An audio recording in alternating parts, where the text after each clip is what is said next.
smash going on down here on the ground as well.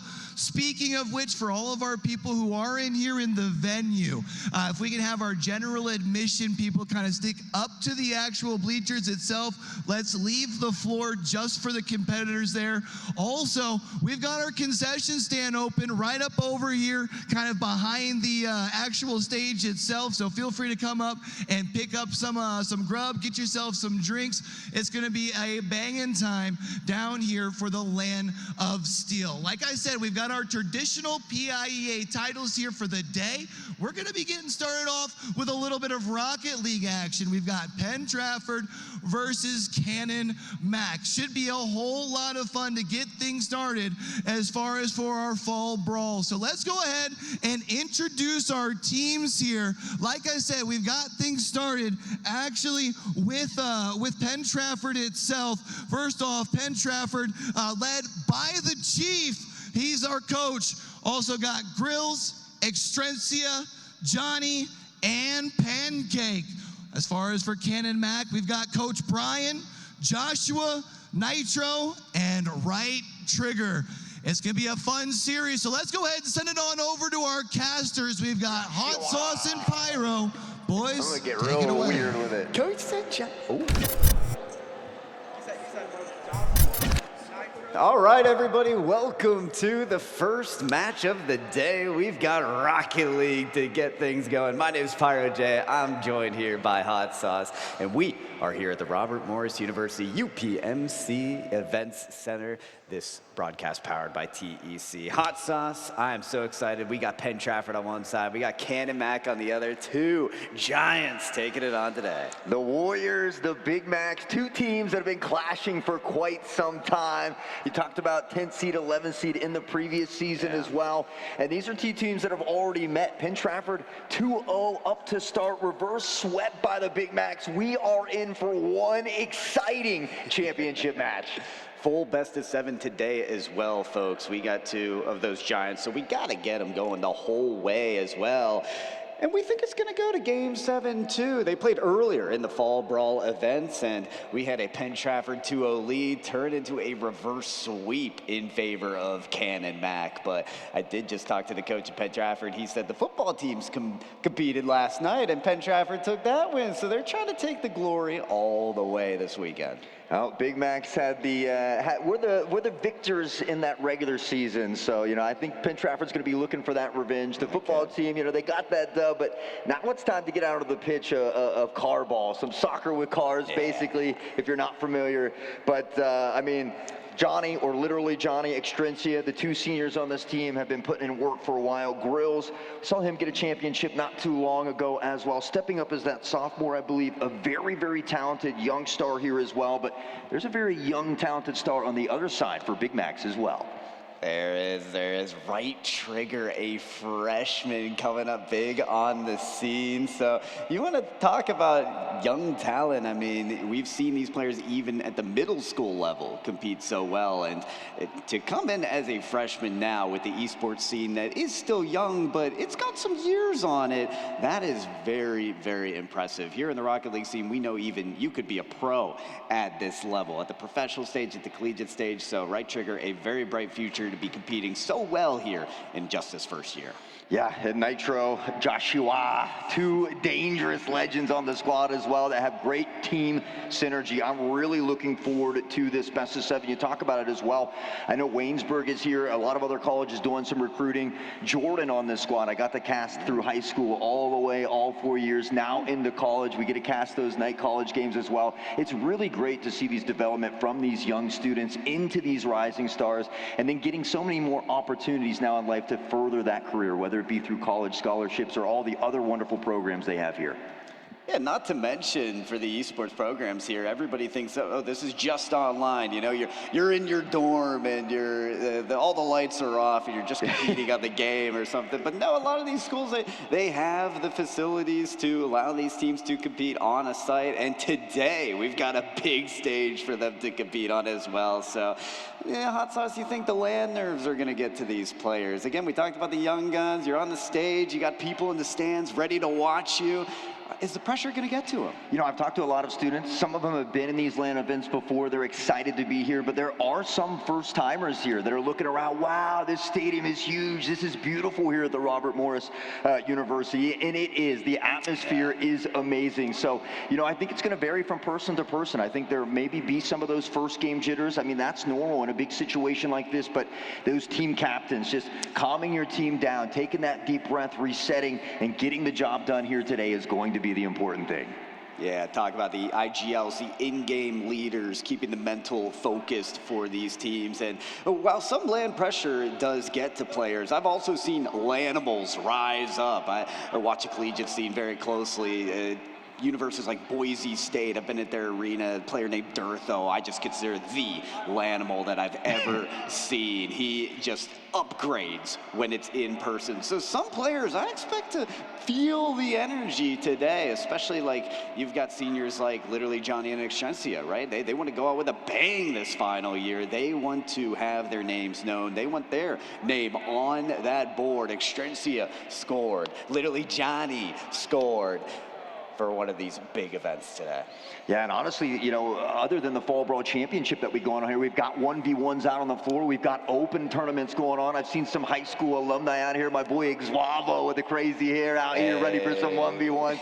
I've seen some old faces, some new faces, and I'm just ecstatic and honored that I get to be a part of it all here with you, Pyro.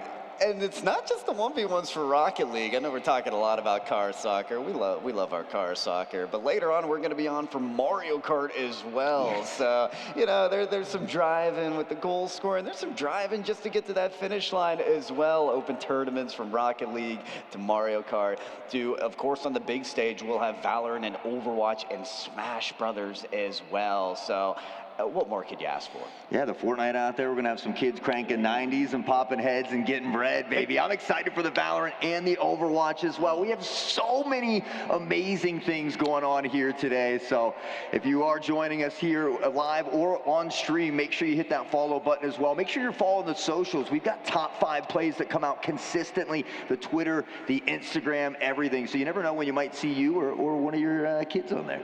That's right. And today is about putting Pennsylvania esports on the map as well. Like, this is taken at a very serious level. We have teams traveling from all around the state to be here today to compete. They've gone through the gauntlet of the Fall Brawl across the last month to get this position to compete in these championships today. You're looking at the best of the best in terms of Pennsylvania esports talent here today, and it's about putting that on the map and letting the people know how good we are here in the PA. And on top of that, I mean, their regular season has started as well. Yeah. Through managing this Fall Brawl and getting ready for this championship, they're also playing that regular season for the PIEA there as well. And so I think we're about into week 2 or 3 of that. But so I'm excited. I mean, they've been putting in a lot of hard work throughout the regular season, in the off season as well. And now it's time for and then this is what the LAN is for, all of that hard work to come and pay off. That's right, all that hard work, not only from this season, but the last season as well. I mean, these are teams that are no new faces to high school competition PIEA or here as well in the Fall Brawl. That kind of acts as like a preseason to the regular PIEA season. Both runners up in their conference championships in the spring. You had Penn Trafford and Canemak both getting to the finals, which is an achievement in of itself. You talked about the seeding as well, both 10 seed and 11 seed going into those state championships. That's why we're excited about this matchup as well. Not only are these so evenly matched coming out of last season, but as well being able to dominate the Fall Brawl coming into this match. We truly couldn't ask for a better game. Even the coaches are telling me this is going to Game 7. I'm all here for it. I'm hoping we get a Game 7, maybe sprinkled in some overtimes. And again, the 1v1s, the open play out here, it's free for everybody to get involved. I know we talked to the coach of Big Max over here. I think he's in that Super Smash tournament as well. So all ages are welcome. It is something for everybody here. And I'm excited. I'm pulling for the coach over here. I want to see him put the hurt on some of these kids out here. He does. Coach Brian knows. He's pointing at us. He's saying, yeah, I'm here to coach, I'm here to play. You know how it is. And I love that. The open tournament atmosphere, the esports atmosphere. Esports is for everyone at the end of the day. That's just the way it is. But the players are out on the field. Our game 1 has begun. Penn Trafford versus Cannon McMillan. look like they're ready to go.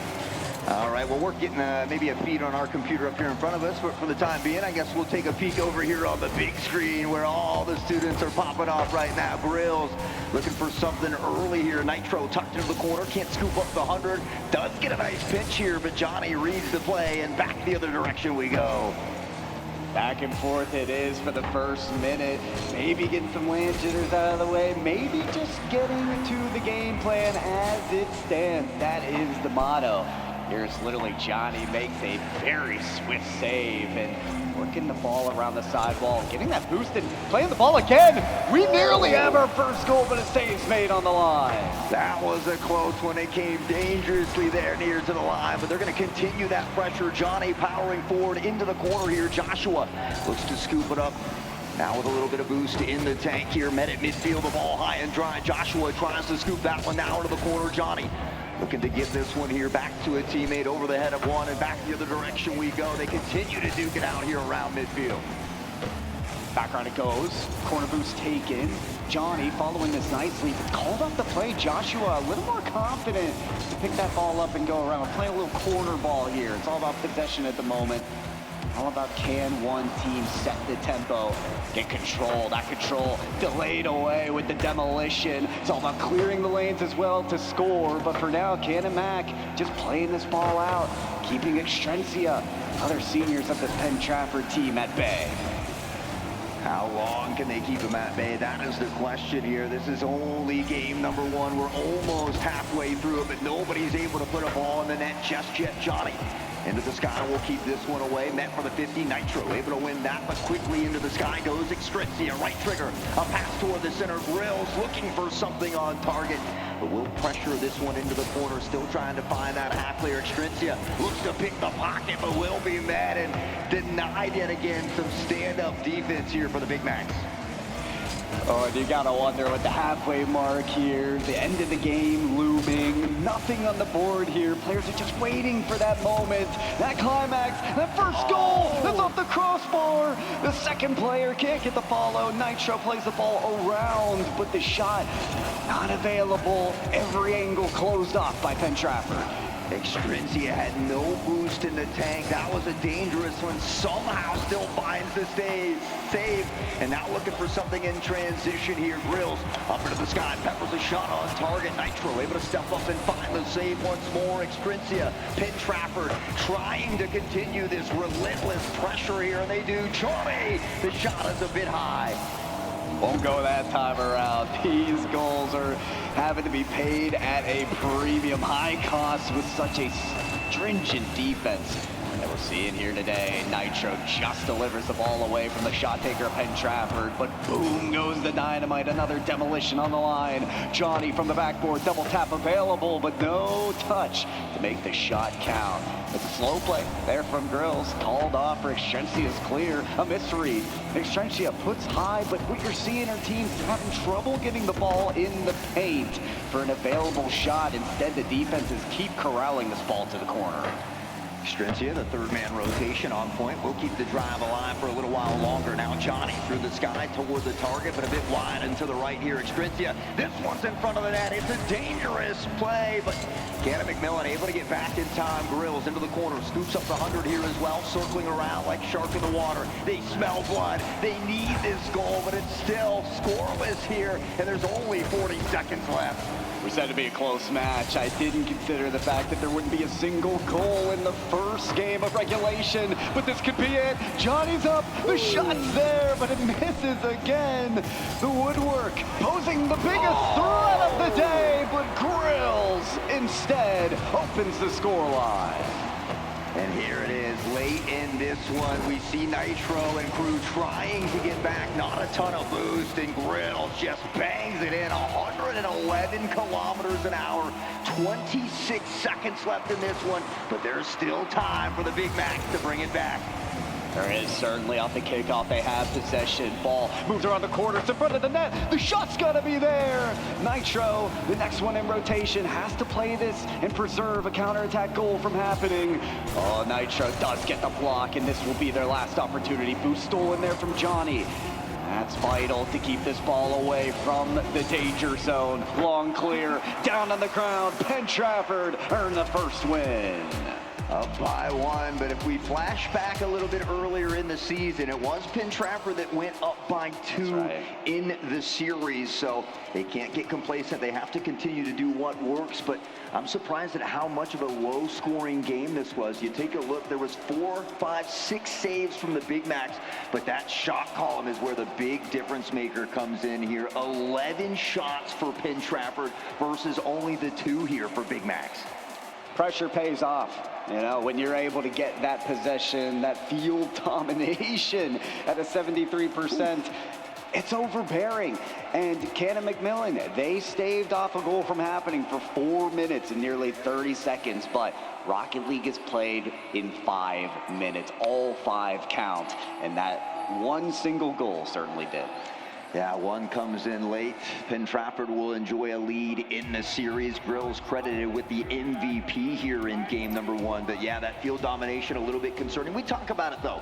First game jitters, being on the big stage, all things that can happen. And for the Big Macs, they've been here before. They've been down 2-0 in a series against Penn Trafford. So you got to feel like they're not worried just yet. They're going to work out those kinks, make those adjustments, and come out swinging here in game number 2.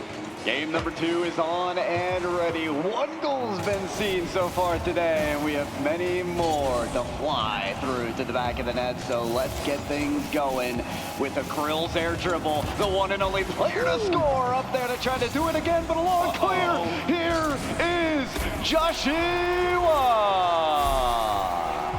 Joshua's just going to walk this one on in. Extrinsia, that 3rd-man rotation, doesn't put a card to the ball here. It's a wide open net, and you better believe the Big Macs are going to capitalize on that opportunity. Much different here in game 2. I mean, it took about 4 minutes to find the goal. Here, not even 20 seconds this time. Sometimes it's about clearing the dam, getting that first goal to go, and that's what allows those floodgates to open now. We're starting to see each and every goal scored, and you know, part of the conversation is going to be on that 3rd man on rotation. It was a bit of an overcommit there for Penn Trafford, so I'll keep an eye on how conservative they're going to be playing in the future of game 2. Well, they're feeling a lot of this pressure right now from the Big Macs here, looking for that clear. They get it, and it's a booming one the other direction. That was dangerous above the crossbar here. They're relentless on the attack. Boost in the tank, Extrinsia. Not a ton of mustard on this one. Nitro, an easy save. Johnny tucks it into the corner. The secondary touch in front of the net here as well. But Grills not able to get there in time. Penn Trafford picking up the pace. Here's the thing, Cannon McMillan playing all this defense isn't necessarily an issue. Their first goal scored off of staving off those shots and then getting the counterattack goal. Penn Trafford may be vulnerable in those transition situations. The counterattack could be the most lethal component of Cannon Mac. As they try to get the possession back, here it is Joshua finding an angle, but Extrinsia no boost to get that air dribble moving. Big shot here from Johnny. He's setting up the double tap, but it's just wide. That would have been beautiful. We've seen so many of these double taps from Johnny before, but he's not done. He is being relentless, tries to pressure forward, no boost in the tank. Can't scoop the 100 up at mid, but we'll be able to grab it here into the corner. Back the other direction, not quite the hit they were looking for. Grills looks for a secondary touch. Johnny at mid, scoops up the 100 here as well. We got a lot of back and forth here in game 2. Joshua's going to try to find a way out here, but still Cannon Mac allowing Penn Trafford to have all the field domination. Problem for Penn Trafford here is, though, with all that possession, they were only able to convert a single goal, and it was late in game 1. They're going to hope that they can do the same here in game 2, but the goals ain't coming easy. Johnny turning around on this one, cleared out by Nitro. He's got to flip high towards the ceiling to keep them at bay. Back the other direction here. We see him up into the corner trying to find the clearance. Right trigger. Johnny looks to pick the pocket, but Nitro. And again, they commit far forward. There's nobody in the background. Nitro puts it in front of the net. Maybe have been an own goal here as we take another look in the replay. No boost in the tank for Penn Trafford. They tried to get in front of it here, but Nitro has eaten the Wheaties this morning. He's hitting the weight room. He will not be denied. He's in the weight room. I think he's studying after class in mathematics. That angle was nasty to get the ball on target. and get our first 2-goal lead of the day. And I hate to sound like a broken record, Hot Sauce, but that's again on the counter attack. Penn Trafford on their transition defense have to keep those gaps closed. Those basic fundamentals, those rotations, incredibly important in a game like Rocket League. But right now, Cannon McMillan, they've seemed to double the pace. They are being relentless firing squad here, peppering in the shots. Grills, an opportunity the other way. A nasty flick, and Penn Trafford will get within one. Someone let the grill heat up again, and this time it's just under the 2-minute mark. They'll be looking for one similar to that, but what a dribble into the flick from Grills to bring this within one. Plenty of time to find the equalizer here for Penn Trafford, and it seems like Grills is only heating up, looking for the double tap, doesn't find it here, but now in transition, there's Extrencia, that goalie position, but no boost to the tank, makes it dangerous off the backboard. They had an opportunity. Penn Trafford might be thanking the Rocket League gods, but not for long. Joshua, another one here, and they will enjoy that 2-point cushion once more. Oh, and enjoy is an understatement. We're here on the stage. They are high-fiving. They are getting excited. They are getting loud. Cannon Mac, known for their responses against Penn Trafford. The adjustment has been made. Now, will it be smooth sailing, leading into this win? If not for Grills, he's going to continue to pepper shots.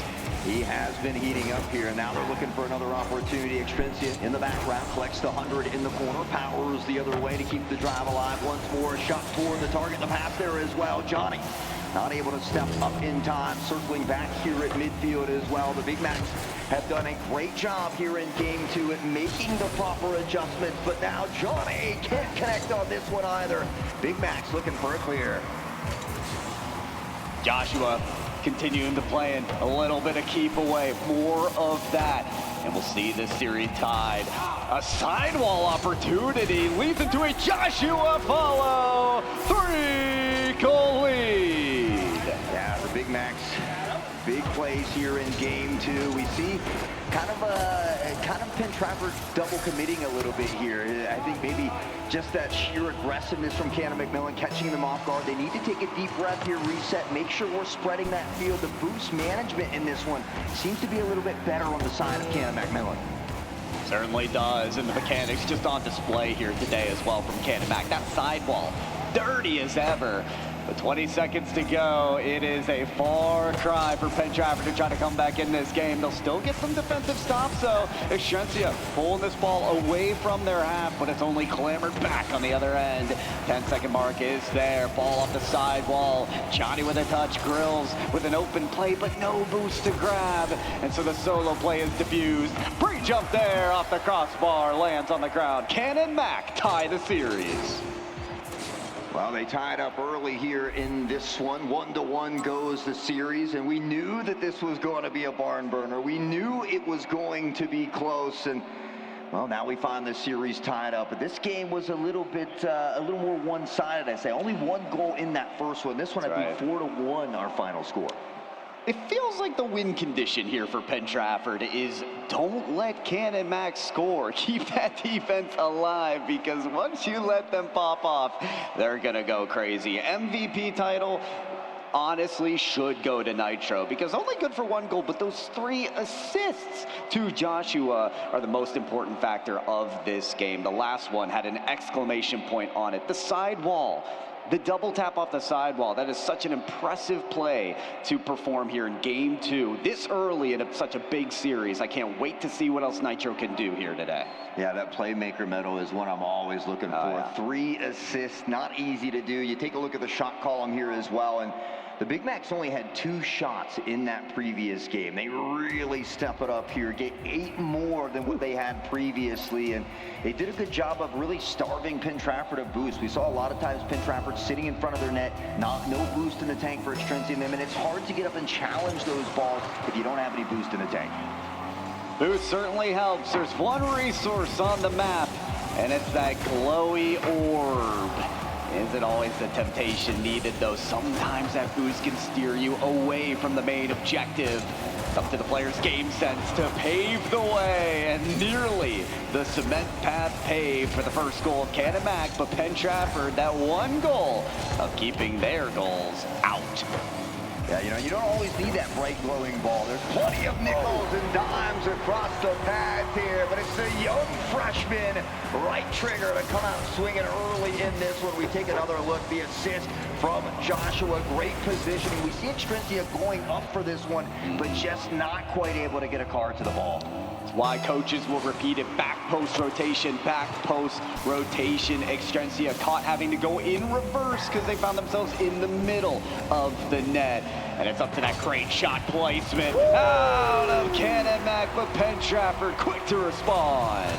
Grills continuing to heat up. He has been a big scorer here for Penn Trafford today, and he finalizes this one as well. It's nice to see the Warriors come out and answer with a very quick response here. Not even a minute off the clock. Both teams have a goal on the board. There it is. What else can they put up here today? Nitro up on it right off the kickoff. The possession's back in Canamac's favor. Field domination has shifted entirely. Big demo on the line. Nitro off the post. The lead is back. Yeah, you know, I mean, Canada McMillan just looks like game one was kind of a warm-up, a filler game for them because they stumbled a little bit in game one. It seems they found their stride in game two, and they've got no plans of looking back here in the rearview mirror for game three. Very well. Penn Trafford, you got to have your head on a swivel here because those demos on the goal line are going to be vital for Canada McMillan to continue this offensive pressure. You not only have to defend the net, you've got to defend yourself when it comes to those demos. There's Johnny, a nice pass across midfield. Looking for that play after the play. That bump or that demo after you find a pass or a shot can always be huge. Johnny fires one, and it sneaks by all three defenders. I got to see this one again. The teammates here on the goal line needed to say, oops, excuse me, pardon me. They bump into each other, leading to the goal, just bouncing right in. Hey, if there's one thing I've learned about the Warriors over the last 5 years or so is you can never count them out. This team will fight tooth and nail to the very end. And now they've battled back here in game three. We find ourselves tied up, but we're only a minute and a half into this one.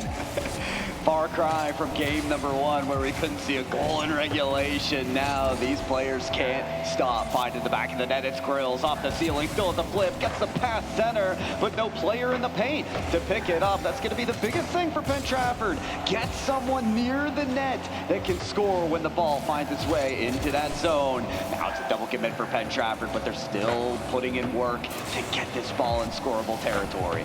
Extrencia, no boost in the tank. We'll have to rotate backwards. Johnny at midfield wins to 50. You see Joshua up into the sky to tuck it into the corner, but Johnny's not done yet. A beautiful pass and Grill. Talk about the teamwork here from Penn Trafford. Feed the beast. It's all about can you get the ball to Grills, because you know the job's done after that. Up by one now are Penn Trafford.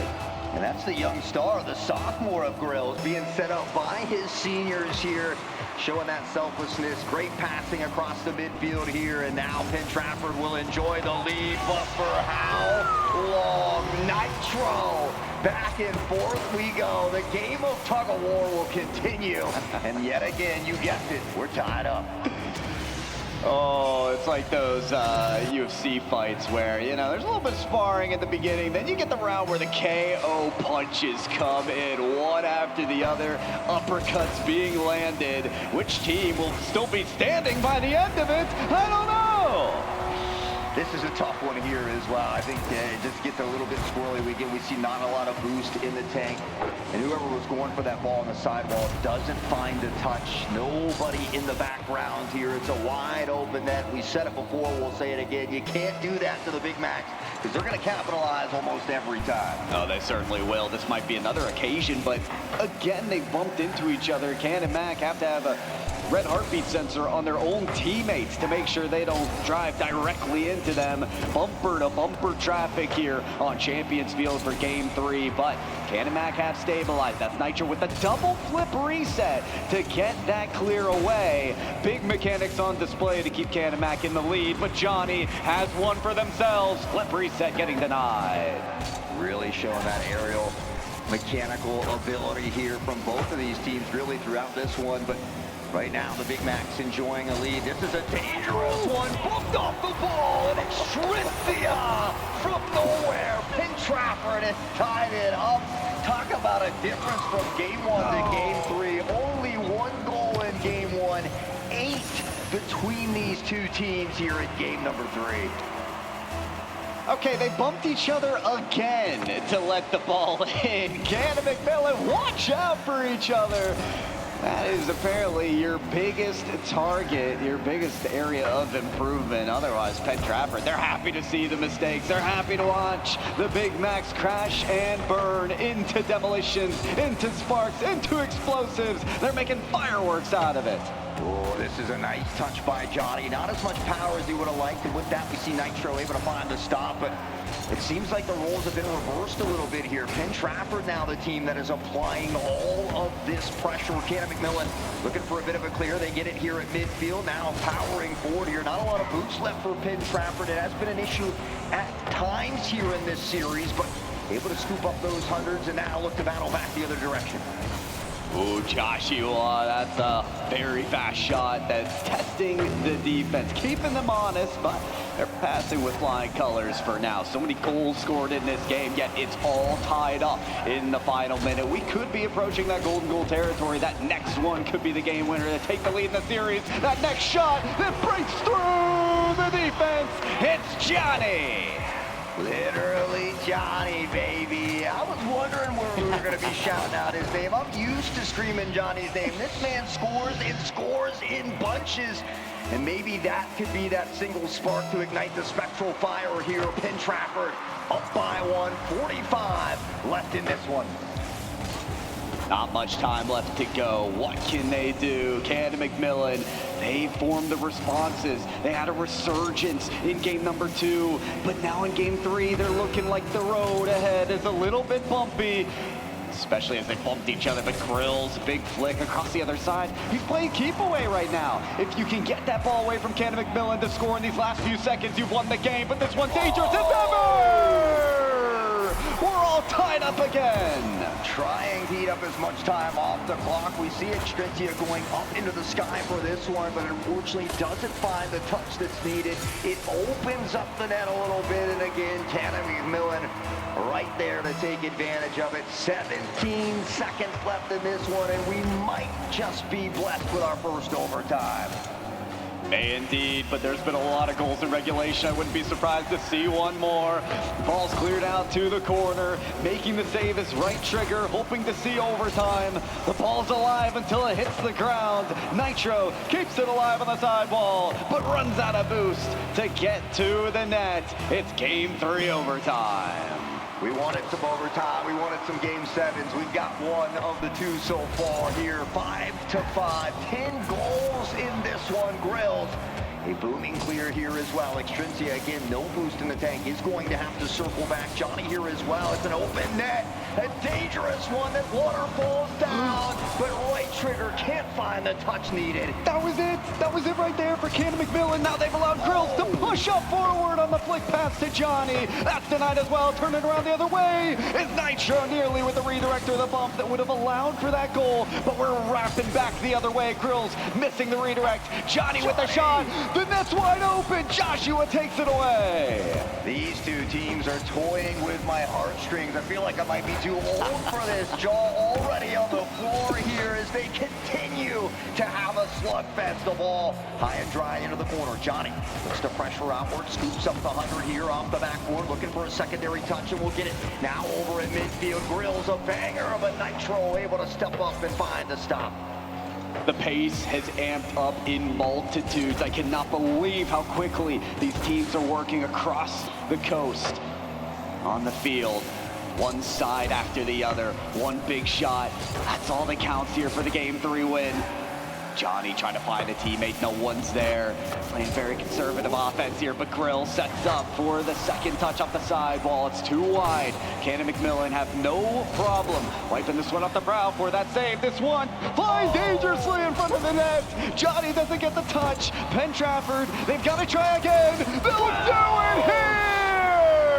Who other than Grill? The young shining star yet again. The path to himself, he will not be denied. Grills on fire. Penn Trafford in a nail-biter. Take game number 3 to regain the series, but I've got a feeling that we might just see the series tied after this next one. I mean, this game of tug-of-war between these two teams, you could not ask for a better final series. I just cannot believe the scoreline. Penn Trafford went from scoring basically half a goal per game. They put up 1 in game number 1. Oh no, a goal per game. And then a second goal of this series in game number 2. To now 6 in a single game. How often do we see 11 goals in a Rocket League game? Not that often at all. Johnny, 6-19. Shot columns go wild. Assists there. Everybody getting touches. And again, that field domination, that ball possession, favoring Penn Trafford a little bit. It was just enough for them to squeak out that win. Certainly not for a lack of trying on the side of Cannon McMillan, though. Nitro 786 on the scoreboard. 6 shots and 4 saves. Yeah, everywhere at once. I want to call out Johnny, though. You called him out mid-game saying, I've been waiting for him to heat up. He was making big plays on defense in overtime as well. So I feel like we've reached the point of this series where players, they could be in their room playing the game or up here on stage. It doesn't matter. They are locked in. The flow state is here. Game 4 is here.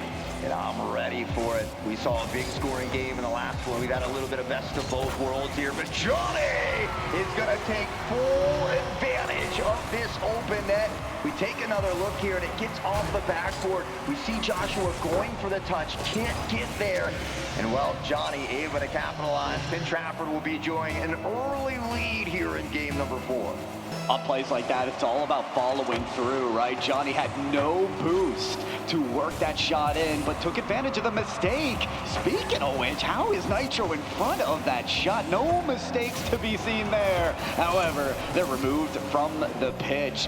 No demos from Penn Trafford in the last game, but they're keen on that physical display for this one. I'm all for the demos as well. We love to see those car parts exploding across the pitch, but Grill trying to thread the needle one more time. It's a bit wide and to the right, but now Johnny through the sky tries to push it down to the ground. On the back pedal here, Grill will scoop up the 100. No, he gets knocked off the boost here from Cannon Mac, and they were looking for that one, and they're not done yet. Nitro trying to settle and pepper in another one. They know the threat that Nitro is. Double commit. 2 players is what it takes to knock away Nitro from the elbow, but from the same position, Nitro shoots again. Nearly a pass, nearly a shot. Neither really one working there. Cannon Mac have to coordinate that offense a little more efficiently. We see him driving down the field. There's a big demo there from right trigger. Gets a little scrappy for Penn Trafford on this goal line. Cannon Mac trying to apply the pressure.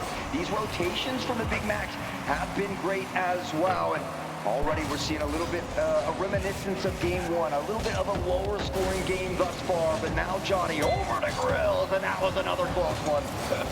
The Ball Brawl bringing their best in the championship caliber display from these two teams. Ground pinch from Nitro, keeping Penn Trafford defense's head on a swivel. They don't know where this ball's gonna go, but now it's from the ceiling. Water falling down. Shots opportunity is there. Nitro has to play this away, but Nitro bumped out of the way. It's gonna be a turnaround for Penn Trafford. A little back and forth here now that we're into the meat and potato of the round. That was a dangerous one that right trigger's able to knock away. Johnny tries to tap it back in. Now Grills off the backboard. The double tap not quite there, but it's still water falling down here. Cannon McMillan in dangerous territory, and they're going to be low on boost if they don't find a clear soon. Carried away at the midfield line, long clear. Nitro wants to follow us off the ceiling, shot straight to the net. Defender makes the save, but it tells me it's only the start of this possession right now. There is more to be worked here from Cannon Mac, but there's a good beat there from Grills. He turns it around, Johnny steals the boost, and there's a demolition on the line. Low on players, low on booster Cannon Mac, but the ball's left alone in the midfield. Penn Trafford with a great opportunity to own possession, but it's all turned around at a moment's notice. Nitro getting that demo on the goal line here as well. They're trying to open up this net and make it a little bit easier for themselves. Right trigger. Now to Nitro. Can't thread the needle on this one. It's close, but Joshua ready for a second chance opportunity. Back to Nitro. Through the sky. Johnny somehow finds a stop. How many saves are Penn Trafford actually able to make? This defense holds on forever, and it holds on for good reason. It's Grills. Go and brush your shoulders off. My man is killing it out here. Grills continues to be a menace here for the Big Macs. Penn Trafford up by 2, 99 seconds here in this one. Plenty of time for Cannon McMillan to bring it back. It just starts one goal at a time. I want to know Grills' like morning routine, what he had for breakfast this morning. Like, I need to be hitting goals like this in my games, and he's doing it here on stage in the Fall Brawl Championships from the beginning of this series to now in the middle of it. But we could be nearing the end if Penn Trafford keep up the display like they have been having and continue to feed the beast that is Grills. We see him continuing to duke it out here in front of this Cannon McMillan net.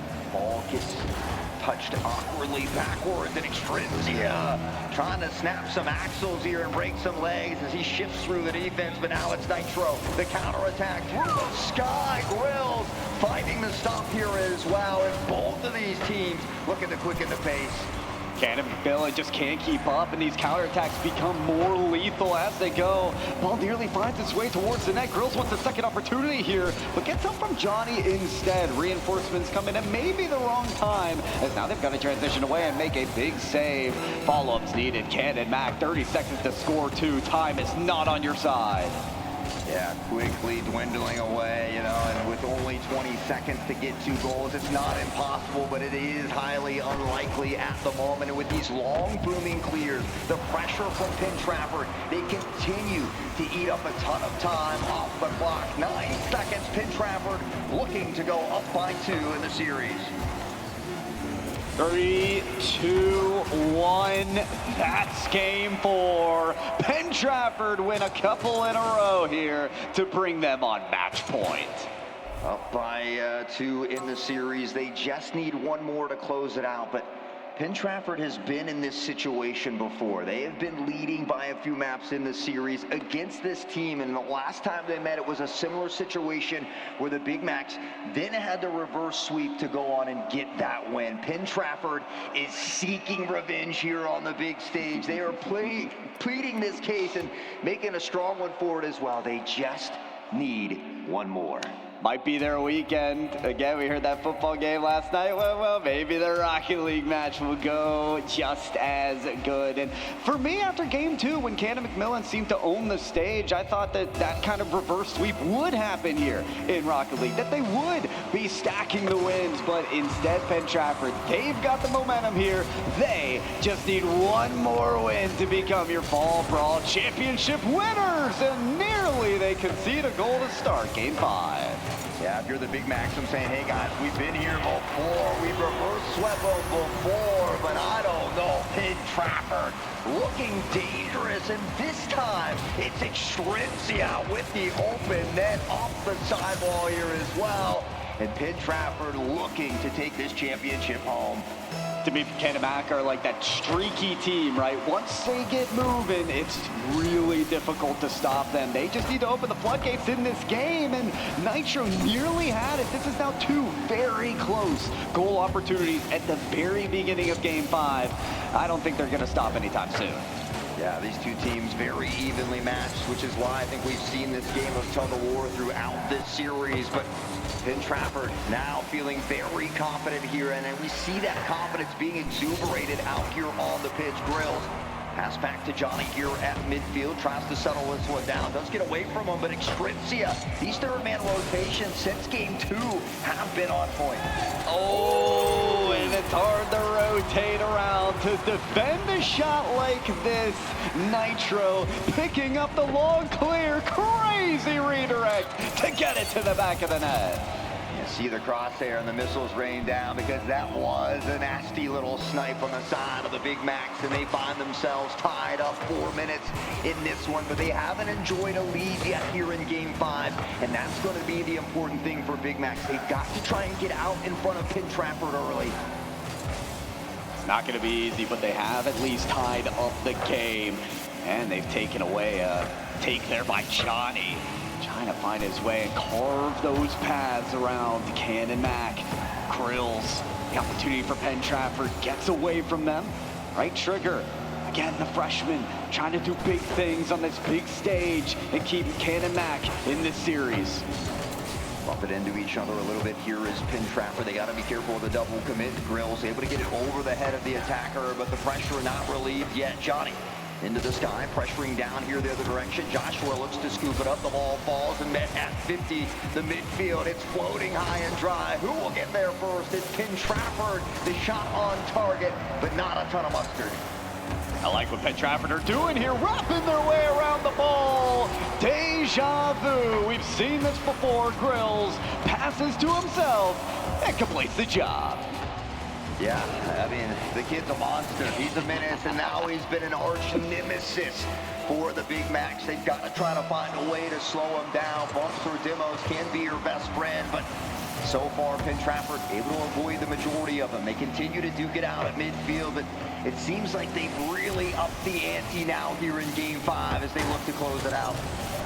Demolition there, but Johnny fills the gap immediately through the smoke screen, passes to a teammate, but the shot's a bit too tight to find the right angle. Strexia unable to get through Nitro. Nitro finds a lane around, actually. Johnny plays to the corner, but that's not safe territory unless Cannon Mac missed the shot. And they've missed the ball completely, allowing for this ball to turn around. A backflip from Joshua saves the day, but only for a moment. Johnny aiming for the back post, and it rings right out. Johnny almost finds that one. It's Strexia!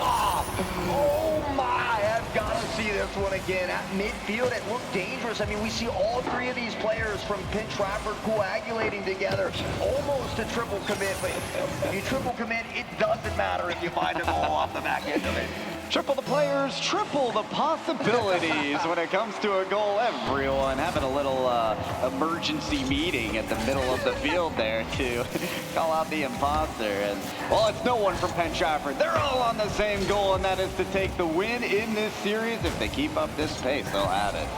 Yeah, they're doing a great job right now. They're spreading the field. The pass plays in front of the net have been phenomenal. They find themselves with no boost in the tank, though, and maybe an opportunity for the Big Macs to take advantage. But we've seen much better rotations from Extrinsia since Game 2 going forward, and they're not getting as many of these open net opportunities on the side of the Big Macs. These adjustments from Pin Trafford have been near flawless. No, they're fantastic on the adjustments, especially when it comes to that counterattack defense. They've got all those gaps closed, and for Cannon Mac, you have to create those gaps. You've got to play disruption. Get those bumps, not on your teammates, but on your opponents. The time is now. You've got a minute 20 to keep your hopes alive. Yeah, ideally you want to give yourself 20 or 30 seconds to find that equalizer, which gives them 30 to 40 here to find this second goal, but things are going to get exponentially tougher. Extrinsia from the back line. This kid is now on fire. Penn Trafford are no longer heating up the grill or getting the engine rolling. They're off the tarmac. They're in flight. There's no stopping them now. 3-goal lead, and the red carpet rolled out. They're hungry for that revenge. It was the reverse sweep that's been haunting them from the regular season of Fall Brawl, and they came to this stage to seek revenge, and they are looking to get it here now. They've just got to hold on for 60 more seconds. The Big Macs, they've got a tall ask in front of them, but we know they have the skills to get it done. Oh, it would be the comeback of a lifetime, but it does have to start now, and that's going to be tough with Johnny taking a shot from the top of the other side of the field. Nearly beats the net. Low on booster Cannon Mac. They're struggling to find the right resources to turn this around, but They've got a chance here with the awkward clear. No, the doink!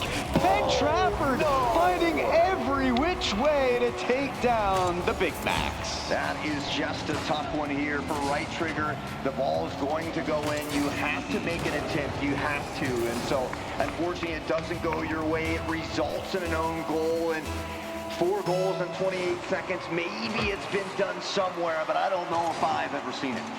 No, it would be a first for me as well, and a long clear should put that question mark to bed. Still, you've got to be impressed by the efforts here throughout this entire match. Cannon Mac, they went big swinging in game number 2 to keep this series close, but Penn Trafford, they worked up a level of momentum that no team could beat. Your fall brawl champions are the Warriors themselves from Penn Trafford.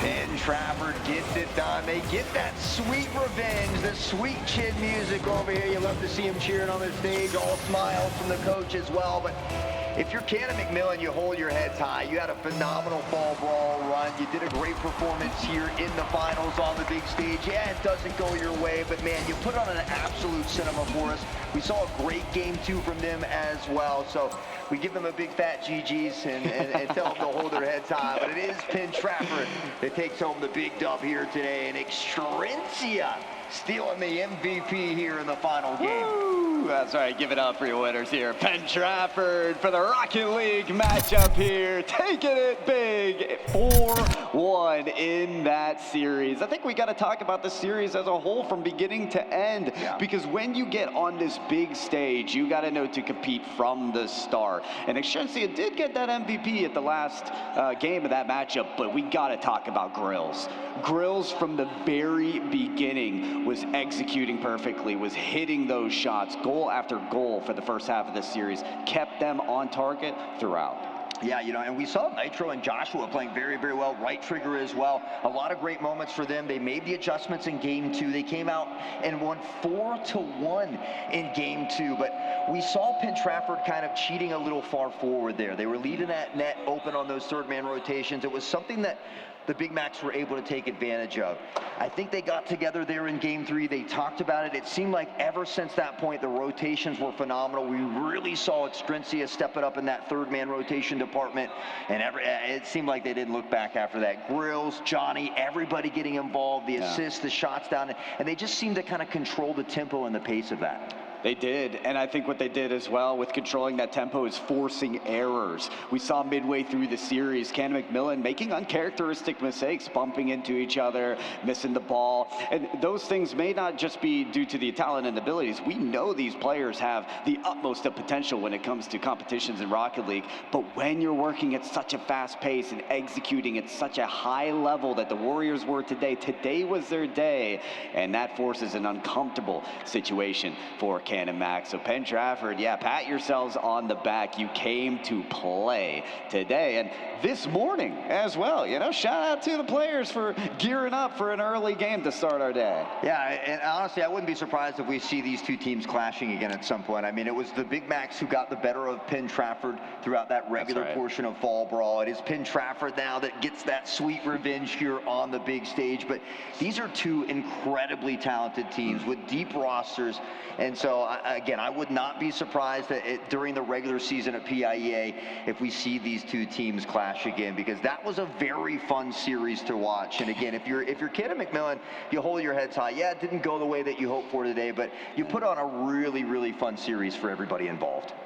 Yeah, and I'm excited not only for the rest of the season, but the career as well for these players, right? We had a freshman up here of right trigger to come out here, compete, and play big and get those dubs. So you got to appreciate the level of play for such a young player in this professional environment. Sky's the limit at this point. Yeah, you know, and I haven't had a chance to check out all of the colleges up there, but I know Waynesburg University is here as well. There are several colleges here up here doing some recruiting, doing some scouting here as well, and so plenty of opportunities. You'll love to see it. And you know, if you haven't had a chance to make it down to a land like this, you're really doing yourself an injustice. This atmosphere truly, truly unmatched, and it's great to see these kids getting the opportunity to come on a stage like this and really compete and just, you know, at a bare minimum, have some fun. At the bare minimum, it's hard not to here. We've got PCs lined up one after the other, rows upon rows here on the main stage area of players to be able to compete in these open tournaments alongside of the Fall Brawl Championships that we'll be witnessing here up on the stage. Not to mention we got some Rocket League 1v1s for those open tournaments. We've got Mario Kart later on amongst these other games such as Super Smash Bros., Overwatch, Rocket League, and coming up next, Valorant. Yeah, I got some Fortnite out there as well. Kids are battling out. I don't know if it's build or no build. No build. No build. Okay. Yeah. Not cranking nine. My old age, I could handle no build, but some of these kids, their skill, it's really insane to see the young talent that we have these days. And again, the fact that they have now college scholarship opportunities. I've got a buddy who recently did an Olympic trial for a Counter-Strike game. But I mean, there's just so many different opportunities now. And so, you know, I absolutely love to see it. But it was a fun series here. We've got plenty of more to go today. So be sure to stick around with us all day. I believe we've got Q ready for us as well here. I'm not sure if we've got an interview with the winners or if he's just going to be breaking down some of what's going on ahead. But we are ready for our boy Q.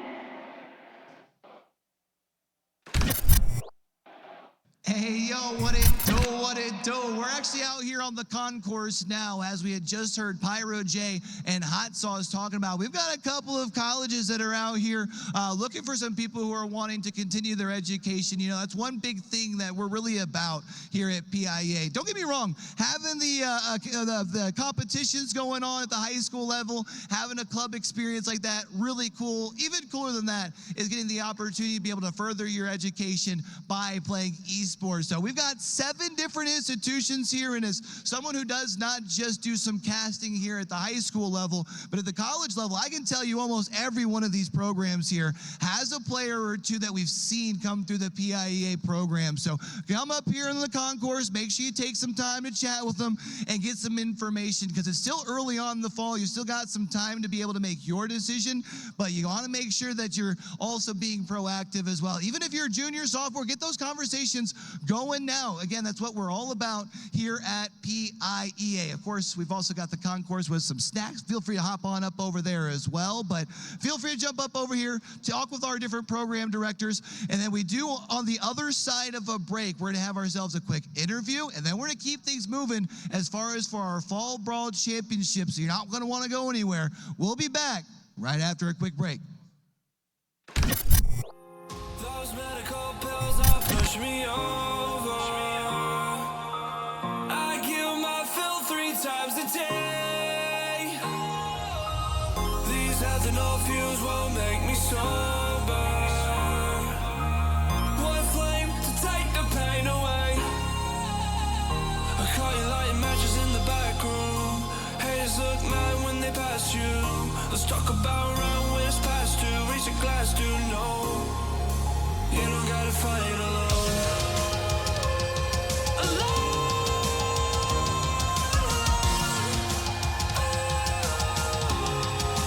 You don't gotta fight alone.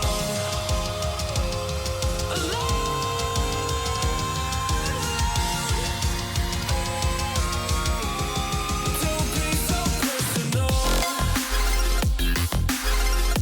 Take me out of the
What it do? It's your boy Q, and we're out here on the concourse. We got our first interview here with our first champion of the day from our fall brawl from Penn Trafford. We've got Johnny.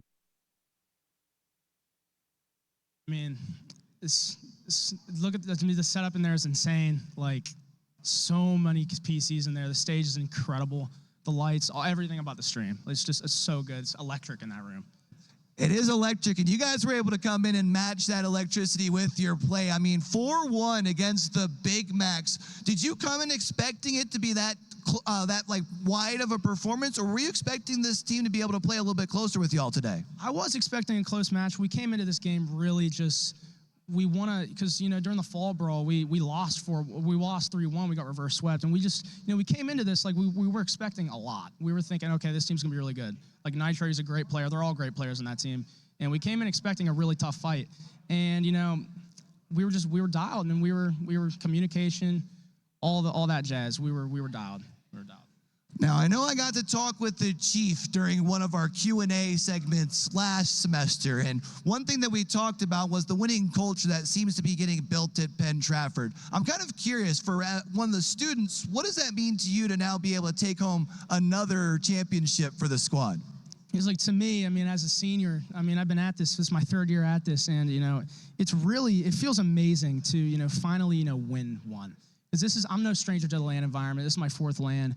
And, you know, it's just, especially as something as big as this, it's so nice to finally take home a plaque, take home some sort of prize from one of these.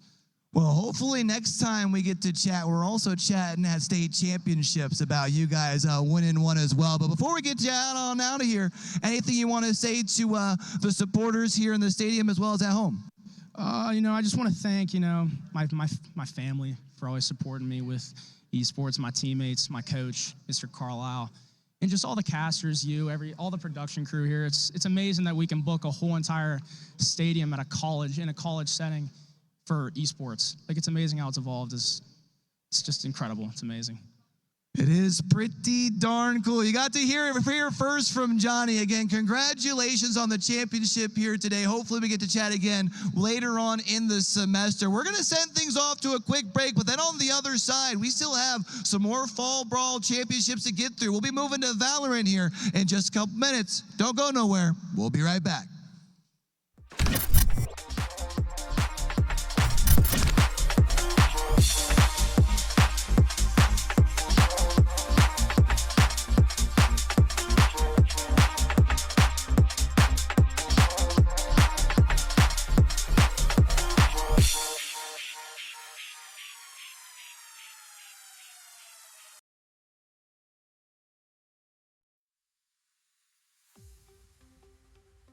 We asked 10 Mountie Esports players 10 specific questions, and these are their answers.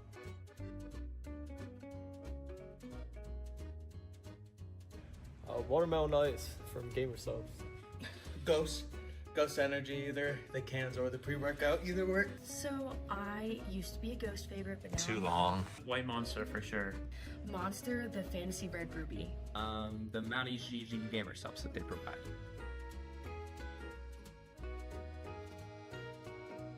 Taco Bell, absolutely. McDonald's is so much better. Taco Bell has to be.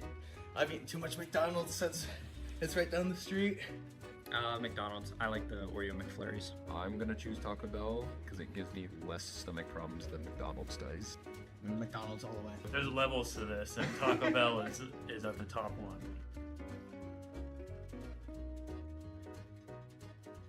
Sheets guy all the way. I actually don't know what Wawa is, but Sheets. I gotta say Wawa. I grew up with Wawa, and I just think the food's better.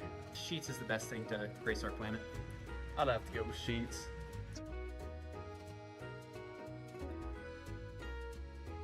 Definitely rough.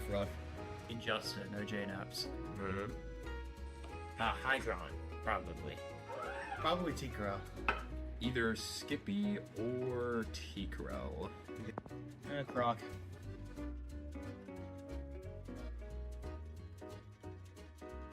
Pokemon Red for the Game Boy Color. Webkins. That was the first video game I've ever played, Webkins. League of Legends. Sadly, that was the first game. That's one of the only games that I play. I just enjoy it so much. Mario Kart 7 on the DS.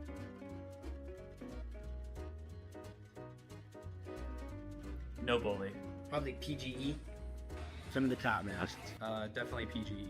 Angry Ginge or somebody in that realm, like Speed and stuff, they're pretty funny.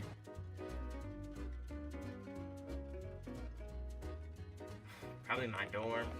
Definitely Birchie. I think the pond is one of the greatest schools you can buy. The library, it just got renovated, much nicer, much quieter.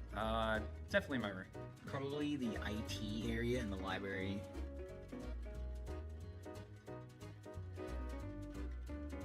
Yes, I love snowboarding. I've been snowboarding my whole life. Are you a snow person? Not really, no. I don't really like the cold a whole lot. I prefer summer. Only for playing Snow Day in Rocket League. No. Yeah, I love snow. Oh yeah, I mean I'm from upstate New York. I love snow. I think it's so fun.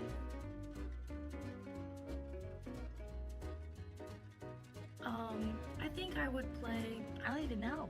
That's the only game that I play. Probably competitive TF2. Probably Rivals, you know. I'd probably just play Trackmania. I think the culture at Smash is insane. I would love to play Smash. I'd probably play Madden.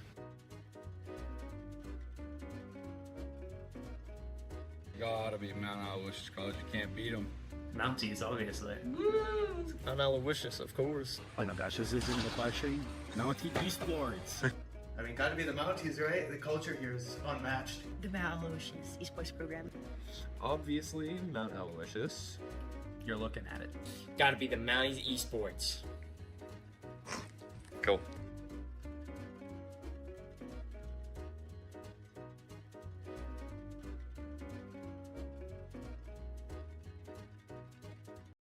You have more important things in life to think about than your internet.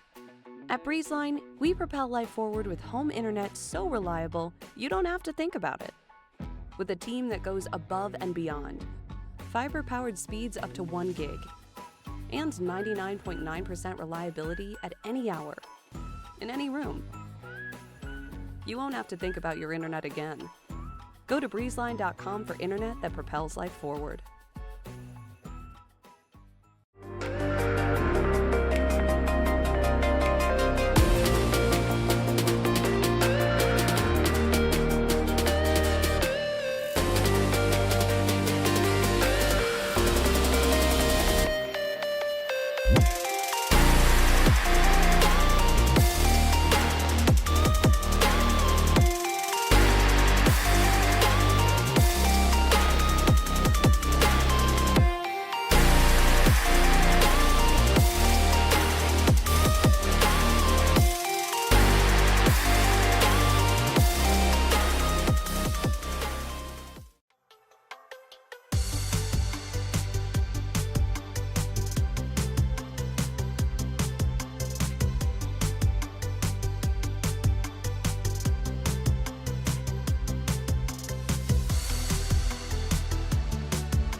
Here at Mountain Esports, we take it to the next level. Our players have the ability to travel, compete, and even participate on the caffeine committee. Check out the Insta to see what's new with Mountain Esports today.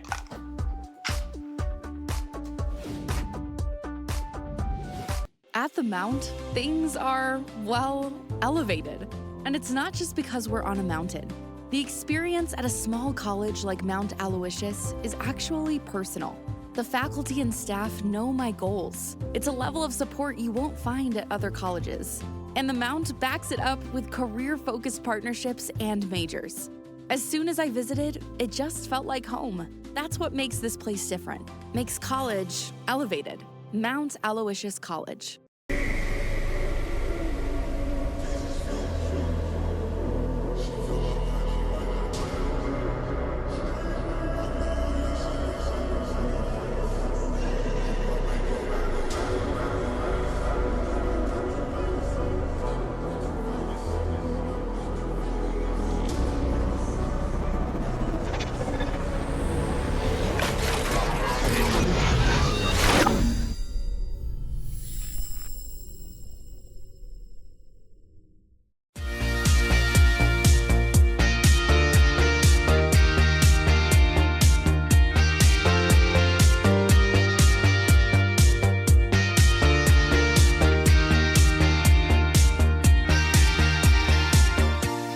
We asked 10 Mountie Esports players 10 specific questions, and these are their answers.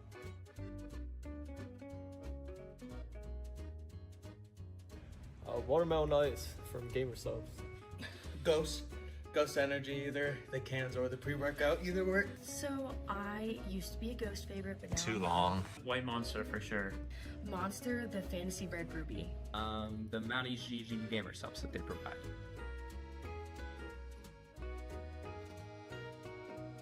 Taco Bell, absolutely. McDonald's is so much better. Taco Bell has to be. I've eaten too much McDonald's since it's right down the street. McDonald's. I like the Oreo McFlurries. I'm gonna choose Taco Bell because it gives me less stomach problems than McDonald's does. McDonald's all the way. There's levels to this, and Taco Bell is at the top one.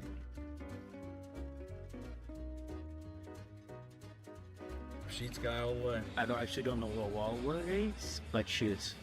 I gotta say Wawa. I grew up with Wawa, and I just think the food's better. Sheets is the best thing to grace our planet. I'd have to go with Sheets.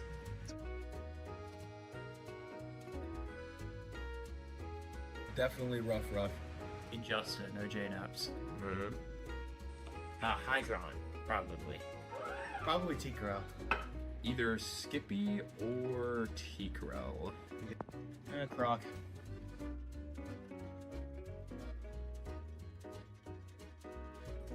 Pokemon Red for the Game Boy Color. Webkins. That was the first video game I've ever played, Webkins. Oh my god. League of Legends.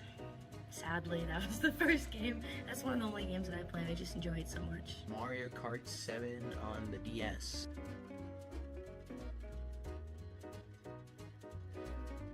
No bully. Probably PGE.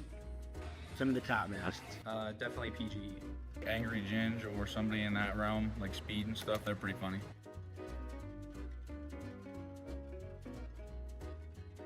Probably my dorm. Definitely Birchie. I think the pond is one of the greatest schools you can play. The library, it just got renovated and much nicer, much quieter. Definitely my room.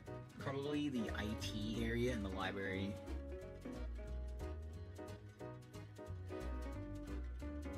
Yes, I love snowboarding. I've been snowboarding my whole life. Are you a snow person? Not really, no. I don't really like the cold a whole lot. I prefer summer. Only for playing Snow Day in Rocket League. No. Yeah, I love snow. Oh yeah, I mean I'm from upstate New York. I love snow. I think it's so fun.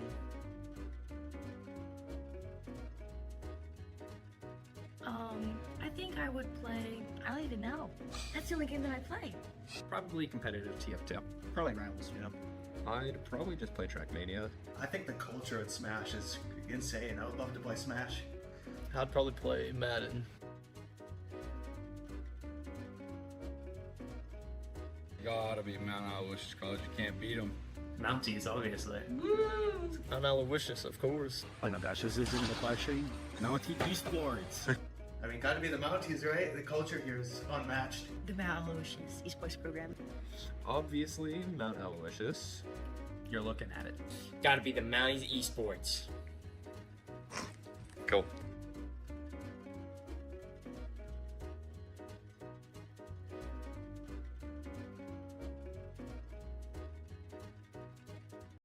You have more important things in life to think about than your internet. At BreezeLine, we propel life forward with home internet so reliable, you don't have to think about it. With a team that goes above and beyond, fiber-powered speeds up to 1 gig, and 99.9% reliability at any hour, in any room. You won't have to think about your internet again. Go to breezeline.com for internet that propels life forward.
Here at Mountain Esports, we take it to the next level. Our players have the ability to travel, compete, and even participate on the caffeine committee. Check out the Insta to see what's new with Mountain Esports today.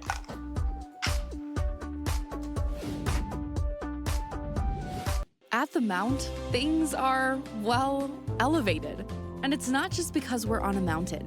The experience at a small college like Mount Aloysius is actually personal. The faculty and staff know my goals. It's a level of support you won't find at other colleges. And the Mount backs it up with career-focused partnerships and majors. As soon as I visited, it just felt like home. That's what makes this place different. Makes college elevated. Mount Aloysius College.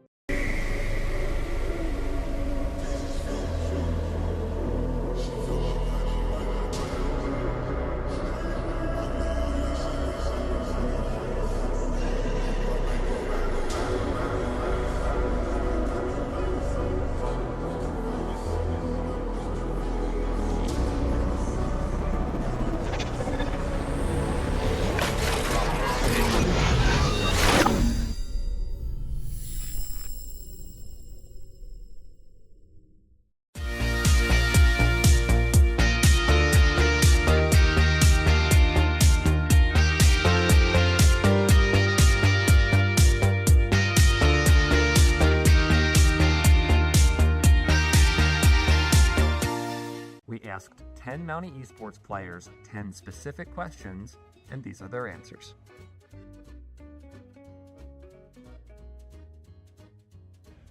Watermelon ice from Gamer Subs. Ghost Energy, either the cans or the pre-workout, either work. So I used to be a Ghost favorite, but now Too long. White Monster for sure. Monster, the Fantasy Red Ruby. The Mountie GG Gamer Subs that they provide.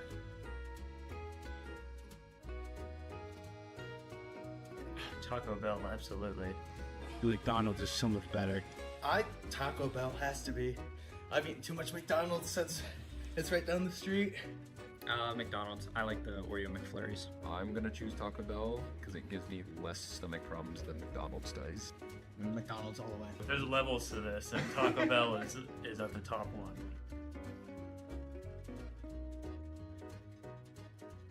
Sheets guy all the way. I actually don't know what it is, but Sheets. I gotta say Wawa. I grew up with Wawa, and I just think the food's better. Sheets is the best thing to grace our planet. I'd have to go with Sheets.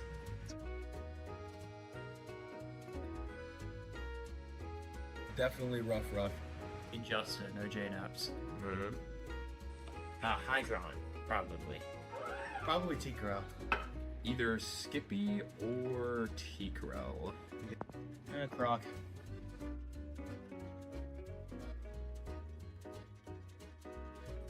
Pokemon Red for the Game Boy Color.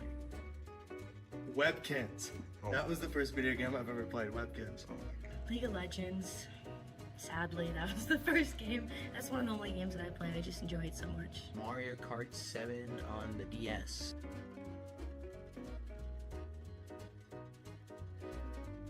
No bully. Probably PGE. Some of the top masts. Definitely PGE. Angry Ginge or somebody in that realm, like Speed and stuff, they're pretty funny.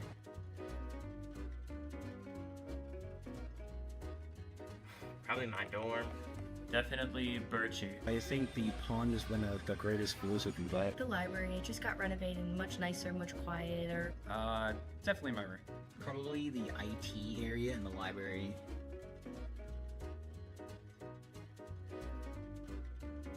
Yes, I love snowboarding. I've been snowboarding my whole life. Are you a snow person? Not really, no. I don't really like the cold a whole lot. I prefer summer.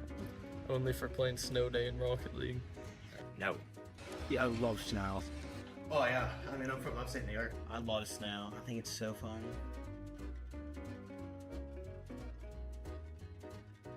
I think I would play, I don't even know. That's the only game that I play. Probably competitive TF2. Probably Rivals, you know. I'd probably just play Trackmania. I think the culture at Smash is insane. I would love to play Smash. I'd probably play Madden. Gotta be Mount Aloysius College. You can't beat them. Mounties, obviously. Mount Aloysius, of course. Oh my gosh, this isn't the question. Mountie Esports. I mean, gotta be the Mounties, right? The culture here is unmatched. The Mount Aloysius esports program. Obviously, Mount Aloysius. You're looking at it. Gotta be the Mounties Esports. Cool.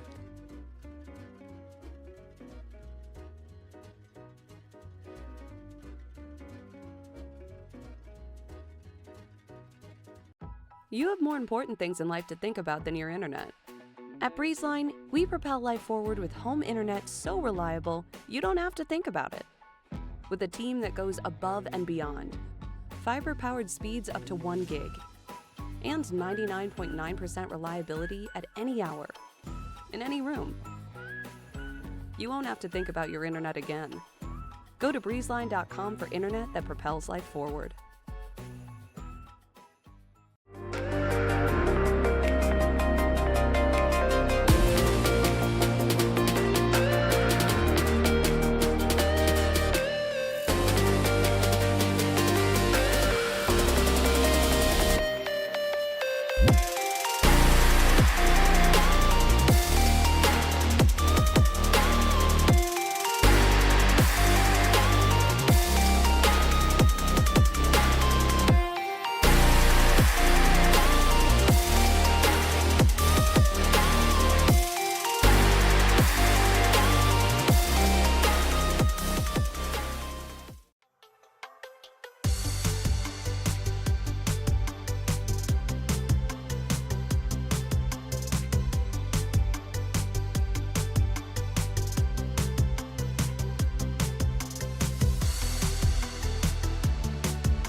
Here at Mountain Esports, we take it to the next level. Our players have the ability to travel, compete, and even participate on the caffeine committee. Check out the Insta to see what's new with Mountain Esports today.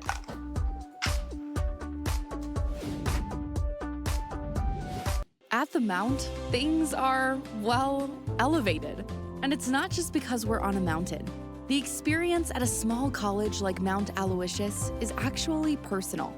The faculty and staff know my goals. It's a level of support you won't find at other colleges. And the Mount backs it up with career-focused partnerships and majors. As soon as I visited, it just felt like home. That's what makes this place different. Makes college elevated. Mount Aloysius College.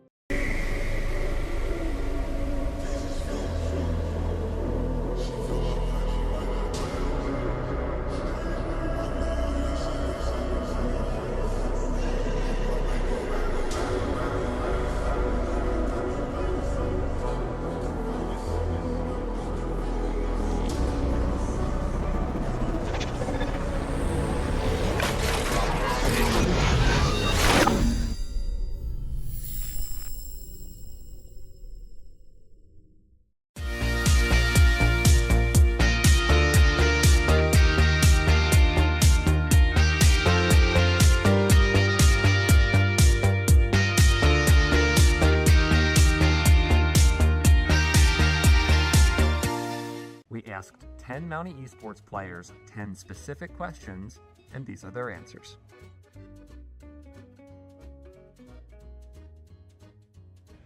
Watermelon ice from Gamer Subs. Ghost Energy, either the cans or the pre-workout, either work. So I used to be a Ghost favorite, but now Too long. White Monster for sure. Monster, the Fantasy Red Ruby. The Mountie GG Gamer Subs that they provide.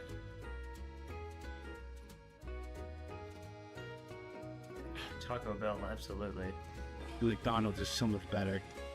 Taco Bell has to be.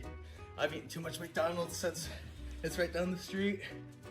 McDonald's. I like the Oreo McFlurries. I'm gonna choose Taco Bell because it gives me less stomach problems than McDonald's does. McDonald's all the way. There's levels to this, and Taco Bell is at the top one.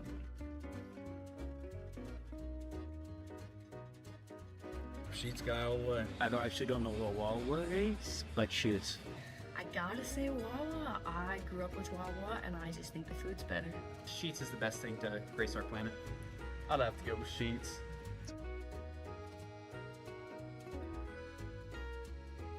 Definitely rough. Injusta, no J-Naps. High ground, probably. Probably T-Corral. Either Skippy or T-Corral. Croc.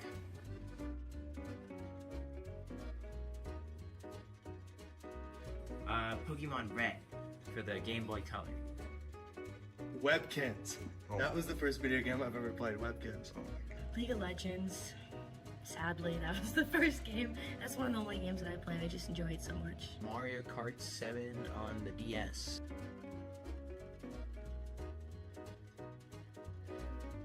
No bully. Probably PGE.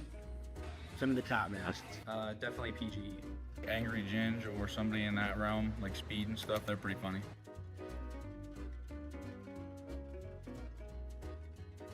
Probably my dorm. Definitely Birchie. I think the pond is one of the greatest schools you can play. The library, it just got renovated and much nicer, much quieter. Definitely my room. Probably the IT area in the library.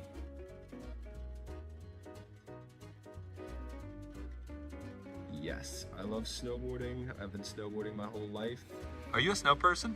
Not really, no. I don't really like the cold a whole lot. I prefer summer. Only for playing Snow Day in Rocket League. No. Yeah, I love snow. Oh yeah, I mean I'm from upstate New York. I love snow. I think it's so fun.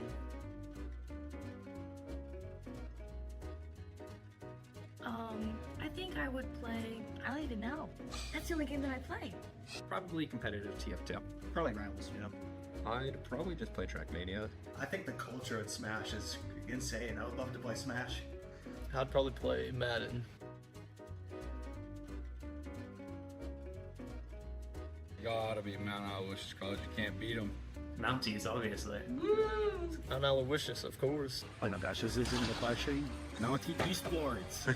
I mean, gotta be the Mounties, right? The culture here is unmatched. The Mount Aloysius esports program. Obviously, Mount Aloysius. You're looking at it. Gotta be the Mounties Esports. Cool.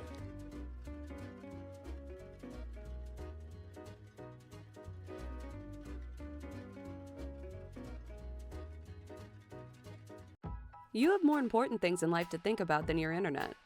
At BreezeLine, we propel life forward with home internet so reliable, you don't have to think about it.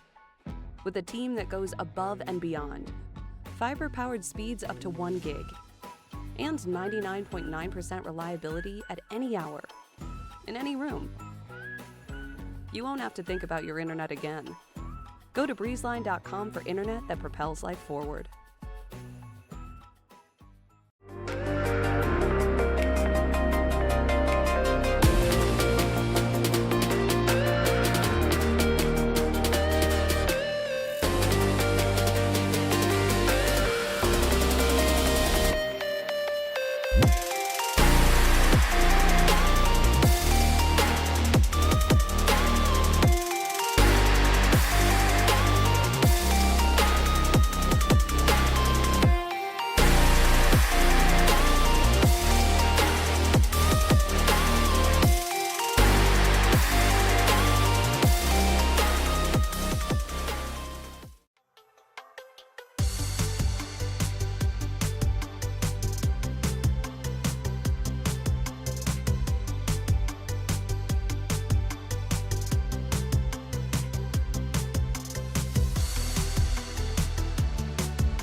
Here at Mountain Esports, we take it to the next level.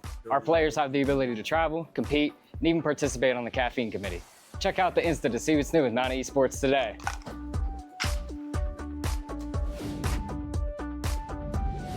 At the Mount, things are, well, elevated.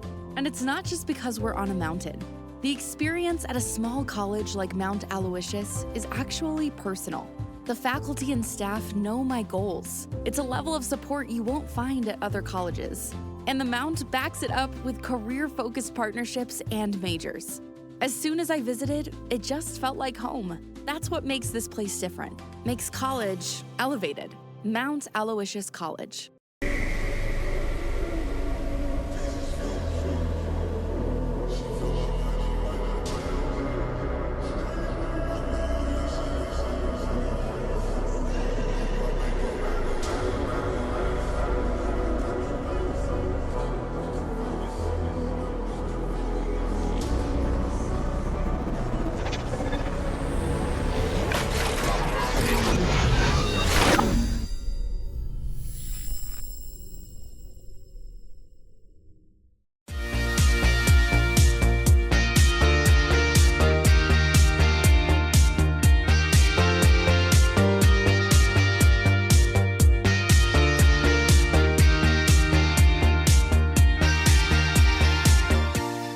We asked 10 Mountie Esports players 10 specific questions, and these are their answers.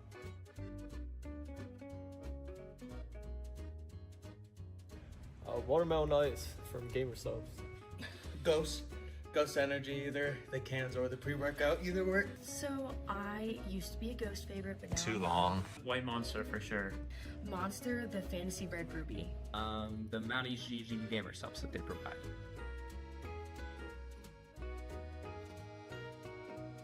Taco Bell, absolutely. McDonald's is so much better. Taco Bell has to be. I've eaten too much McDonald's since it's right down the street.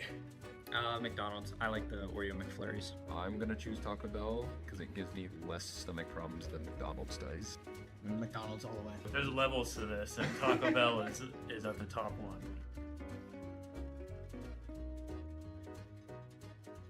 Sheets guy all the way. I actually don't know what Wawa is, but Sheets. I gotta say Wawa. I grew up with Wawa, and I just think the food's better.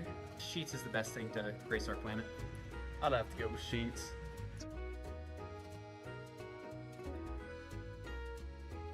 Definitely rough. Injustice, no J-Naps.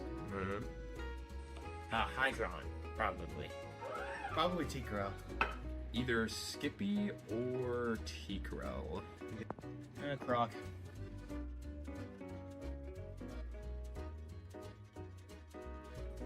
Pokemon Red for the Game Boy Color. Webkin. That was the first video game I've ever played, Webkin. Hey, yo, what it do?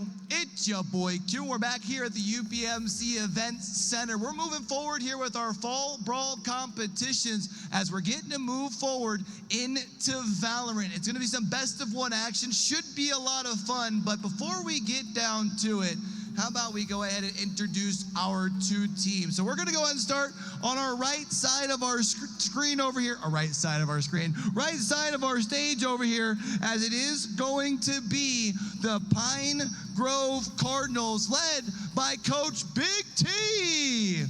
We got Slumpy, Kavista, Killed in Vain, the Kaboom Stick, and we've got Kevolution. Go ahead and give it up for our Pine Grove Cardinals. And today they will be squaring off against the Titans from CB South, led by Wrong Long, Wagyu, Lana Del Slay, Artie, and Brian.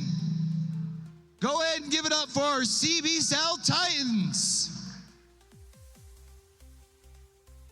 Like I mentioned, it's best of one action. We're off to Lotus here, and it should be a banger. We're gonna go ahead and send it on over to two of the best in the business. Let's go ahead and send it off to D-Lo and Pyro J.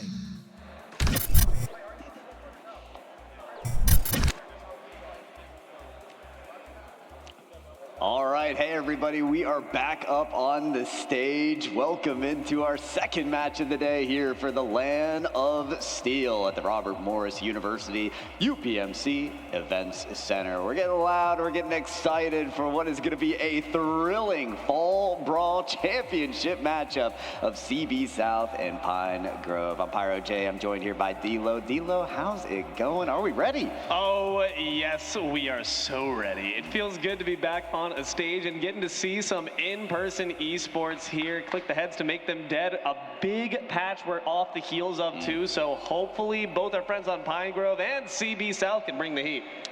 They're trying to bring the heat, Pine Grove in particular, a full senior squad. So this is going to be their year to really make it count. I think that's the energy that they've got going into this matchup. Not just making it count, D-Lo, but apparently, obviously, a vibes team. You were talking to the team beforehand. They said, yeah, we're just going to keep it real. This is what we do.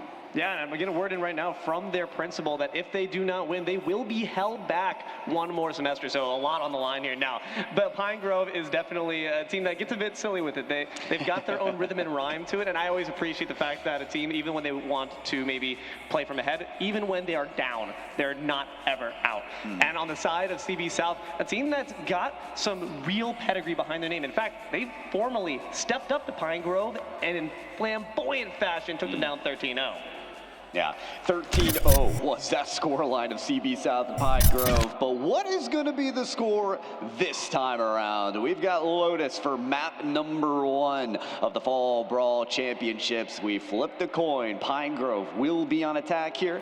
CB South over on defense as we'll get things started momentarily here. That 13-0 is important that CB South had, but that was with all their starters. 2 subs are on the field here, on the arena today. Buy-in and Wagyu are the 2 subs standing in for their starters, so a little bit of pressure on them to perform today. Yeah, on both sides of the field, there's a bit of maybe shaky hands you're going to see on the side here as well. In Pine Grove, you have Boomstick, who is a bit new to the big stage, so there is a bit of pressure riding on both, but I think you're really putting your finger on the point we all need to look at. Do the subs have the same chemistry that the starters had before? There are very large shoes to fill, size 14s.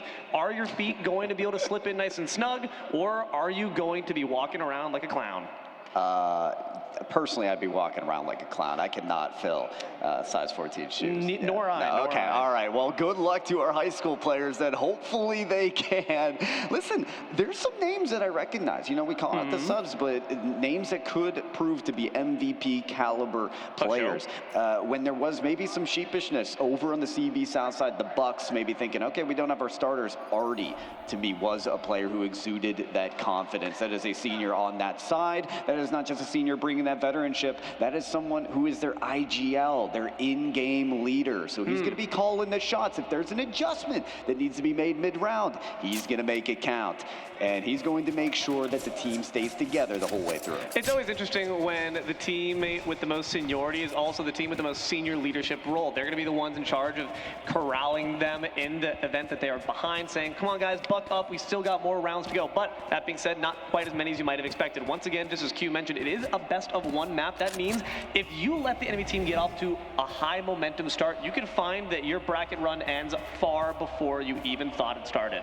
That's right. Well, before this finals does get started, a reminder to everyone here in the arena, Rocket League 1v1s are getting started. Go up to the front desk if you want to compete there. But if you want to compete here on the big stage, you had to make it through all the way to the Fall Brawl. We got round 1 of CB South and Pine Grove. It's on. Woot, woot. Pistols round here to start, and the competitions are awfully interesting. I'm looking forward to seeing the utility from Pine Grove here. I see a Clove, I see a Gecko, I see quite a lot of potential. That Rise is going to be a bit interesting. She took quite some big nerfs there in the last patch, but hopefully she can make it work.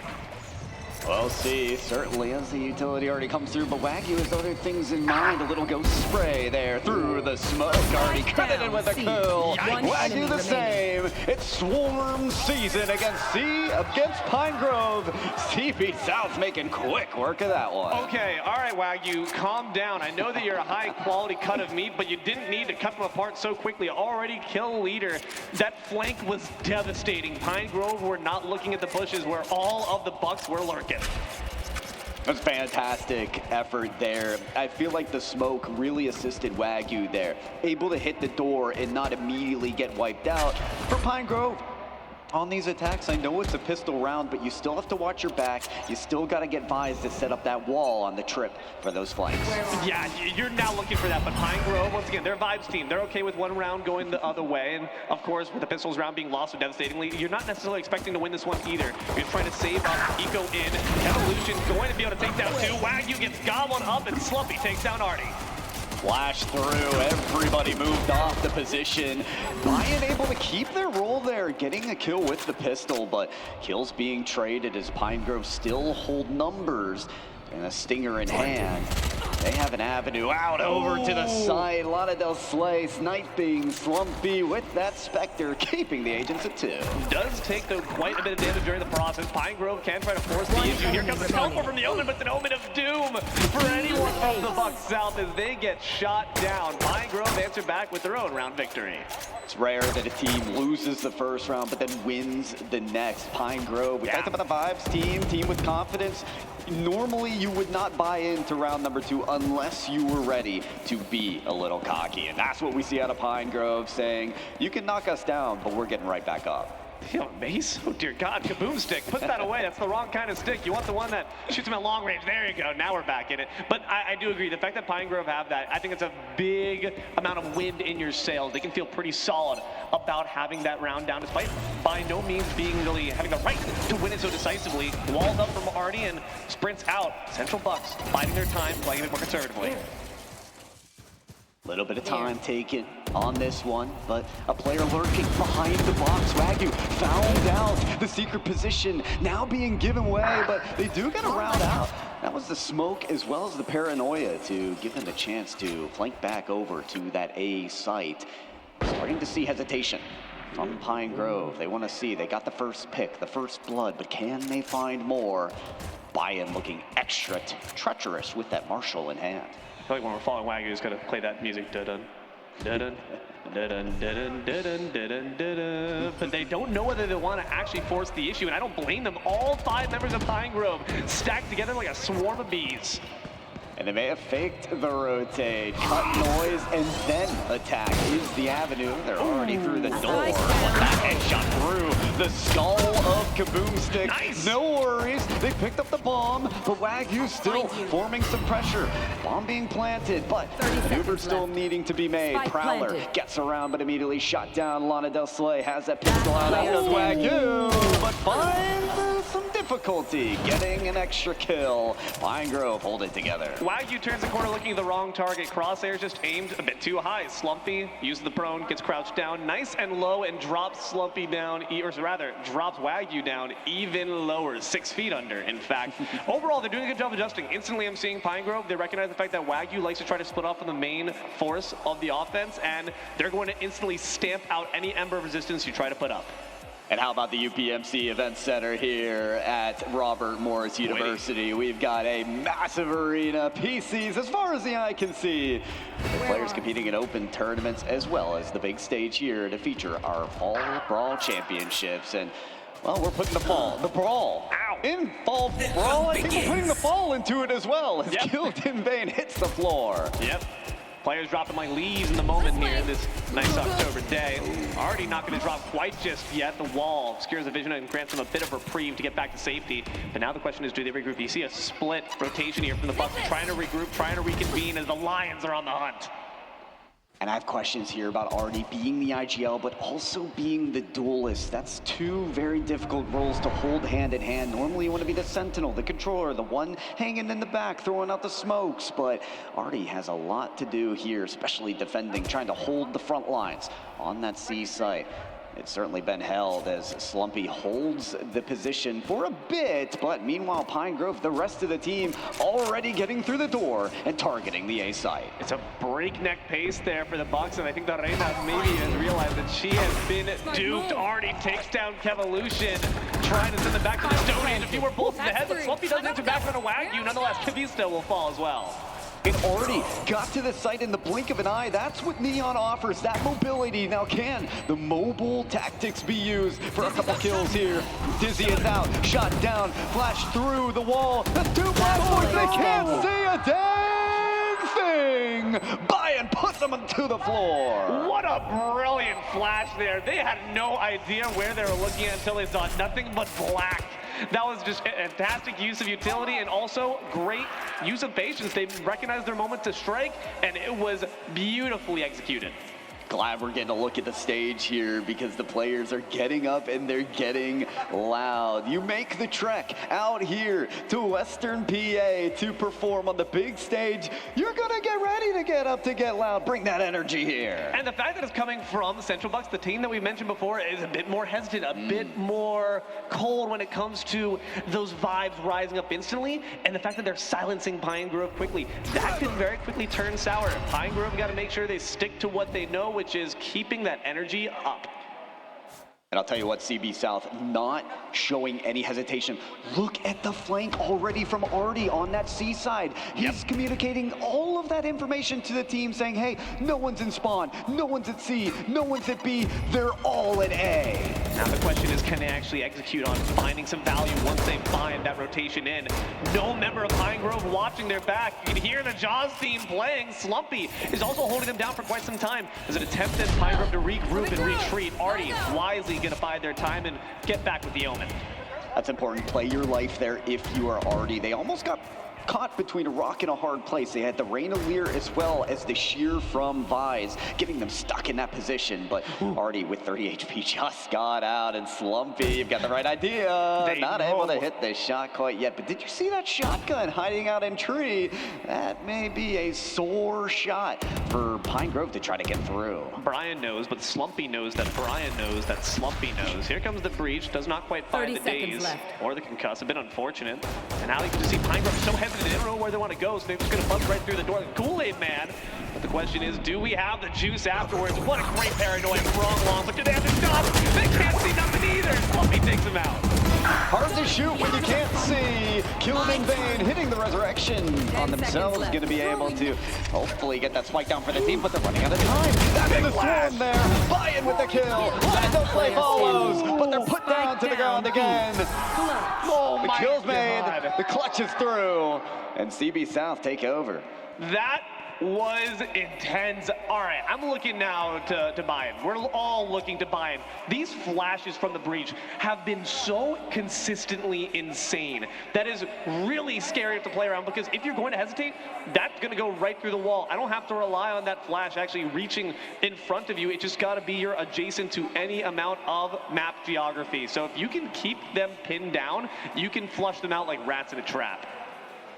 It's extremely well done, and the time pressure you can see is a huge thing as well, right? Trying to get that spike down when you still have so many defenders alive, you've got to dodge the bullets while planting the spike, and near impossible task to complete. Does not seem to be an enviable position, but Central Bucks South, they're doing a pretty good job nonetheless. 3-2 so far in their favor. And we asked that question at the very beginning. How do the subs do? Do they rise up to the occasion? Do they meet the pressure? I think it's already been answered. They absolutely do. So far, so good, but this game lasts more than 5 rounds. Many more to go in this half. Barely halfway underway. Wrong long. Taking their time here, but this is scary. No! This is terrifying! Slumpy, no! Slumpy can't get the knife, and they pay dearly for it. That's just Pine Grove getting a bit too silly with it. Now the goose gets put down, and Artie's gonna stuff to this like a turkey. Takes down Bane as well. It's a 3-piece. It's a 4! A squad kill from Central Bucks South in a flawless round. We go from one of the most diabolical kills in a knife to Pine Grove not even uttering a single cry, a single shot, a single kill in that round. And Artie coming alive with that 4K. What more could you ask for CB South?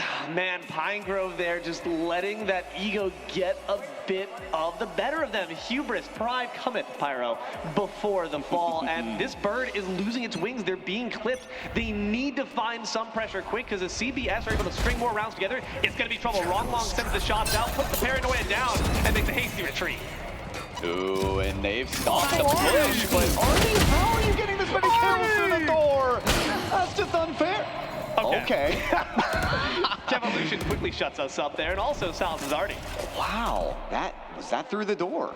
Sure. Impressive. I hope not, because that would just be nearly impossible. But what a kill. I guess that's what it takes to remove the X factor of Artie. I mean, sadly, you lost 3 members in trade. You might say it's worth it for now, but Central Buck South still got shooters on their side. Canista has been a bit quiet so far on the Rays. You want to be the noise maker instead. Long sent shots around the corner, but unfortunately, crosshair placement just was not quite on point. Wagyu gets some shots sent to the Vise. Central Buck South still with advantage.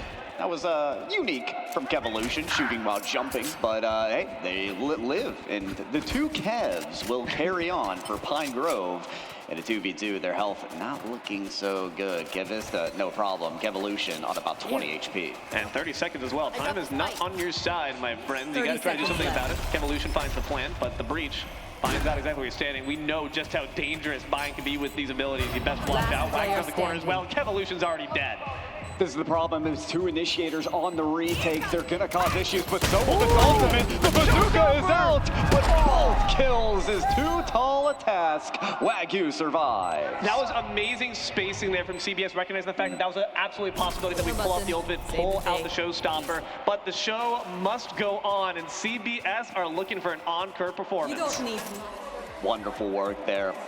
On the retake again. Fade and Breach have this task to stay alive in those retake moments. Those are the agents you need to collapse back on site and take over that round. And also, you know, make sure they get the win after Artie plays so well. Exactly. Another 3 kills to start the round, and they still nearly lost. Artie is the hammer and the breach is the broom. You sweep up what's left of the rest. But the fact that Artie is consistently able to trade out for 1 or 3 or 2 never goes down without finding some value for CBS, even if it's just information. That's the difference. Wrong Long, unfortunately, does not find too much utility. Instead, they find the grave. Yeah, I don't hate that from CB South. They've been trying to get this first blood. They've been wanting to take space early on in these rounds. And sometimes that's the punishment. Sometimes you're going to give up an agent to start. They may be evening the odds here, though. Already able to respond, but immediately traded. Wow, Nightfall trying to push back the entire team. Wagyu isn't done. 2 to push them back. They're just walking in like it's a Jackie Chan action movie. You cannot go in 1 at a time like that, or Wagyu will piece you up. 2v3, and again, you're still alive. It doesn't matter because you're all dead. Wagyu finds the quad. Super Sub is here for CB South. Wagyu puts them down like dominoes. I don't know what game we're playing, dominoes, checkers, but these guys playing chess, they're 1 step ahead at every moment. They're playing 4D chess right now. I don't even know what game they're playing. Central Buck South, they're playing the game of life, and it is looking awfully good if you are a fan of CBS so far. And it's crazy because we were talking about how Pine Grove, man, that's the vibe tribe. They're the ones who should be riding high with their spirits. They should be soaring. They have the wings, but it's the Knights weighed down by their armor, but they're looking light as a feather. And again, taking over rubble here. Artie is demanding control of the stage here. First it was C side, now it's A side, and Pine Grove pushed back at the start of every round. And you can tell Pine Grove are just starting to feel demoralized just by the way they're playing. Look how hesitant they are. I don't blame them one bit. Got the paranoia out there from the Omen. At least they're aware of the angle they're coming from on the B side, but I love the spread here from CBS. They have so much faith in their individual abilities. Lonzo Slay sends out the net, does get the capture, but Pine Grove are playing enough left dead too to know what to do about that. Don't really like the timing of that ultimate. You have to get the kill and bring that body back, and it's going to be very unlikely that there's only 1 or 2 players there on the C side. Hey, might as well do it with the gunfire, with the weapon, but they don't have the spike. No. That's the big issue. Through the door, already gets another kill. They're racking up, stacking up the kills from that angle. Exactly, but Kaboom Stick returns fire. Another 2v3 this situation is for Pine Grove. In fact, the Boomstick, the new player, the greenie, is able to take down the big media. CBS has got to feel good. They have a spike as well, so some momentum, but Bayern is still alive, and we talked about how important they are to the comp. Does not matter, though, if you're dead. Pine Grove stand with a 3-1 advantage. And remember, Lana Del Soleil used that ultimate already. They nearly fell there on B side on the altercation, but they'll have to rotate entirely over to the A side. Utility still stuck on C. They have nothing but a gun to get them through. well, gun's definitely a good start, but you also got to make sure you get the defusal kit out. Pine Grove do stand to be able to take this round pretty handily and get some much needed relief from the all-out assault of CBS. That being said, does seem like we're going to try to go for an attempt at the retake. Definition stands the vanguard and instantly puts down Lionel Slay before they can even start to sing. Okay, Cavolution, I don't know that you had to do him like that. One bullet is all it takes with the Guardian and made short work of it as well. Clearly, Pine Grove are showing that they've got the precision as well. They'll pick up that tag and move on to the next round. That was a very important round. I think you need, of course, it's never good to lose a round, but it's never good, especially not good, to lose rounds in conjunction, to streak them together. When you see the enemy start to do that, they're building momentum, they're building a streak, they're building foundations to just dominate. So Pine Grove, at a very critical moment, stopped that flow. They put a speed bump in the Central Buck South, but now I need to see them do the exact same thing. I need to see them get this fourth round in their side, and then anything feels a lot more possible. Putting down Artie earlier there was the really big facilitator. We got to get that going again. Oh, hold on. Wrong Long wants another interaction here in mid, and they've been the victim of some first bloods recently. I like this adjustment from Pine Grove. They're not trying to take up space. They're not trying to attack a site. They're not even fighting for rubble, which CB South has taken over once again. They're instead committing to that first blood kill. But this time, CB South are acting a little more patient. It looks like rubble will be the interaction, but plenty of CB South players ready to meet them. The Lear comes out but finds no utility. Instead, it's the Reina who's almost dead. Killed in Vane has to use their res so early, but there's no utility gain so far. Wagyu takes down Vane once more. Kevin Stubb finds the counter kill. Already big job here to do, and he's completed it so many times, but Slumpy takes out the X Factor. We got a 3v3-2 ultimates on the side of Pine Grove. Slumpy just dictating the pace right now with the shots, with the fire. Oh, Wallbank's not there. They're stuck in the crouch. Can they get away? No! Stuck in the trap. That is rough. At the very least, they got the trade off. Still doesn't feel good, though, when your Raze is nearly erased herself, and the breach is still alive. You have the Omen as well. I'm curious to see what Wrong Long they will do in this position. Not used to being alive this long. Okay, I thought oh no, you've got to deactivate the ultimate! Long, you either use it for a comfortable position on the CT side or you use it for information. They tried to take on both and bit off more than they could chew. The weight of the world on their shoulders, and they crumbled beneath it. Kevin Stubb waits around the corner. Does not much health, so honestly could be a good way to just try to bait out this breach. And indeed is going to be bait, but there's no one ready to capitalize. Now there's a 1v1. Whoa, a bit of a taste of medicine. How do you like that flash? Cavolution hadn't survived a post-plant on Seaside earlier, but this time, yes, ready for revenge. And I'll tell you what, D'Lo, Pine Grove were close to falling apart in this game, but now they've got some serious momentum. This is huge. Having those 2 rounds back-to-back is proof in the pudding that you are absolutely capable of not only changing history. Keep in mind, they got 13-0'd by this team before. That is something that sticks in your mental. No matter how much of a lighthearted, cheerful squad of killers you are, that is something that's going to kind of stick like a cockleburr in your brain. But now Pine Grove can say, we're going to rewrite the textbooks. We're going to make our own history.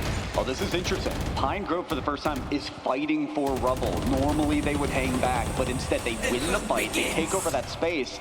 Are they going to move on it? Again, so hesitant just after taking that space. It may come down to who grabs the first blood. Look at this, already hanging back, pistol in hand. Clearly not good weaponry on the side of CB South. Pine Grove could just stampede their way in. Slumpy had some really good gunplay last time around. You see the same thing happen. The Vibe puts down the round, but Kevin doesn't want to get taken out. Slumpy and killed. Combined for 2, but Slumpy instantly gets answered back. That's okay. Vane makes sure their life will not go down in vain. Finds a 3-piece. And just one more to take out. It's Wrong Long hiding in the back of the site with a Vandal, though. And that could get messy. Kaboom Stick puts it to bed. Explosive for the 5th win. Despite the fact that Pine Grove got 3 rounds back-to-back, which means that that Hunter-Killer drone is ready and available, it also is interesting the fact that they're not the ones who are hooting and hollering. They're not chirping one bit. Those birdies are keeping nice and sound. I like this fact in the sense that they are keeping humble. They're making sure to not let their egos run away with them. At the same time, though, I kind of want to see that energy that we expect from the Pine Grove posse. I'm curious to see if they once again get another round beneath their belt, tie the series up. Maybe that's when we really start to see them spread their wings and soar. All right, for this final round of the first half, we did see that the economy is there for a bye for both teams. So I do wonder about already utilizing that ultimate before this stage. Could have kept it for the last round to give them a lead moving into the second half. But forget about the past. It's about the now. It's about the present. And can Pine Grove give themselves a gift here of a tied-up game with this round win? Boombot gets sent right through the shadows. Will not find too much, though. The paint shells are out, too. That barely gives some info in terms of where they are not, but that does not solve the question of where they actually are. Doors opened. Buy-in.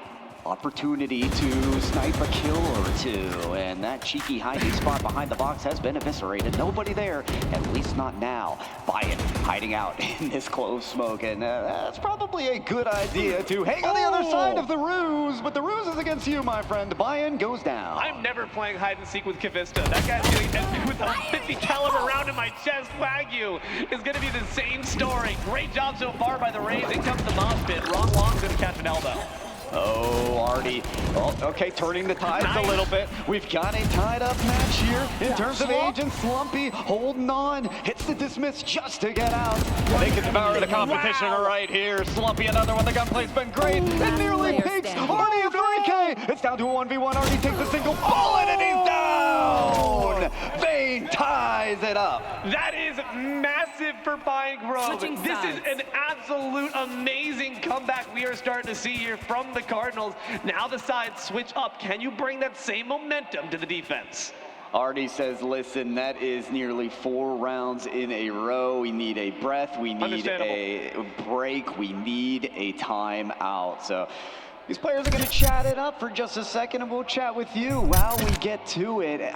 Tell you what, CB South, we mentioned the fact that they 13-0'd them earlier in Fall Brawl, so I feel like the beginning of this match carried so much weight. Will they continue that streak? And Pine Grove have very clearly said no. Marking like the change, because there's clearly been a shift in the energy, right? I think we're seeing a big step up from Slumpy on this Reyna. She's going toe for toe and sometimes chopping off a few more of those digits alongside it. And that has been so useful because, of course, Reyna's kit completely relies on the fact that she's stacking together elims. So the fact that we're now getting to see the fruition, the composition is actually getting the synergy that it wants, the vision that they set out for is being implemented to perfection.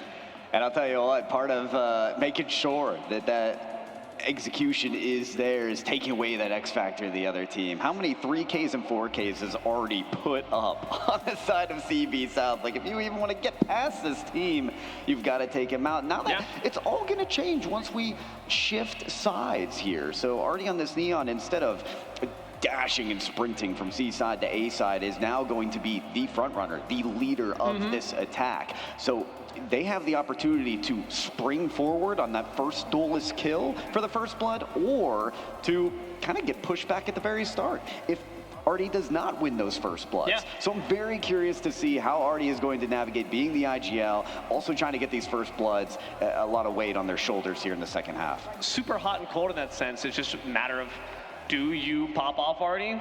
Do you slay them as Lana Del Slay would so please? But my question for you then in that case, if we've broken down the offensive side, what our friends on CB are looking to get done now that they've switched over, how about Pine Grove? What does their composition look like on the defensive end? I think it's a little more passive. You know, we saw CB South take up space early on, being willing to taking those fights. I think for Pine Grove, their strategy is much less so, let's take away this position and more so fight for those key areas.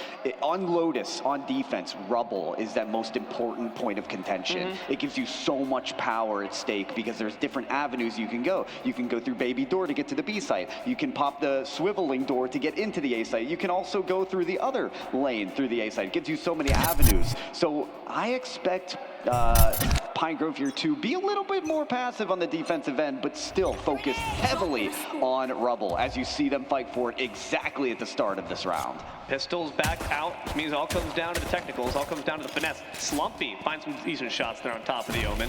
That's going to be Wagyu bearing the spike, but so far no one's bearing any first blood yet. And again, there wasn't a fight worth fighting for on that A Rubble side. Nobody there. terms of the CB South squad. And, well, you've got a lot of bullets in that Ghost, Dilo, so you might as well deal them out. Suppressing fire, they say. And honestly, I do like the fact that Pine Grove are very daring when it comes to placing their shots. They don't really care if Central Bucks know their position. We saw that last round. That's what got them the win. They're willing to wallbang. They're willing to just go for the shot and say calculated, even if they had no idea if you were there.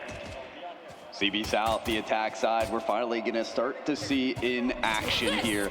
The rotation available, though. Utility expended to the Z side. It's a fake, all to take B instead, but there's still commotion on the Pine Grove side. Hiding out in that smoke is Slumpy and does get a smoke spam kill, and it's nearly impossible to remove Vayne, but eventually the kill is made as Slumpy hides out in that smoke. The spike is planted. Okay, almost dangerous. Right, does find the kill. They get trapped right inside that rock and hard place. What an amazing trap there from CBS to keep the Reyna in check. Vista gets straight out for one. Kevolution does take down Artie. That means it's only going to be the Omen left, and they're rocking low health. One bullet will do it. I'm sure the comms have communicated that to Kevolution, but the defuse has to be made as well. Surely the fault line will be available for Wrong Long to delay that defuse, so it's all about timing here. For the smoke even. No way. I should say, uh-oh, pros don't fake. Wait, half is taken. They're gonna go for the second half. Wrong Long still waiting. Too long! Kevolution holds until the win. That is painful for CBS. They just underestimated the daring, the audacity of these Cardinals who are now squawking proudly, fluffing up their chest feathers in your face. What a brilliant play there to recognize. And that's what Pine Grove does. Again, they are the vibe tribe. Yep. They're the ones that say, all right, I'm just gonna defuse. What are you gonna do about it? Yeah. Nothing is the answer. Whew, the safer play would have been to pop the spike and get the kill, because again, they were on low HP, right? You could even spam through the smoke, so it's understandable why you would just wait it out. But as you said, the vibe tribe moves forward. Now moves up with the lead as well. Slumpy is bearing the outlaw, which is awfully scary considering their marksmanship in these last rounds. They worked really well with the Stingers in round 2 of the first half here, CB South. So I'm curious as to how they'll do it this time around. Already get a little spray through the smoke, but right beside that baby door that gives them the B side pressure, they're gonna take that. First they went to B site from C, now it's from A. They've taken the site, and they will at least get that spike down. Rotation from the Vi's coming through here, but you're not really gonna be able to get much headway, especially with what a Vi's able to accomplish. Tries to take down the trap, but now Artie's waiting around the corner. It's actually just begging you to come around. Now Kevolution knows it too, but do they decide to contest? Man, I'll tell you what, it's so difficult on the pistol rounds because the knife, the gun, none of it does it. They swing around and that kill was inevitable. Oh my God, what are these doors made out of? The bang ball right there. Slumpy, kaboom, and killed. All combined for 3. He's able to walk right past the doors, blast them open alongside your ribcage. Biden, though, does get 1 kill in return. It's a 2v2 at the very end. A lot of the slay. Makes an advantage CB. Oh, and they know better than to wait out the spike defuse. They crash in and get the kill, tie up the game. This is a fantastic series we're seeing be played out in front of us. Again, you look back in the history books, you turn back time, just a few short months ago, you say 13-0, and now it's Pine Grove standing on their own 2 feet, saying we deserve to be on the stage just as much as you. Whew. Had a feeling this one would be a doozy, but boy, oh boy, 7-7. Now I'm understanding why we made this a best of 1 instead of a best of 3, because if it was a BO3, we might be here all day. So it was just decided here on Lotus. Not sure if we mentioned that today. It is a best of 1. The single winner of Lotus will be our champions. And they recognize it too. It's not quite a marathon, not quite a sprint. Valorant, of course, is a long-form game. 13 rounds is a pretty awfully high number. But you still got to try to recognize the fact that one bad streak of momentum, one bad streak of plays can be the end of your run. The split here from Pine Grove, it's all about whether Bucks can break through this weakened ends of the defense before the counter rotation comes through. Oh, Kevista, that Bucky is about to be loud. It's a little bit quiet on the ground now with Cobweb still in the muzzle. The sight takes are so efficient here from CB South as they get that spike down again. It's just gosh darn buy-in with these gosh darn flashes. I'm tired of them just watching it. Slumpy takes a quick nap because they're tired too. Already going to be the one who gently caresses them to bed. Now it's 3 members of Pine Grove stand up against all 5, and Lana Del Slay makes it only 2. coming from Pine Grove here to be in the face of all that rifle spray. A Guardian to the face, a Vandal to the face. CB South makes short work. Pine Grove just feels like, is it the splits that aren't working, or is our positioning a bit rough? It's just we're not clicking the right heads. What do we think is rocking a bit more rough on the defensive side for our Cardinals? Part of it's the gunplay.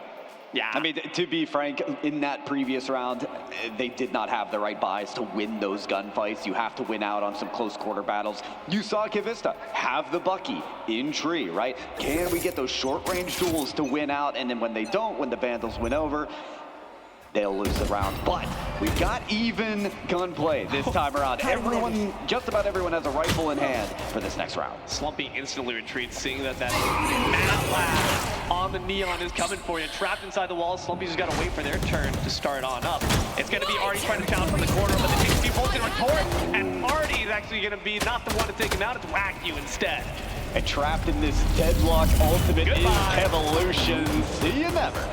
And that utility spray as well from Lana Del Soleil has been so effective against Pine Grove to retake the site. So many bullets are required just to get past that utility. And we also have a flank as well. A couple kills about to happen in the back of the head there. Long takes out 2. Firing squad, but it's a man of one doing it. And now only the Rays left. Kivista is going to need a real miracle to bring this one back, especially with the spike already planted.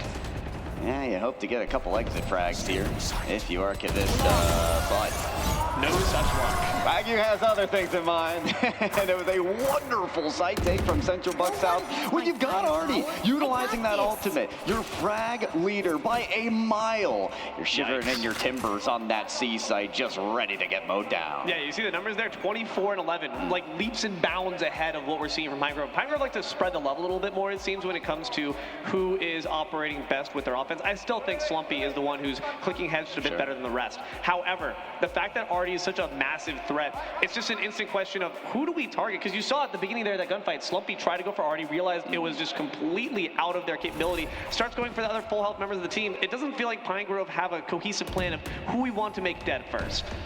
I think you ensure that you're not dead first. I agree to me, Pine Grove need to play for the retake here. The site takes are way too effective. The utilities all expended, and now they're being taken out of this round 1 by 1. Slumpy, your kill precision player could be the one to turn it around, though. Let's find out. Kivista's going to be one to start things off. Finally, it's vengeance for their 2 fallen comrades, but taking out buy-in, which is good. You don't have that utility anymore for any potential attempt at the retake. Slumpy does indeed fulfill their role. Drops 2, but we still have Artie alive. That's scary. Oh, Kivista barely gets around there, and around the corner is Artie. Couple kills still to make if you're Artie, though, so it's time to dash in and surprise him. Bounce around and fall to the ground. Kevolution puts it down. You know what? There's a chance there. I certainly had my fingernails almost chewed down at the quick, seeing that Artie was the last one standing from the Buck South. But I will say, Pine Grove had me worried there because they did kind of the opposite of what you expected. What you mentioned, what you laid out for them is to not dig your heels in on the first point defense. They tried to, they didn't succeed, but Slumpy off the back of their work, trading out that 2. As long as Slumpy's able to continue to execute this level, Pine Grove can make a few mistakes and still have enough leeway. It really feels like a competition of the duelists here. Yes. Who gets those first frags? Who gives the one team the upper hand here?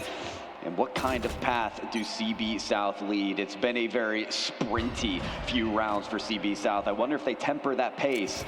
So far, it doesn't quite look like the case. And it really makes it interesting when we see Slumpy and Artie end up facing off, because they're not really going to be super loath to do so. The disarm there comes out, but Artie is able to sustain through. Kaboom stick now this time is the one to step up. Kivista drops down 1 more, but when the tide stands, 2 members on each side, and of course, Slumpy and Artie are 1.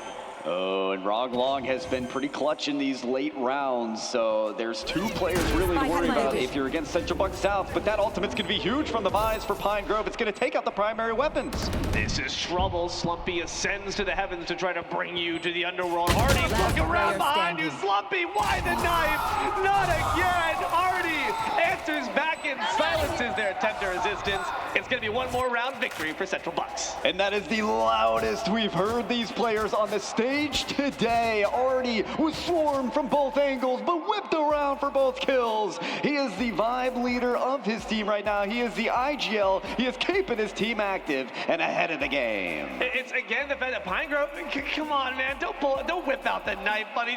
Just shoot him. Just shoot him, please. It's a gun game at the end of the day, all right? There's no humiliation. We're not playing blops. You got to make sure that you're going by what works, and unfortunately, that was not it.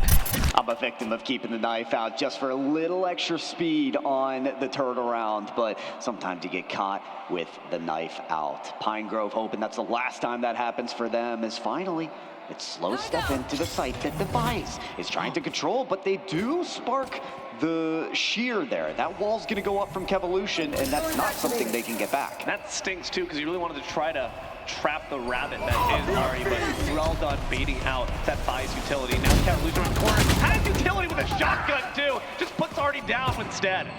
And the gun's not the favorite Pine Grove here. They have bought for the next round. They do get one frag, but again, you can see Wrong Long. It's just an easy duel because you've got a rifle against a pistol. This is a surefire win here for Central Bucks South. You even have the Thrash, available for the Pine Grove Gecko, but you're not going to see it get used. They're going to go down. They're going to keep those ultimates, as much money, as much utility as they can save to the next round as they can. Kaboom stick is snapped in half, and Slumpy slumps to the ground lifeless. 11-8 here. Pine Grove still absolutely in range to make this comeback once again. But this is the round. But it's got to happen now. It has to. All the economy has favored them in this very round. Again, I want to see Pine Grove be smart about their decision making here. It is clear that CB South want to splash on the site. They have walked up, they have crashed on, but in this new meta of Valorant, your utility takes a longer time to regenerate. So let them splash on the site. Let them use all that utility and then retake with a fury. It's what we saw before, executed so well by Bayern, so why can't you do it yourself? Anything you can do, I can do better. I can do anything better than you, but Central Bucks South are the ones that are singing the show tunes as they're merrily on their way back to site. And the utility has changed here from the buys on Pine Grove. They've instead fortified B site, which is smart.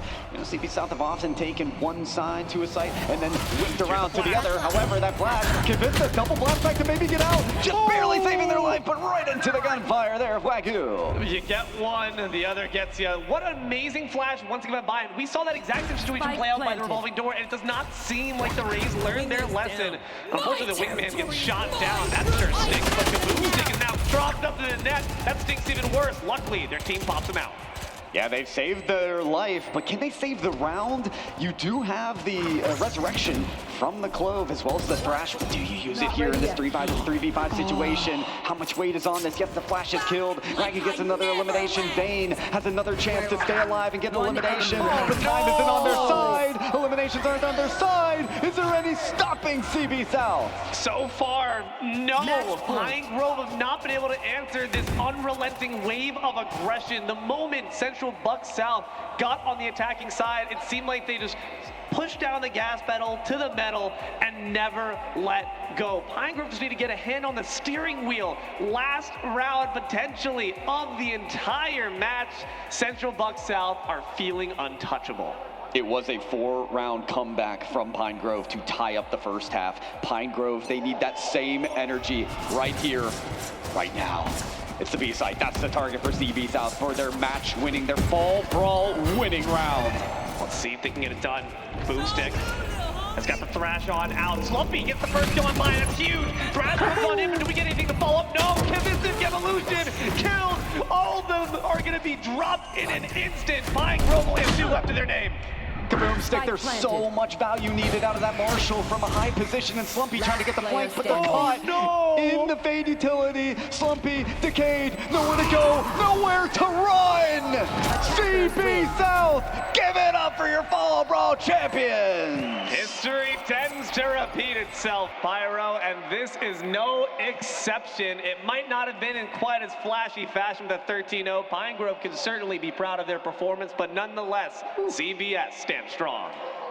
Artie stands strong. 33 kills, 500 nearly. ACS led the team in the comms, led the team on the battlefield, got up, got loud. He's cheering. A ton of people in the crowd rooting for him as well, and for good reason. We didn't quite see the 13-0 that apparently CB South got on Pine Grove earlier in Fall Brawl, but we still saw that dominant CB South that we knew they could be. It's exactly what you said. It's just the unabated aggression with which they're able to take the point, and coupled with the fact that Pine Grove was unwilling to let them take it and try to go for a different strategy. They really wanted to just kind of hold a stalwart, stoic wall. It didn't work. Instead, they folded. That's right. There was the opportunity to pivot, to take action instead on the retake and have all your members ready for that position, but instead 1 or 2 players falling every time that site was taken left them out of numbers, out of utility, and out of the ability to really compose themselves. With that splash action that we saw from CB South, it keeps your opposition so uncomfortable, right? You can never really gain your ground. You can never really take a breath. The only timeout we saw was between halves. There really was no break to all the pressure that CB South put on Pine Grove. And even though obviously Artie was the front runner when it comes to just dropping fools, I do want to give a special shout out to Buy-in. I think that the utility from those flashes was so interesting and so just useful. The utility was useful. The utility was utilized well. And that's not what we got to see from, unfortunately, the Vias. The Vias receiving that nerf that Arc Row is now destructible. That sticks because it's such a massive amount of utility. We see how effective flashes are with those 2 pieces that we're picking up. You don't have that same luxury. And in those fringe scatter situations, it just resulted in the chips being down for our friends on the Cardinal side. You can nerf those flashes as much as you want. They're still just as effective with those flash points out of Breach, and the flashes that I'm getting here on the stage right now feel a lot like what Pine Grove were having to deal with in that game. You mentioned Buy-in as well. Wagyu deserves some flowers as well. Those are your 2 subs. Yes. Pulling the weight for CB South. We put a lot of pressure on their shoulders to show up today. It was going to be on them to keep the CB South team strong, fortified, and ready to perform on LAN. I mean, you have the pressure of being a sub, you have the pressure of performing on this big stage with the crowd, trying to root for you or root against you. Speaking. And us yapping about them the whole time as well, and they still pull it off. It's really impressive. Not only do they get a good dexterous finger workout, but also their traps and delts are feeling nice because they put the team on their shoulders. But of course, Artie as well certainly is going to have some big back muscles to speak of because they absolutely nailed it. And we're going to be able to hear more from these teams. We're going to send over to our friend Q for the interview.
what it do? It's your boy Q. We're right on back. We're actually out here on the concourse right now. I figured what better time than now, actually, to talk to a couple of alumni here from PIEA who are here competing in the 1v1. So I've got Jay Cray here to my left, Exwalvo here to my right.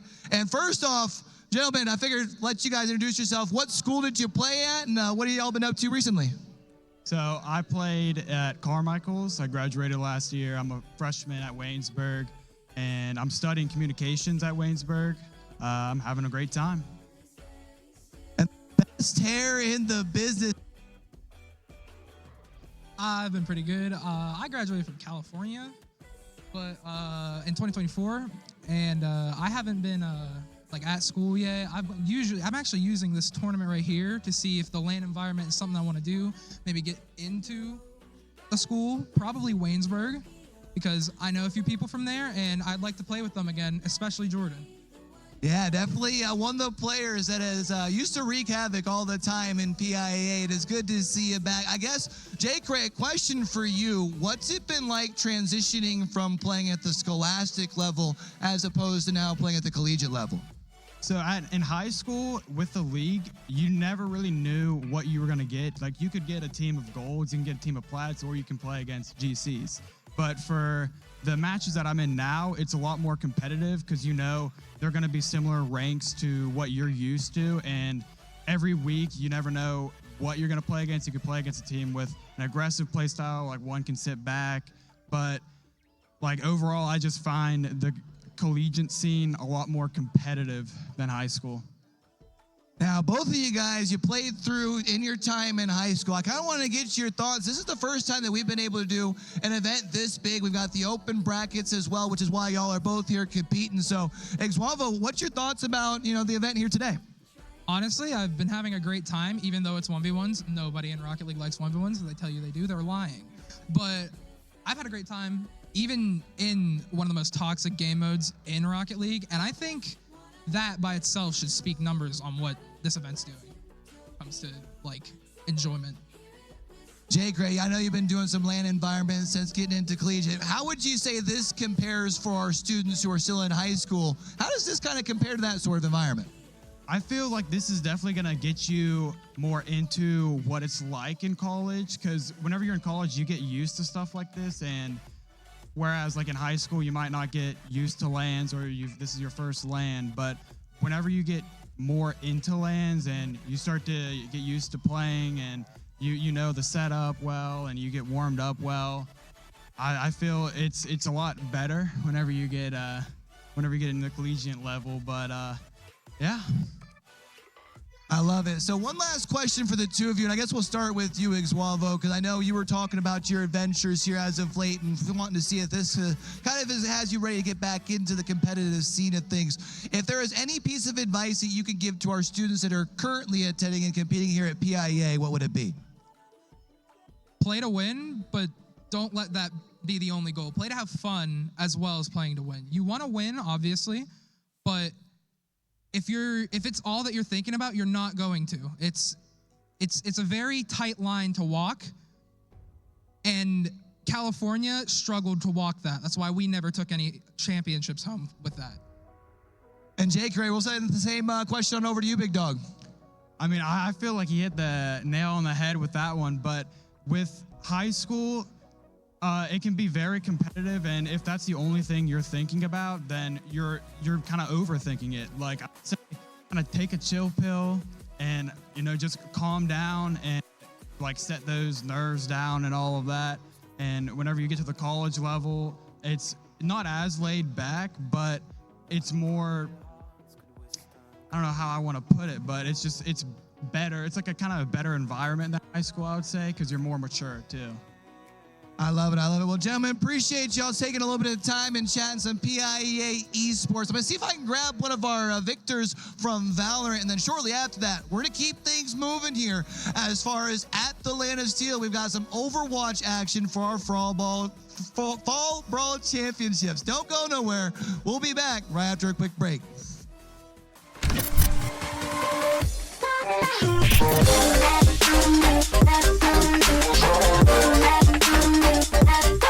be right back.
생각해 또 나도 몰라 what did I do so wrong 다 비슷하게 살아가는데 꿈은 이뤄지는 게 아니라 꾸는 거라 생각하며 살아왔지 아무것도 아닌 나에겐 누가 말해줬지 진짜 원하면 언젠간 되지 말만 잘하는 사람이 되기 싫어 진짜 잘해 이젠 나도 할래 I'm gonna be a legend We're gonna be a legend 우리가 해냈다고 다 고개를 끄덕일 수 있게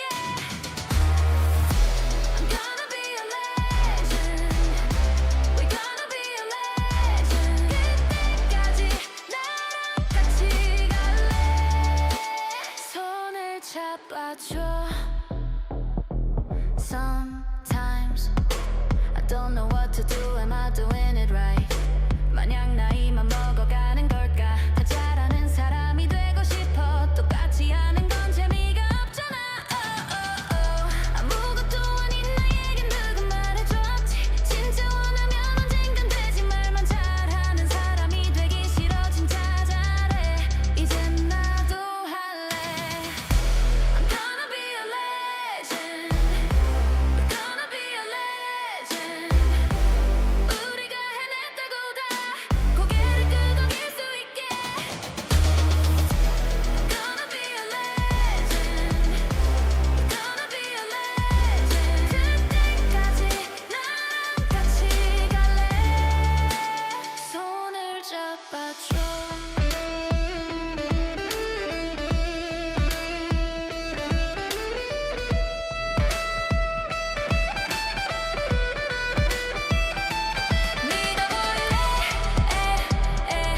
이젠 해낼 수 있어 믿어볼래 이젠 해낼 수 있어 I'm gonna be a legend We're gonna be a legend 우리가 해냈다고 다 고개를 끄덕일 수 있게 I'm gonna be a legend We're gonna be a legend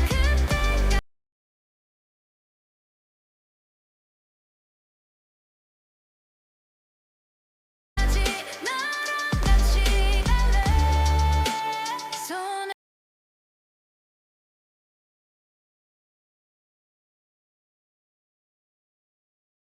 잡아줘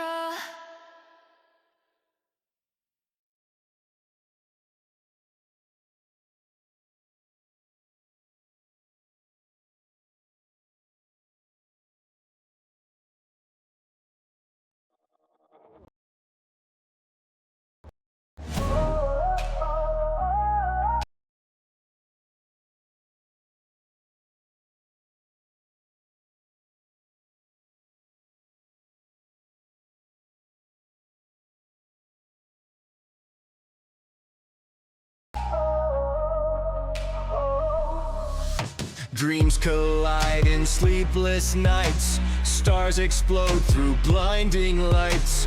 Victories found in the fight. I'm on top, my soul ignites. Life's a game, we learn the rules. Twist and turn like misfit fools. Through the pain we break the chains. Find the win through loss and gains. I've got a heart that's never quitting. In this race I'm always sprinting. Feel the power, victory sings. Born to conquer, spread my wings.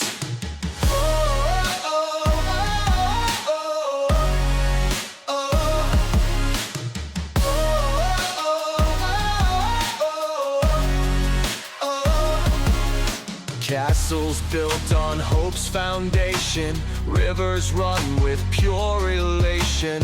Through the storm I'll find my way. Triumph shines like break of day. Tides may turn but I remain steady, strong, won't yield to pain. In the end the truth will show. Strength and heart, the seeds we sow. I've got a heart that's never quitting. In this race I'm always sprinting. Feel the power, victory sings.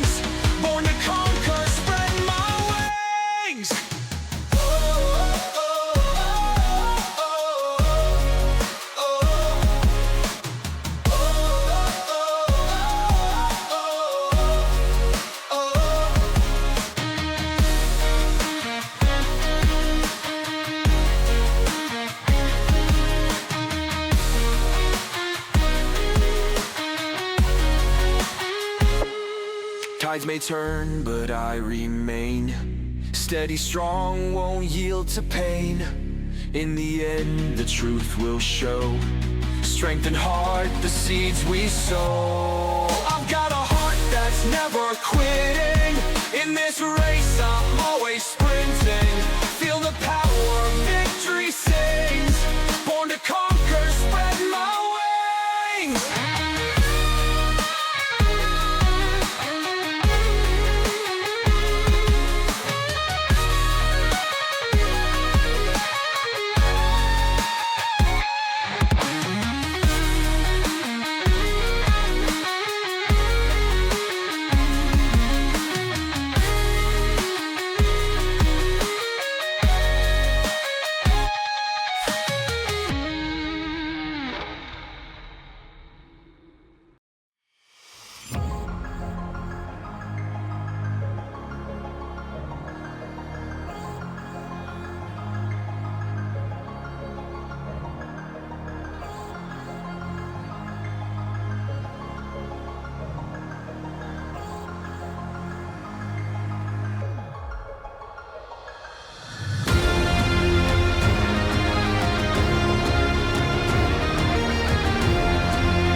Hey, yo, what it do, what it do? It Gotcha, boy. Cool. We're back here at the UPMC Event Center. We're out here on the concourse as we get to chat with one of our champions from our fall brawl in that last series from CB South Christian. Christian, how you feeling after the big dub today?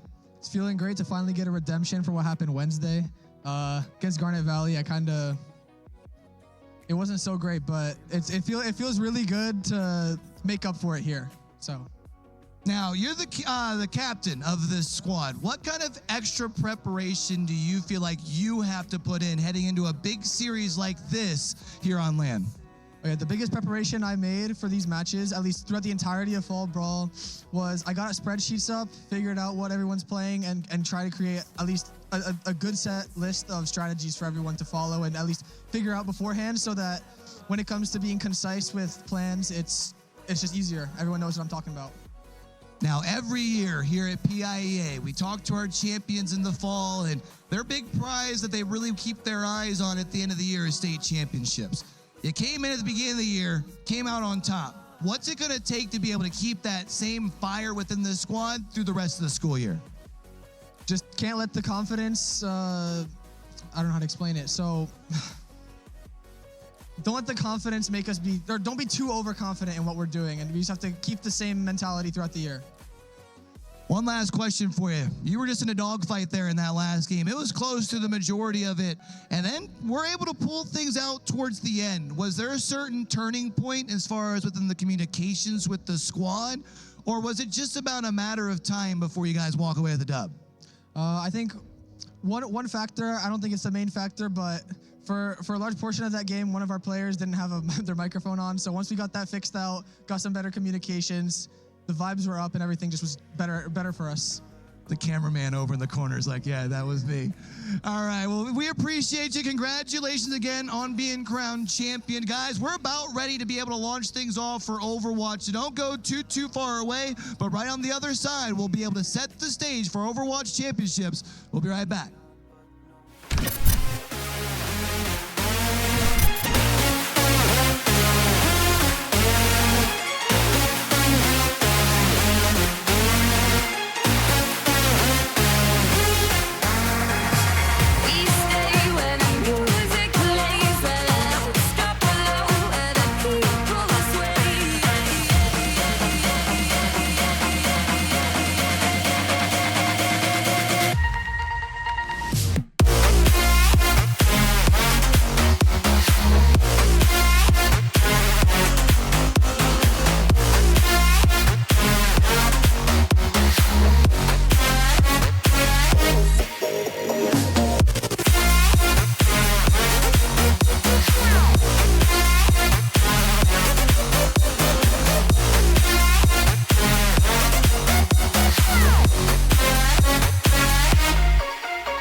I'm stuck inside of these walls within. I don't recognize who I've turned into. I'm losing hope in getting myself back. Everything around me is starting to turn black. Don't tell me you're hurt again. Tell me how wrong I am. Tell me how it's all my fault. Yeah, I've met my match again, starting from scratch again. Where is the pleasure in all this pain? Don't you lie to me. Say it's all okay when it feels like I'm drowning.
echoes became colder.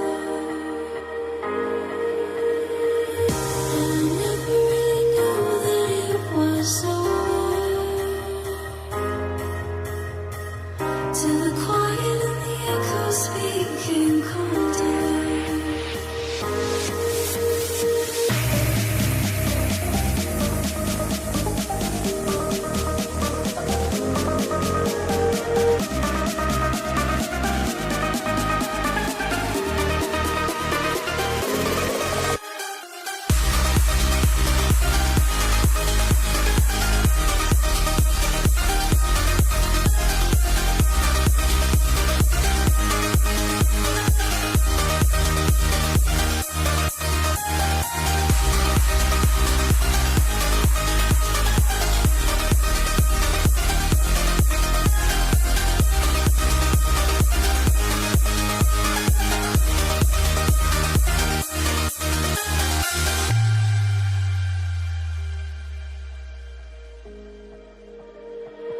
You took my love and gave it back. It's yours to leave, but it won't keep me from this heart. And I'll try to carry on again, but I never really knew that it was over.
tomorrow.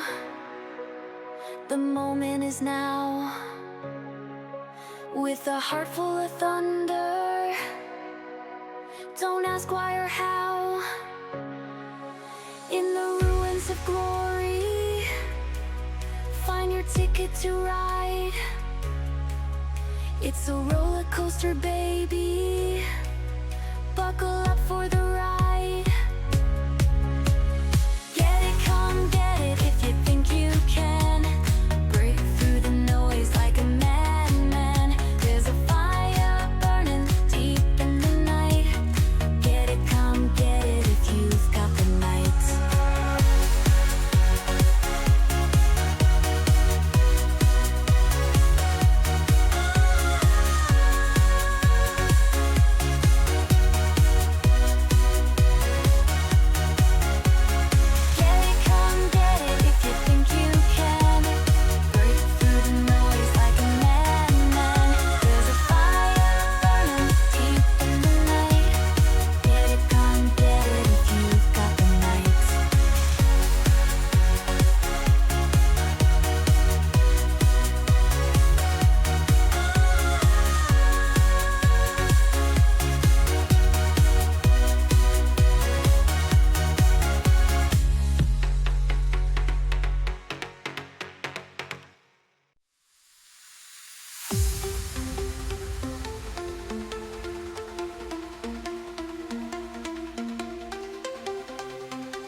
We've got a couple of Fall Brawl champions crowned here at the UPMC Event Center, and it's time we keep things moving. We're about to move on to Overwatch 2, which should be a banger. We've got the Comets here from Penn Manor versus the Bears from Elizabethtown. Of course, let's go ahead and set the stage here first and introduce our teams. We're gonna start on the left side of the stage for those here in the facility today. We're gonna get started with the Comets from Penn Manor here. Coach Steele leading the way.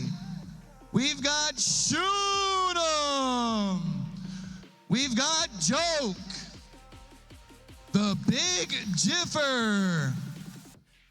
Wild Baller. IJV. And Plancy rounding out our Comet squad here from Penn Manor. Go ahead and give them a hand.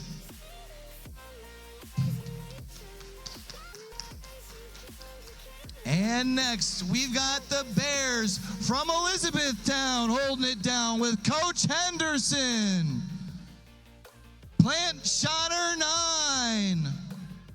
Wildlife. Silence. Fiery. Cinnamon Bun. And Captain Rex 75. It's going to be best of 3 action here for Overwatch 2. Make sure y'all lock in because it's about that time we get down and do what it do. And who better to call our action here today than D-Lo and Hot Sauce. Boys, take it away.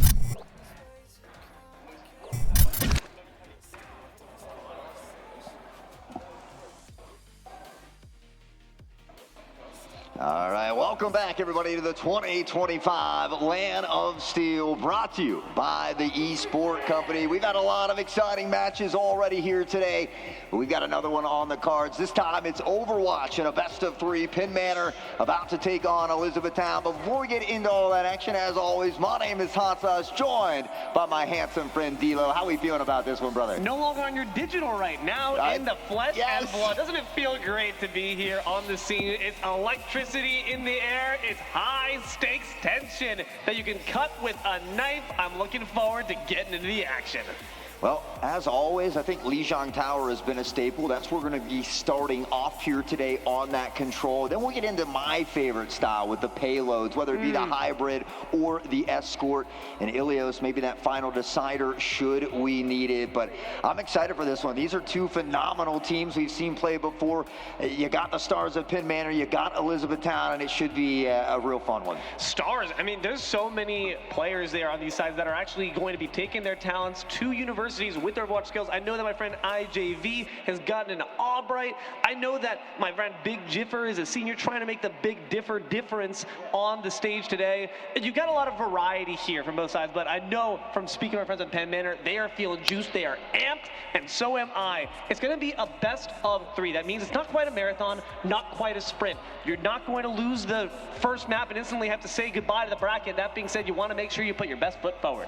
Absolutely. I think this is going to be a fun one, and these two teams pretty evenly matched, but a couple big stars on that side of Penn Manor. You talk about the likes of Shunem, IJV, Big Jipper. These players have been playing together for quite some time. I've had the pleasure of casting some of them in some other college events as well that they were kind of dipping their toes into. I talked to Big Jipper a little bit before we got going. I'm used to seeing him dominate on the Genji. He said, not today. I've got a couple tricks up my sleeve. So I'm excited to see what they got. But on the other side of town, the Elizabethtown here, another phenomenal squad. Cinnamon Bun, Wildlife Science, some of these players, very fun to watch. So I'm excited to see what they got and to see if maybe they could potentially upset Penn Manor here. Well, what I've heard so far in terms of what they got is a dive and roll type of style gameplay. We talked to the coach there, got the ins and outs, the nuts and bolts of what they like to do, and that's a get up and close and personal in your face and start to do damage. So with these recent swings in the meta, a big update recently did come through. There's some supports that took some hits, supports that took some upswings as well. I'm curious to see, is it going to be a Winston dive comp? We were opting for the Hazard instead, which have been the real linchpins of those formats. And also the supports, that's also going to be a big factor.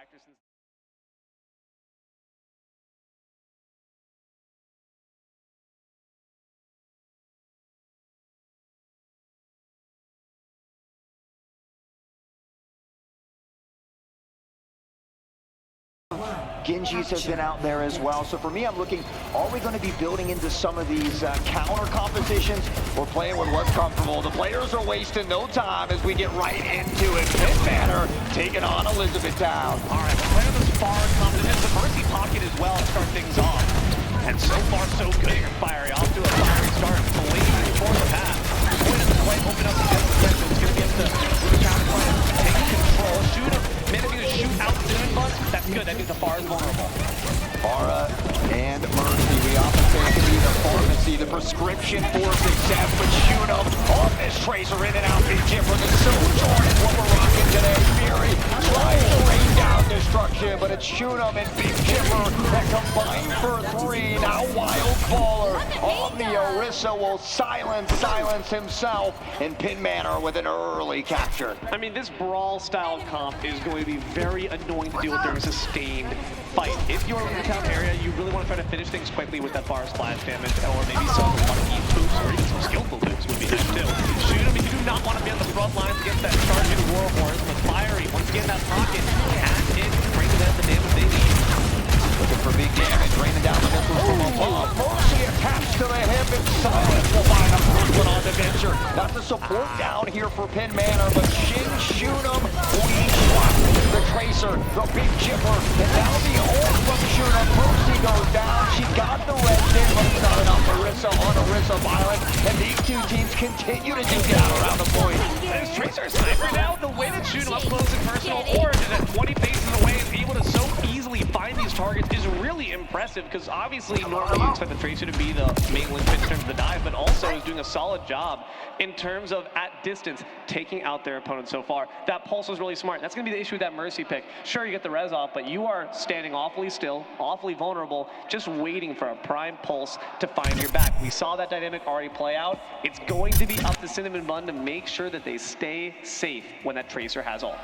Yeah, very dangerous, especially in the hands of Shunem. I mean, we've seen it many seasons here. A very well-known player amongst the PIEA League. So a quick tech pause, maybe to figure out some of those little technical difficulties. You know how it goes, a love-hate relationship here with technology. But honestly, we've been having a ton of fun here today. It's going to continue throughout the day. We've got some champions to crown for our fall brawl, as well as some 1v1 open floor action going on. And I've seen some familiar faces out there. We talked to the coach of Cannon McMillan, who's also stepping out there and battling some of these kids in Super Smash. So a lot of great things going on here at the Robert Morris University. Yeah, what you guys have seen is only scratched the surface of all the action here at the UPMC Event Center. There are so many more games still waiting in the wings too. I know we got some Mario Kart action. Fortnite's going to be up on tap. You mentioned that. And just what we see here on stream, it's only the tip of the iceberg. So much beneath the water. So many players that are here to strut their stuff and try to make a name for themselves. A lot of colleges here doing some recruiting, some scouting up there as well. Make sure you stop up and check out all of those desks. There's a lot of great individuals up there working, so be sure to swing by the college desks up there as well. But the umpire comes in, the action ready to unfold once more. And who else but Shooter looking to pick apart here in the back line. But it's going to be the justice raining down. No, there is no justice here today. Wildball quickly is able to take them out. Wu Yang, unfortunately, is going to be run over as well. IJV finds the big fast move, and it's going to be an easy flight here for Penn Manor. Maybe a bit too over-eager. Shooter actually takes a dive off the edge themselves. Slips on a banana peel there, falls to the wayside, and will have to recollect. Maybe this is an opportunity for Elizabethtown to find their way back in, but around this bridge, it can be so tough, especially with an Arissa or IJV on this Lucio. There's so many capabilities for boosting them off the side. We see Elizabethtown trying to pressure on. They're going to like the overtime use. That amazing sound there is going to be able to eat up any damage. The overclock as well, putting in overtime. And Penn Manor are able to end with the exclamation point, an emphatic team kill to end round one. Well, Big Jimmer said they had a little trick up their sleeve, rocking the Sojourn here today and playing very well combined with this Tracer, but it's only map number 1 here in the sub-series. Plenty of time for Elizabethtown to begin to battle back, but like you had mentioned earlier, they've got to keep an eye on this Tracer. They've got to limit the capability of what Schumann and Big Jipper combined are doing at the moment. It's too much. It's just way too much. The fact that Afara is kind of getting huge. Look at that, man. On the field, on the court, these guys just can't stop putting up these big shots. Massive for Penn Manor. They win the map already, I say. 17-0-1 for Schumann. The only death was when he fell off the side of the map there, but we're into the second sub-map. We're going to see him roll out quickly here toward the point. Tracer already trying to get into this back line and be disruptive. And the fact that Elizabethtown are saying this composition's not broken, I don't know, man. The bridge might need to be fixed a little bit. Fire needs to be fixed up in the hospital wing. Big Jipper with the railgun. And shoot, look at what the tension they're getting from the Arissa, who needs to be on the front lines, but instead they're in the back trying to nail down the tanky Tracer. I mean, it's nice to see them pay attention here and try to get that focus. Shoot'em's not going to bite on the reflex, though. Waits patiently, and then we'll drop silence there. Punch comes in the dashboard as well. Shoot'em on the back pedal, but Wildlife has had enough. And it doesn't matter, though, because on the other hand, Wildballer manages to combine to take down Firing and Wildlife as well. So Penn Manor are doing a great job, and even when Shoot'em goes down, they're still getting something from it. Clancy is going to fall. This does open up the opportunity for Elizabethtown, knowing that consistent heal is not available to Rissa. The issue is they're dumping all their bullets into the tankiest target. You still got to look for Big Jipper and Shoot'em first to start fighting. We see Silence have a bit more leeway here on this Genji. Seem to have a little more success, but Shoot'em has the ult in hand. You can hear the G-Bombs being thrown out. The ult onto the tank and plant falls. Greatly timed here by Shoot'em. Wildlife, though, able to pick up the kill onto another support back the other way. And flat straight to the kill feed. It's Mercy goes down, and this could spell trouble for Elizabethtown. Shoot'em and Wildballer are the reaper. The moment someone's health drops to be 25%, you can best be sure you're going to die in the next few seconds. Shoot'em takes down Silence just to prove my point. 60% gained uncontested by Penn Manor. I think it goes down to the scheme communication. I mean, their target acquisition, they jump on the same player. They find that pick, they get back out. They rinse and repeat here. Wildballer, the front line on this Orisa continues to hold it down. This ends now. Is on deck and ready to flex. It's Big Jipper, the railgun, finding a huge one. These overclocks have been so consistent. Every single aspect of the DPS duo of Penn Manor has been so consistent. Shoot'em is 1v1ing Arissa and winning. Taking down Plantshotter once more. Farah in the sky, but she's going to be dropping stone dead in just a second. Shoot'em snipes them out. I mean, we got to give some credit here to the supports of Penn Manor. Shoot'em, Big Jipper allowed to do all this damage because they have this backline of IJV and Clancy. They've got them locked into the spawn. They're going to go up 2 in this one and be able to shut it down here on Lijiang Tower. That was a dominant first map. There's no other way to spell that. Did not even let Elizabethtown sniff a mere percentage of that second round point. And you talked about earlier how we can see a bit of a change of pace. I do like the fact that S1 is looking to put more mobile game mode. Hopefully they keep the blood flowing in the town, but the issue is what you mentioned as well. Target acquisition.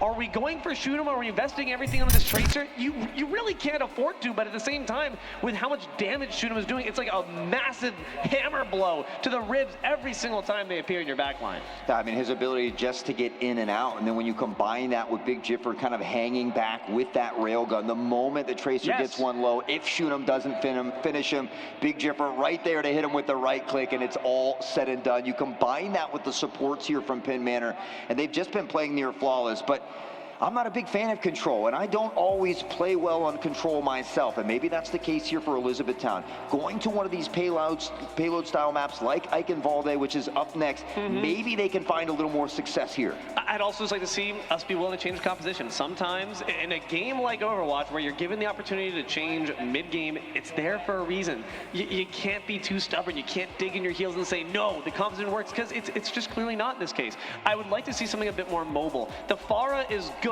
when it's working, but unfortunately this Tracer is a mosquito with a Bowie knife. You just got to watch out for it. So instead, maybe change something a bit more mobile. I wouldn't mind seeing the Sojourn pick for themselves, because that can get out of dodge with that slide while also making sure to put her down, as well as that Mercy. Maybe instead we see a Lucio or a Nikitiko of their own. Something that's mobile, something that's self-sustaining, something that can also pack on the damage too.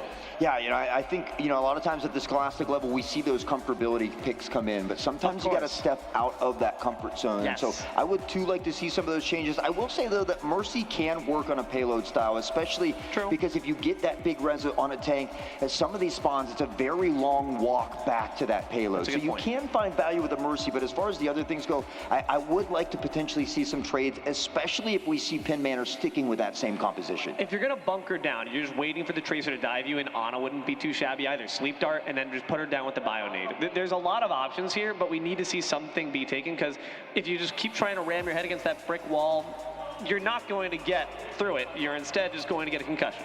Yeah, and we saw Silence switch toward the Genji, had a little bit of success in that background there as well, but it's got to be that whole team working together as a cohesive unit. And I feel like it's just the pressure from Penn Manor, that constant in the backline, and even if Shunam's not finding a kill, it's causing that tank to turn around. It's causing them to try and have to deal with it.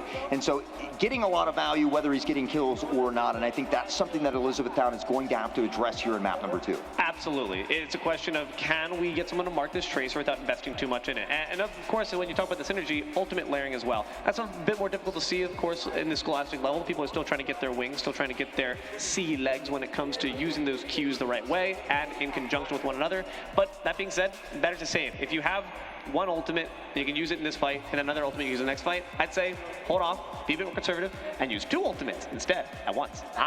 Yeah, I'm a fan. I try not to go more than 2, though. I see a lot of teams, if they have 4 or 5, you want to stagger out a couple ultimates, let the next fight. That way you can win multiple fights in a row. But I think, one ultimate often isn't enough. You can't be afraid to go ahead and expend that ult. Much in other games like Valorant, we say, if you use it, you're going to get it back again. You have an opportunity to get multiple ultimates on the board. So sometimes we do see teams holding on to that ult for the right moment that just never comes, and then they wish they had spent it at some point in there. So all things to kind of consider and look out for as we get prepped for our next one, which is going to be on Eichenwalde. Okay, so that means high ground's gonna be big here. The Pharah could, in that sense, work actually quite a bit. So maybe we do see that Mercy come back. I'm curious who's on defense and offense first, because I feel like when you take a hard loss in the first map like that, and then you're put on attack, there's so much pressure, because if you're just kept in spawn room like we saw at the end of that second round, it feels bad. It's demoralizing. It just discourages you from even trying. So I would really hope that our friends are on defense here. Instead, it's Penn Manor who have to try their first crack at the offense. We'll see, though. Either way, no Malg is going to be present here, because it's going to be all up to the high rises. I'd expect maybe some Pharahs. The tanks is where you could get a bit interesting. Maybe now we see that dive come out here. Like they mentioned, those Winstons, those hazards, they can be quite effective. Yeah, anybody like Diva, something to get up there and knock them off that high ground as well. And so all things to kind of consider. But yeah, it's going to be tough. I want to see what type of compositions we go with. We talk about it, I personally love starting out on defense on these payload maps. If you get an early stop, you know just how far you get a push. Ironically, statistically, the teams that start out on attack first tend to win more. Now, fake news. Not always. Yeah, exactly. Thank you. I don't see it that way either.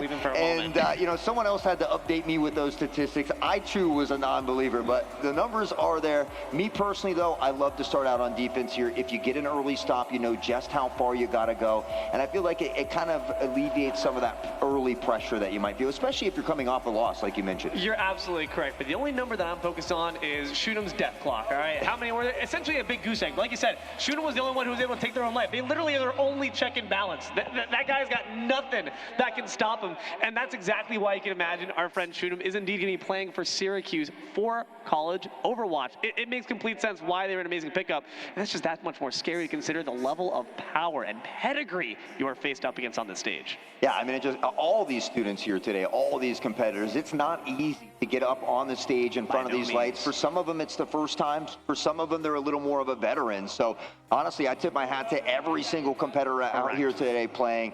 There's a ton of talent littered across all of these schools here in Pennsylvania. And honestly, I'm just honored to be able to get here and come and showcase the wonderful young talent that we do have. And I tip my hat to the folks supporting all these young players as well. The parents, the friends, the family friends, the big fans. When you saw Shoot'em just get that 4-piece, you're like, that's my guy. You, we see you, we hear you, we appreciate you. And we're going to be able to appreciate some more amazing, fabulous, flamboyant plays here in just a bit. Again, what we're just really hoping for, a bit of a change up, both in the composition, in my opinion, I think that would be the best, but also just in the vibes.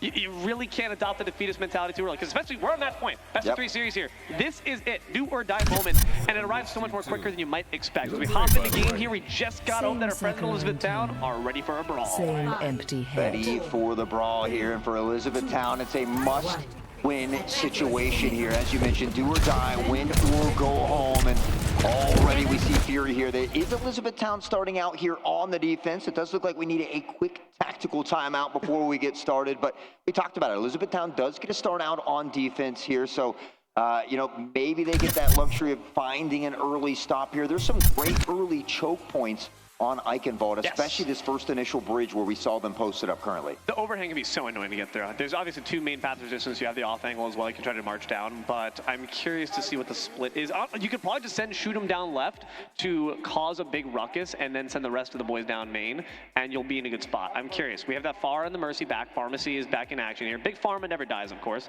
no matter how many times you try to hit it. But here's the thing. Will it work? Will it work? You've got a lot of ground to cover, and that Mercy's got to make sure that you're not, if you're pocketing the Pharah, that's all well and good. But I want to also make sure you're spreading the love, because the Pharah, if it's not getting elims, you need to make sure that you're also boosting up the people that are grabbing those kills. So I'm curious what the off DPS was. I didn't get to quite see, but once we get a better look at those compositions, we can try to get into the mentals, the understanding here of Elizabethtown. Yeah, and again, I think, the pharmacy, we were talking about a potential change, but on a map like Eichenwald, I think that it works very, very well. And so it's just, a good comfortability pick for them, but it's about making it happen now at this point. And I think it comes down to the team communications. I mean, we've heard Penn Manor over here a lot shouting at each other, very, very active, not as much on this side, but there's many different styles of communication that works. You can have that IGL that kind of leads the squad, but we need to just see a little bit more synergy. And I think it comes down to that target acquisition that we had mentioned earlier. And half that could just be those 2 words, Pharah low, Tracer low. Like, those 2 words can make a massive difference, because it immediately directs everyone's attention to that one focal target. Get them, right? You need to do that. You have to be talking, even when the chips are a bit down, even when you're feeling a bit low because you took a bit of a bad beating in that first map. Does not mean that it's an excuse to fall silent. No, instead we got to speak louder. Say it with your chest. Loud and proud, baby. And that's what it's all about as we get set up for this next one again on this payload, escort style. You got to unlock that payload first here on Eichenwald. So a little reminiscent of a control style there, at least on this first one. So hopefully we won't be much longer before we get back into the action, but you're right. I didn't really get to see if there were too many composition changes on the side of Elizabethtown. I really only got to notice that pharmacy duo. It's what's going to capture our eye first. And what I will say is also the thing is we're currently in an ultimate dominated meta. Support ultimates particularly are the most important things to oftentimes initiate and end fights. So I'm thinking about that Kitsune rush from the Kiriko. I'm thinking of the beat drop there from the Lucio. Valkyrie form, unfortunately, from Mercy, he's just not going to be quite as impactful. So that means what you have to do, you have to make sure you're sustaining that pressure throughout the entirety of these fights, and then you're still getting utility off even when you don't see your kid available. We're back in the game here, so let's see how the pharmacy does. Alright, taking a look across the board here. Early shot to shoot him on the Tracer, though. We see Wildlife for the border, which I do like to see, but unfortunately they haven't figured out a way to deal with this Tracer here. Shoot him, 3 kills already in this one. Wild Baller will pick up on Cinnamon Bun. And well, it looks like they've got no issues looking to unlock this payload here. It's just vintage Penn Manor, man. They are just building a state wherever you go. They are international, baby. Now it's Eichenwald, just the same as Li Jing. And the fact that the Wheel is able to stay alive, a very slippery character, of course, the newest addition to the roster, can be very annoying to deal with, especially in conjunction with the Tracer. When you use the Tidal Surge alongside a Tracer Blink, it's essentially just a free mass knockdown. So Elizabethtown not only need an answer just to plain shoot him, they need to answer the Tidal Surge juiced up shoot him too. Yeah, honestly, Penn Manors have won a couple championships with this squad. They were expected to win last year when they were upset by South AM. So looking just as hungry as ever. A couple trades back and forth. Wildlife, Wild Baller now. And Baller with the spear will make it clear, but Big Jipper has gone down. And maybe an opportunity for Elizabethtown to exploit this. I like the character we're having right now. This Sigma. Interesting. I like the barriers. Unfortunately, no in place because now after the rounding from Myers, quite a bit almost a good subject. Wildlife, though, is unfortunately deforested. Shoot, cut them down. Wild Baller finishes off the tank's battle.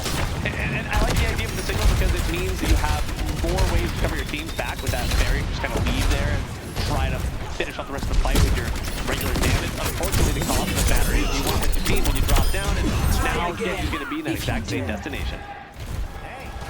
Well, Wild Baller has found silence here, still has the ultimate on deck as well, and they just continue to slowly but methodically pressure forward. I mean, there really hasn't been any stutters in their steps. Elizabethtown trying to find a way to slow them down. Far through the sky, boosting, like up down, the the ground and pound doesn't find anybody, but it does not damage to finish off Sigma. I mean, yet you have an amazing Wuyong ultimate conjunction Tracer standing next to you saying, hello, love, but also goodbye, love, because that is a lethal combination of ultimates, too, in the pockets of Penn Manor that they put to perfection. Points going to be taken out here. The doors are busted out in silence. Up to Captain Shoot him, not too shabby.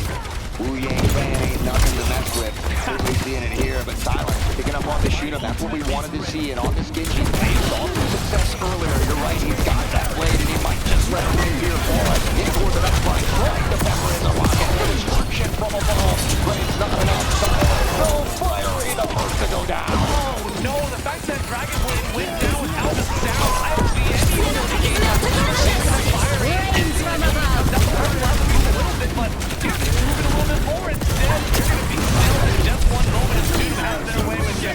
Fiery gets shot out once more, extinguished by the Tracer. It does not seem like Penn Manor can do any wrong. That's really tough. I mean, we see Cinnamon Bun there with a phenomenal res, but I think it's forward to do it. So the support there goes down. Your job for life is exponentially tougher.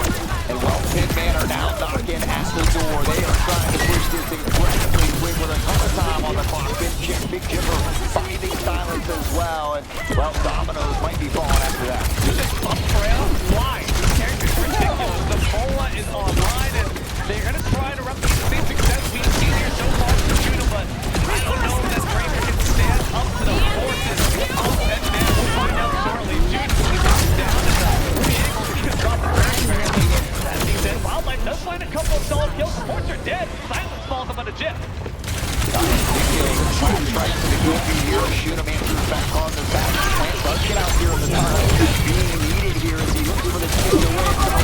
Marisa violence, the battle cattle. Look looking to get it done, but Shunam wants to take out that healing pylon, limiting that support in that background as well, and just consistently being that nuisance. In that moment, that is where your mercy comes in clutch. Just a consistent stream of heals, no resource meter needed, just hold it down, left click. Firing, also does the same thing. Eric turns up, and you have no Sudo. A big bad bowl is what takes them down. And Sudo grabs the pylon of the constellation prize. Big Chipper right there to pick up on the Fiery, and now Elizabeth Town could be in trouble there. Risk of staggering out, but they have no other option. Mercy dancing around in the sky, but Big Chipper will chop her down. 1 to go, and not many meters left. Big Chipper continues to reign in the frag. Big Chipper's not playing Overwatch, they're playing Dunkon. Far might be up next. Hold on, Jump might change. Solid down there, Brandon got for a point, but unfortunately the ultimate did not have the same set for it. Brian's used to Cousin Blast to get back to safety, but there is none when Wildfall is on the prowl. With that, Penn Men are going to be able to sweep up the map and get all the way to the end. There's been so many of these fights that I have felt like have been very close. It comes down to the last player or two, and I mean, I feel like the scoreline doesn't really do it justice. Elizabethtown has had some really great moments, but they just haven't been able to put it together as that full unit. You add the likes of Big Chipper and Shunam being this disruptive force in the background, the support of IJV and Clancy here. You've got Wild Baller in that front line, and I mean, just making great decisions here. Their situational awareness throughout this entire series has been almost flawless. And Hot Sauce, in these moments, it's going to be the classic, what you always hear me say. You're no longer looking necessarily for the whole enchilada, you're now looking for the side quest. Elizabethtown need to win one fight decisively. That's what I need to see from them. And what it's going to come down to, they got very close when they took down both supports. That target acquisition, you take down the supports, you take them down all. Shunam, I think, is too slippery of a target to go for first. Instead, look for the more vulnerable Wuyong instead. Maybe look for the Freya, who, despite having good protocol mobility, isn't going to be the best to get out of a stick situation. But Shunam's just too mobile, I think, and we're having too much of a hard time. We're giving him too much attention. So instead, ignore the pest. SWAT someone else instead. We'll see if they mix up the strategies here a little bit. As you had mentioned, it's do or die at this point. Elizabethtown needs to push this one all the way to get into overtime, or they would need that win in overtime to extend the series all the way to the best of 3. Penn Manor, they've been in this situation before. They've been back-to-back champions in previous years. They fell a little short last season. Now looking to regain here. Shunam trying to lead the charge once more, but this first initial bridge can be so hard to get through when played right. I mean, Manor, right? They own these things, they own the castle, they say, hop off my dash for operate, buddy.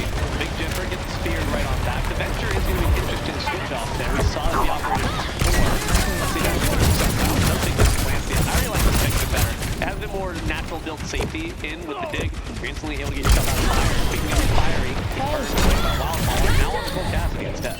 Yeah, Venture, great survivability. That has a bunch of tools in the kit. Unfortunately, it doesn't matter when you're going up against this squad. Wild Baller finding a 2K. Shunam get a piece of the pie here as well. And right now, locking it down. I mean, they're hoping that they don't even get a tick onto this payload. They're comfortable giving up a little bit of space here as well and playing a little bit further back.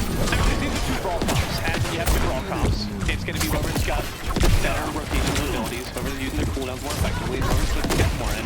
Right now, that's simply a 10 minutes. And what you have to do in that situation, then, again, ultimate coordination. It's going to come down to the big ability. That's hopefully going to top shot right here. Looking at Silence to be a big ultimate because Fiery, unfortunately, Ken does not get the fire going. Big Jipper on the Freya, who should not have been luck, but it continues to be a nuisance out here. The Bolo on deck and ready to win. They continue to push this squad back. Aritha in trouble. Plant goes down, as does Wildlife, and Penn Manor up very far here, but they were feeling a bit confident, going to make that wise decision, fall back to this choke point and continue to do what's been working. I appreciate that. That shows a good amount of respect towards this town, recognizing the fact that they absolutely can win a fight. You don't want to let them get any relent. You want to keep the pressure up and keep them feeling down. And right now, they're still trying to find a fight. Look down, actually got some chances. That's the goal. Getting it right down. Broken leg for that horse. Turned into glue. Penn Manor wipe up the fight with a quick feed kill. Yeah, I mean, that one, blink and you might miss it. It was over before it began, but Luckily for Elizabethtown, there's still time on the clock. They can take a moment here to take a deep breath, reset as a squad. I like the fact that we see Venture trying to get into the backline, trying to do that same type of disruption and shoot him. It just hasn't quite worked out because Big Jimper continues to find early picks. Instantly gets them out of dodge and puts Blanchard into the grave. A spear to the heart and one more team kill for Penn Manor. Another team kill back-to-back as well, and so time's slowly dwindling away. And unfortunately for Elizabethtown, maybe through their crack, they've got a couple opportunities. They could put some more time on the board as well if they can unlock this payload. This got a touch at the very least. Trying to freeze out his PC. The guy that's a risk up, but using the keys apart. Shooter breaking into the platform with their hands. That's a tasty shot. Fiery Blanchard, wildlife and silence are actually going to be the real dessert. Another team kill, making 3 for Penn. 15-player kill streak for one of these individuals as well. Shunem has the ult on deck here and is posted up top, waiting patiently for the prey to fall in his trap. And now you hear the pressure coming in. The Kitsune rush, and they're going to put it on the board here.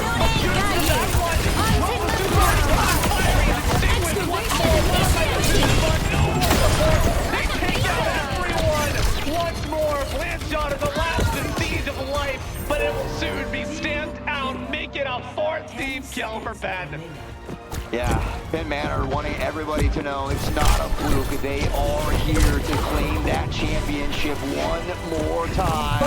And now at the end of the hour, we see that overtime news. The Terra Surge finds 2.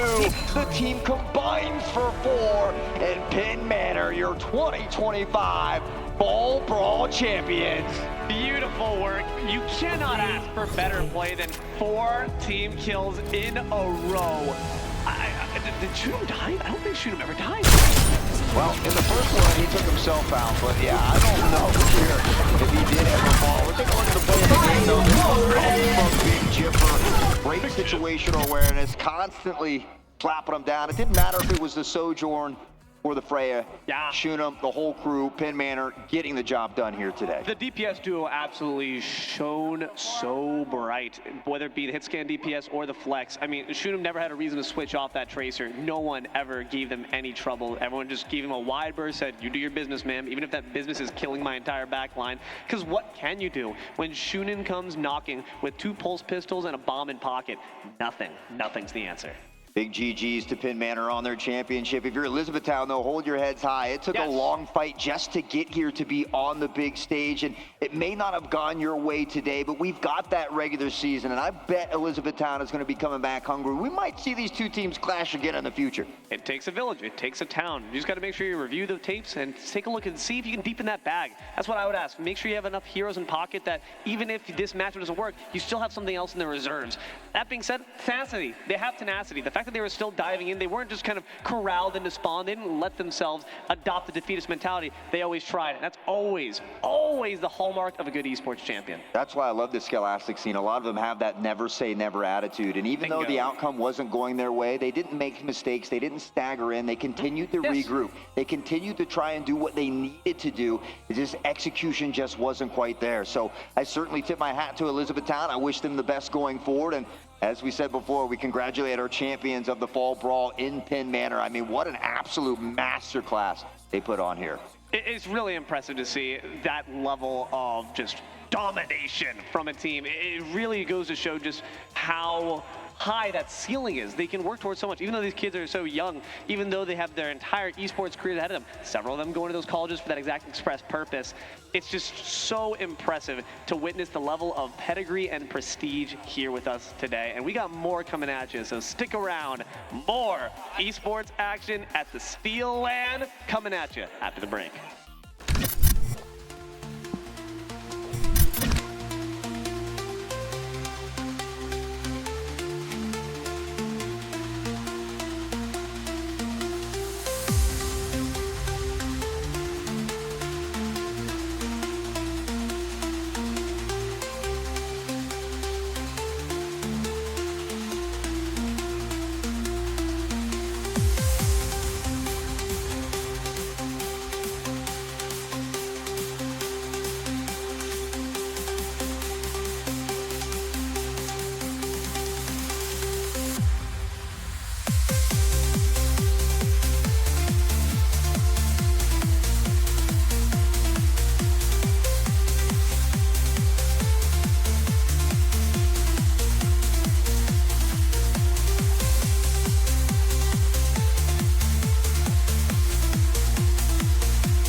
those medical pills are pushing me over.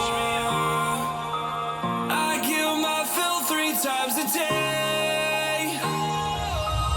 These ethanol fumes won't make me sober. One flame to take the pain away. I caught you lighting matches in the back room. Haters look mad when they pass you.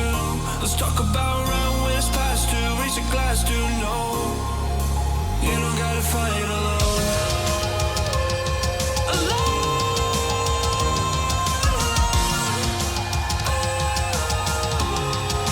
You don't gotta fight alone.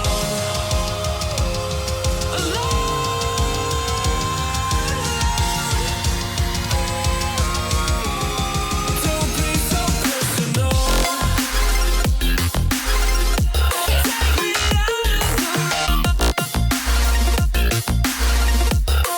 I'm going under. Take me out of the road. I'm going under. All we love, all we've done is just sit around wasting our time. Take me out of the road. I'm going under. Wasting our time. I'm going under.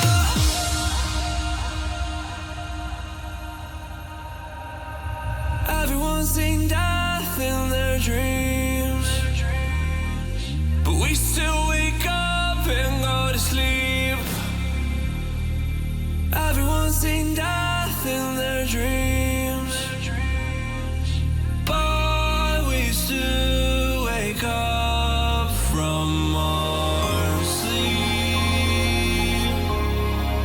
I'll be home soon. You don't gotta fight alone.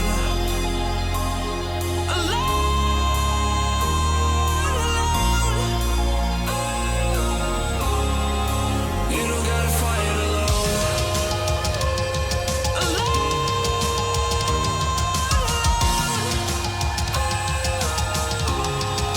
You don't gotta fight alone.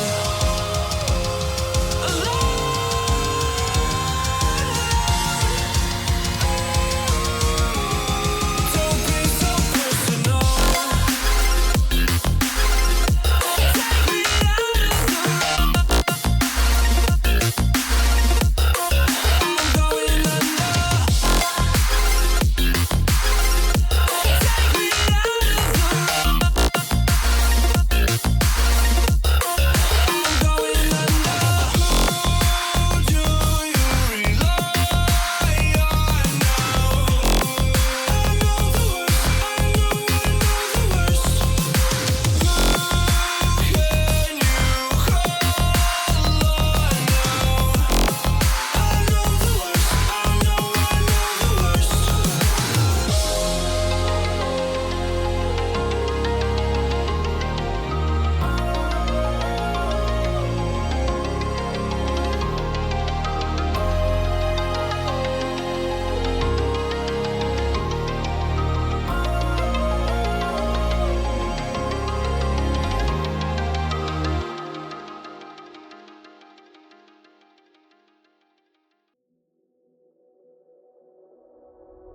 Hey, what the hell? Why you hanging on the rooftop by yourself? I have an open invitation, but you're telling me go get lost. I don't wanna see your face. Yeah, what the hell?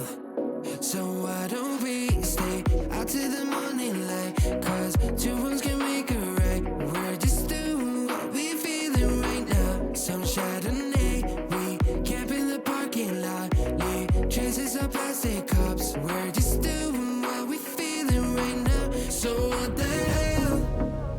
Why you hanging on the rooftop by yourself? Always waiting for the one, but I got news for you. I'm the best that you can get. So what the hell? Yeah, what the hell? So what the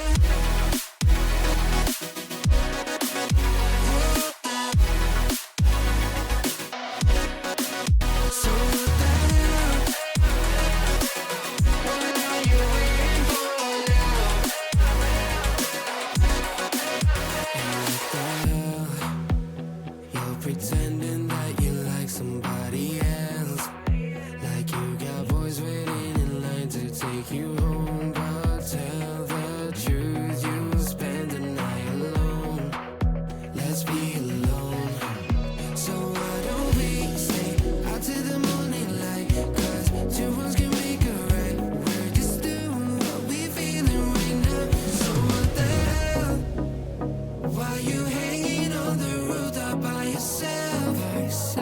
Always waiting for the one, but I got news for you. I'm the best that you can get. So what the hell? What the hell are you reading? So what the hell?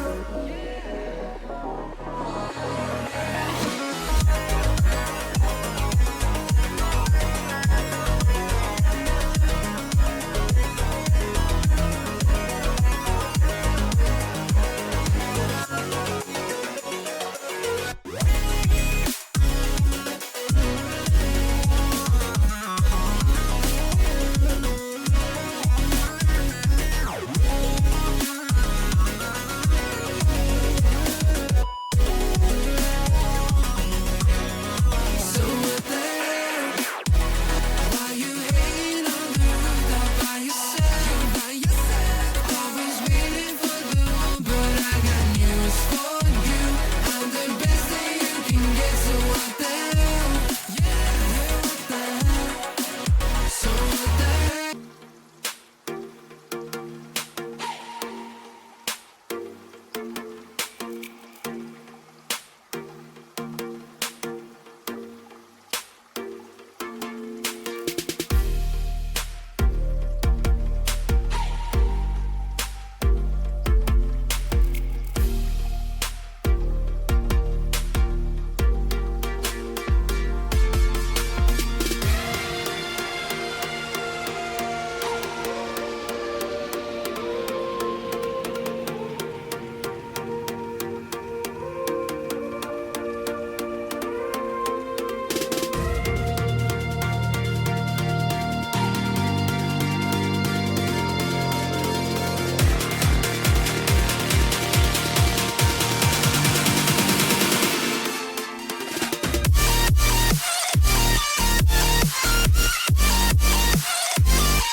It's your boy Q. We're back here at the UPMC Events Center, getting to chat with Shunim here after the victory for Penn Manor. I've been doing this thing now for 3 years. I think this is our third chat after a championship victory. How you feeling today?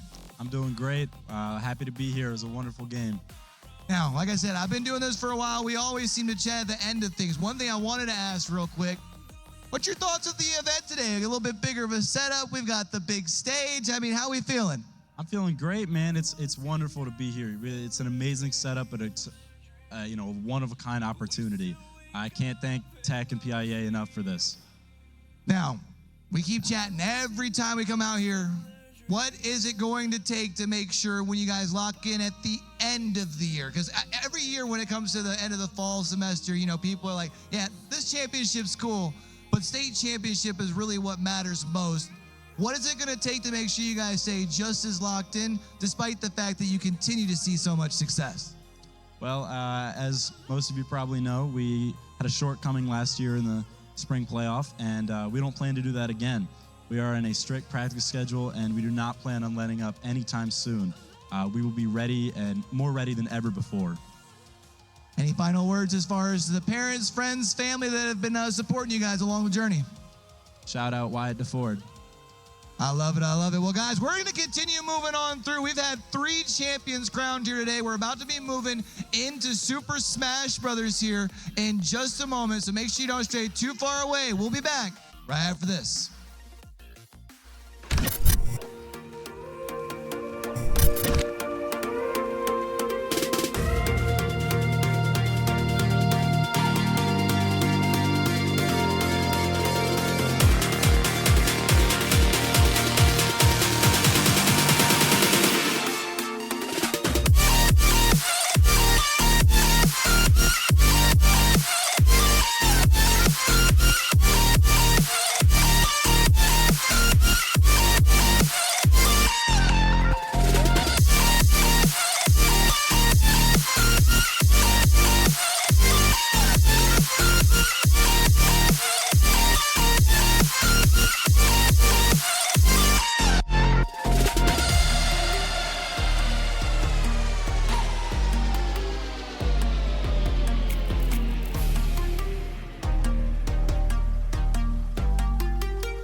you, love you. I do need you. Ooh, I love you.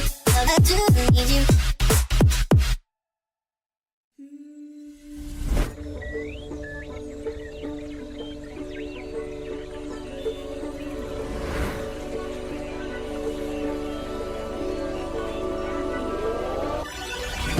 Got wandering eyes that I seem to follow.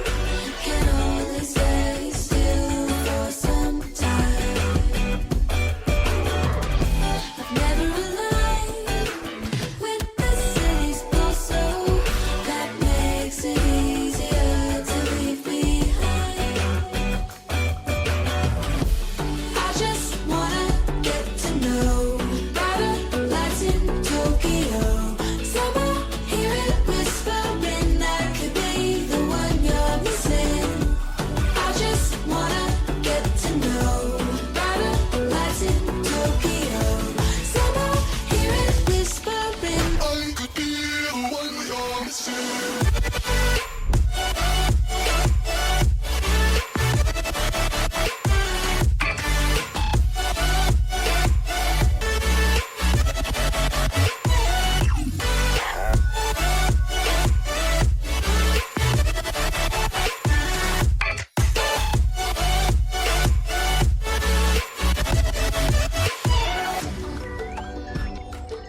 take the night in.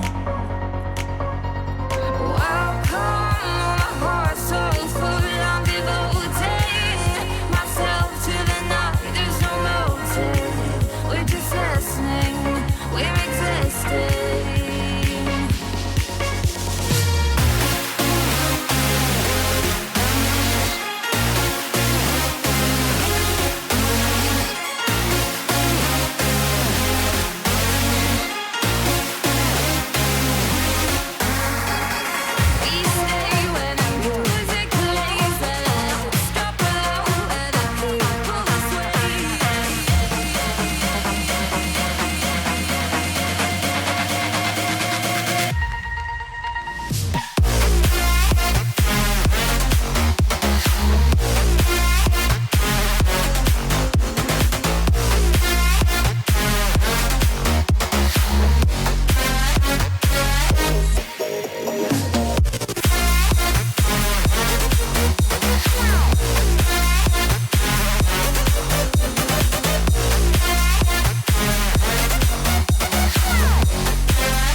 dancing in that line, the paths that we could never run. Oh, they were dancing way up high. Stars were dancing in that line, the future we will never run. Dirt on our feet was bone dry, it was bone dry.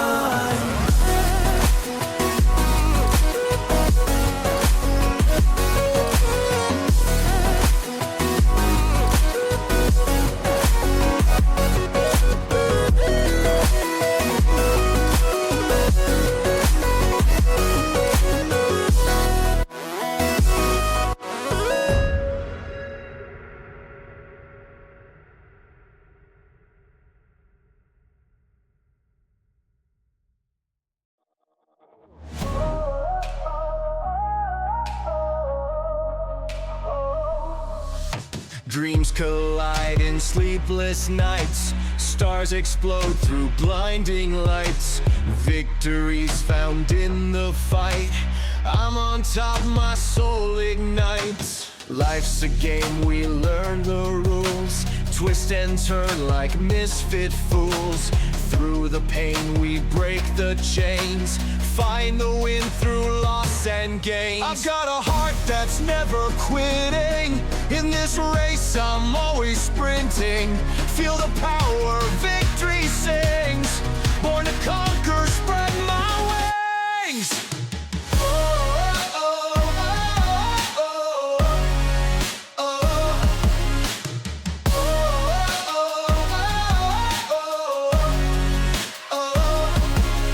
Castles built on hope's foundation.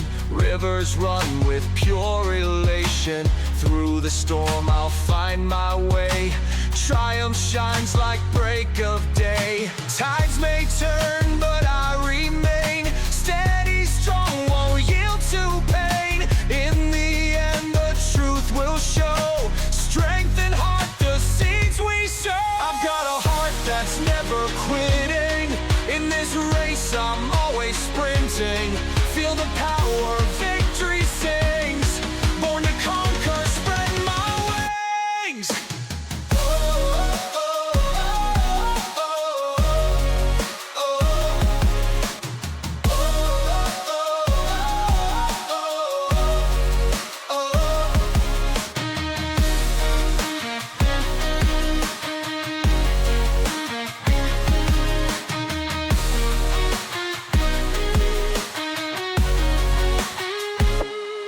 Tides may turn, but I remain. Steady, strong, won't yield to pain.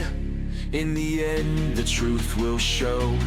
Strength and heart, the seeds we sow. I've got a heart that's never quitting. In this race, I'm always sprinting. Feel the power, victory sings.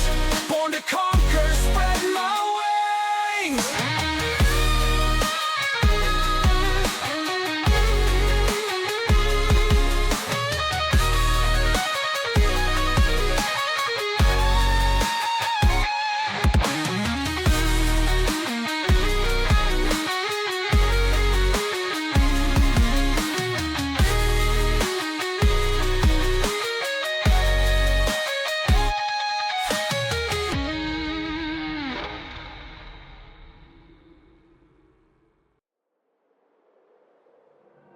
Running round like dollars in the wind. Bending over backwards just to let you in. I told you that one day ain't never enough. You tell me I hate you, I still call you up. If we don't got trust, we can never have love. I was putting in the hours I was. But you were calling me a liar, liar, liar, liar, liar. Yeah, I've been putting in the hours I was. And it's coming down to now and now and now and now and never. I was putting in the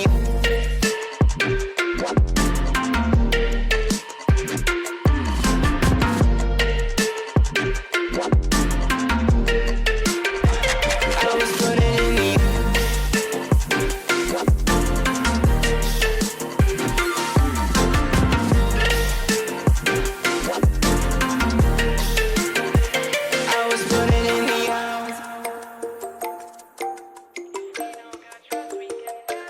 I'm sick of fighting the things that you said. I don't wanna burn all our bridges ahead.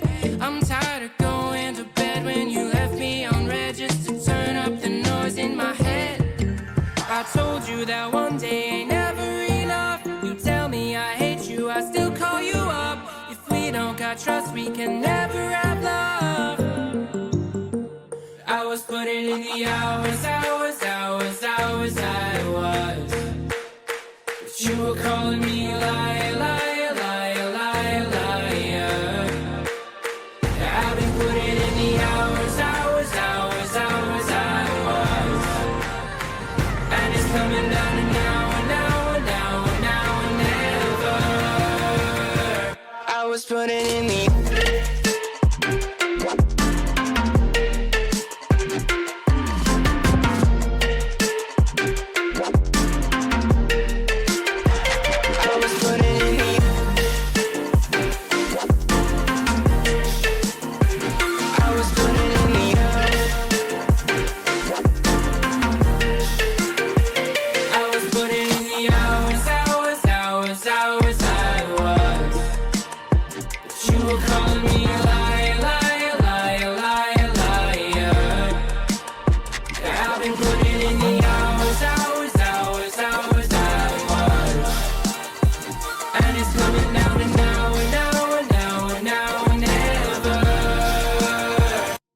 putting in the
The night has come, it's cold and losing my control. Your light is gone, and lonely darkness fill my soul.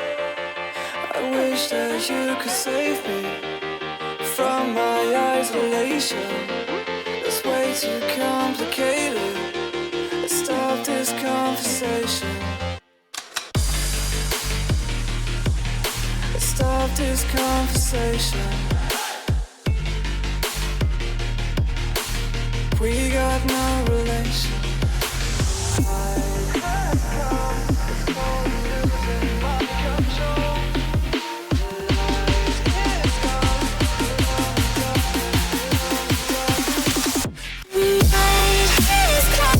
It's crazy.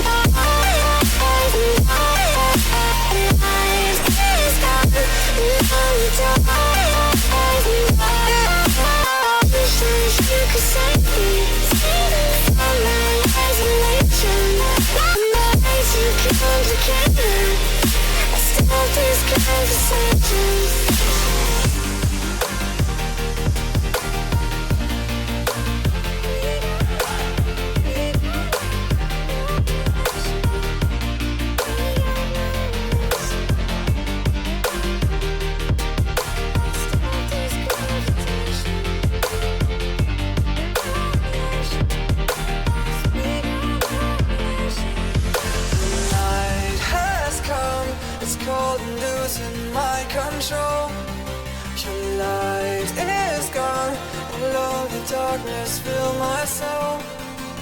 I wish that you could save me from my isolation. It's way too complicated. Let's stop this conversation. Let's stop this conversation.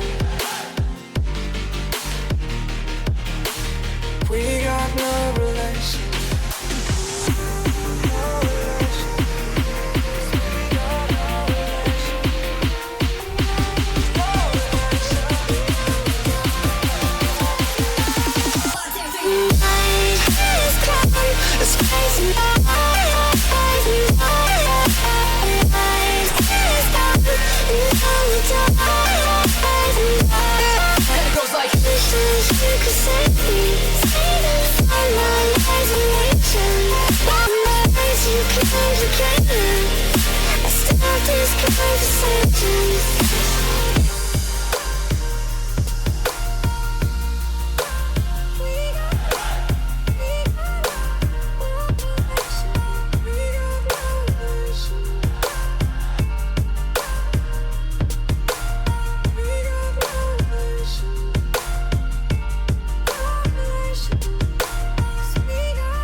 My heart, don't wanna feel your touch like ice, tracing all my scars.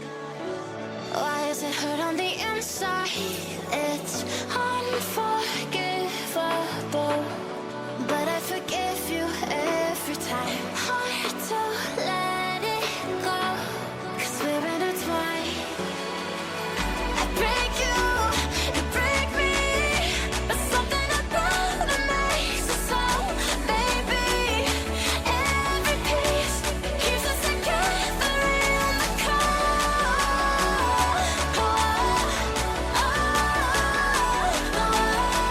I break you.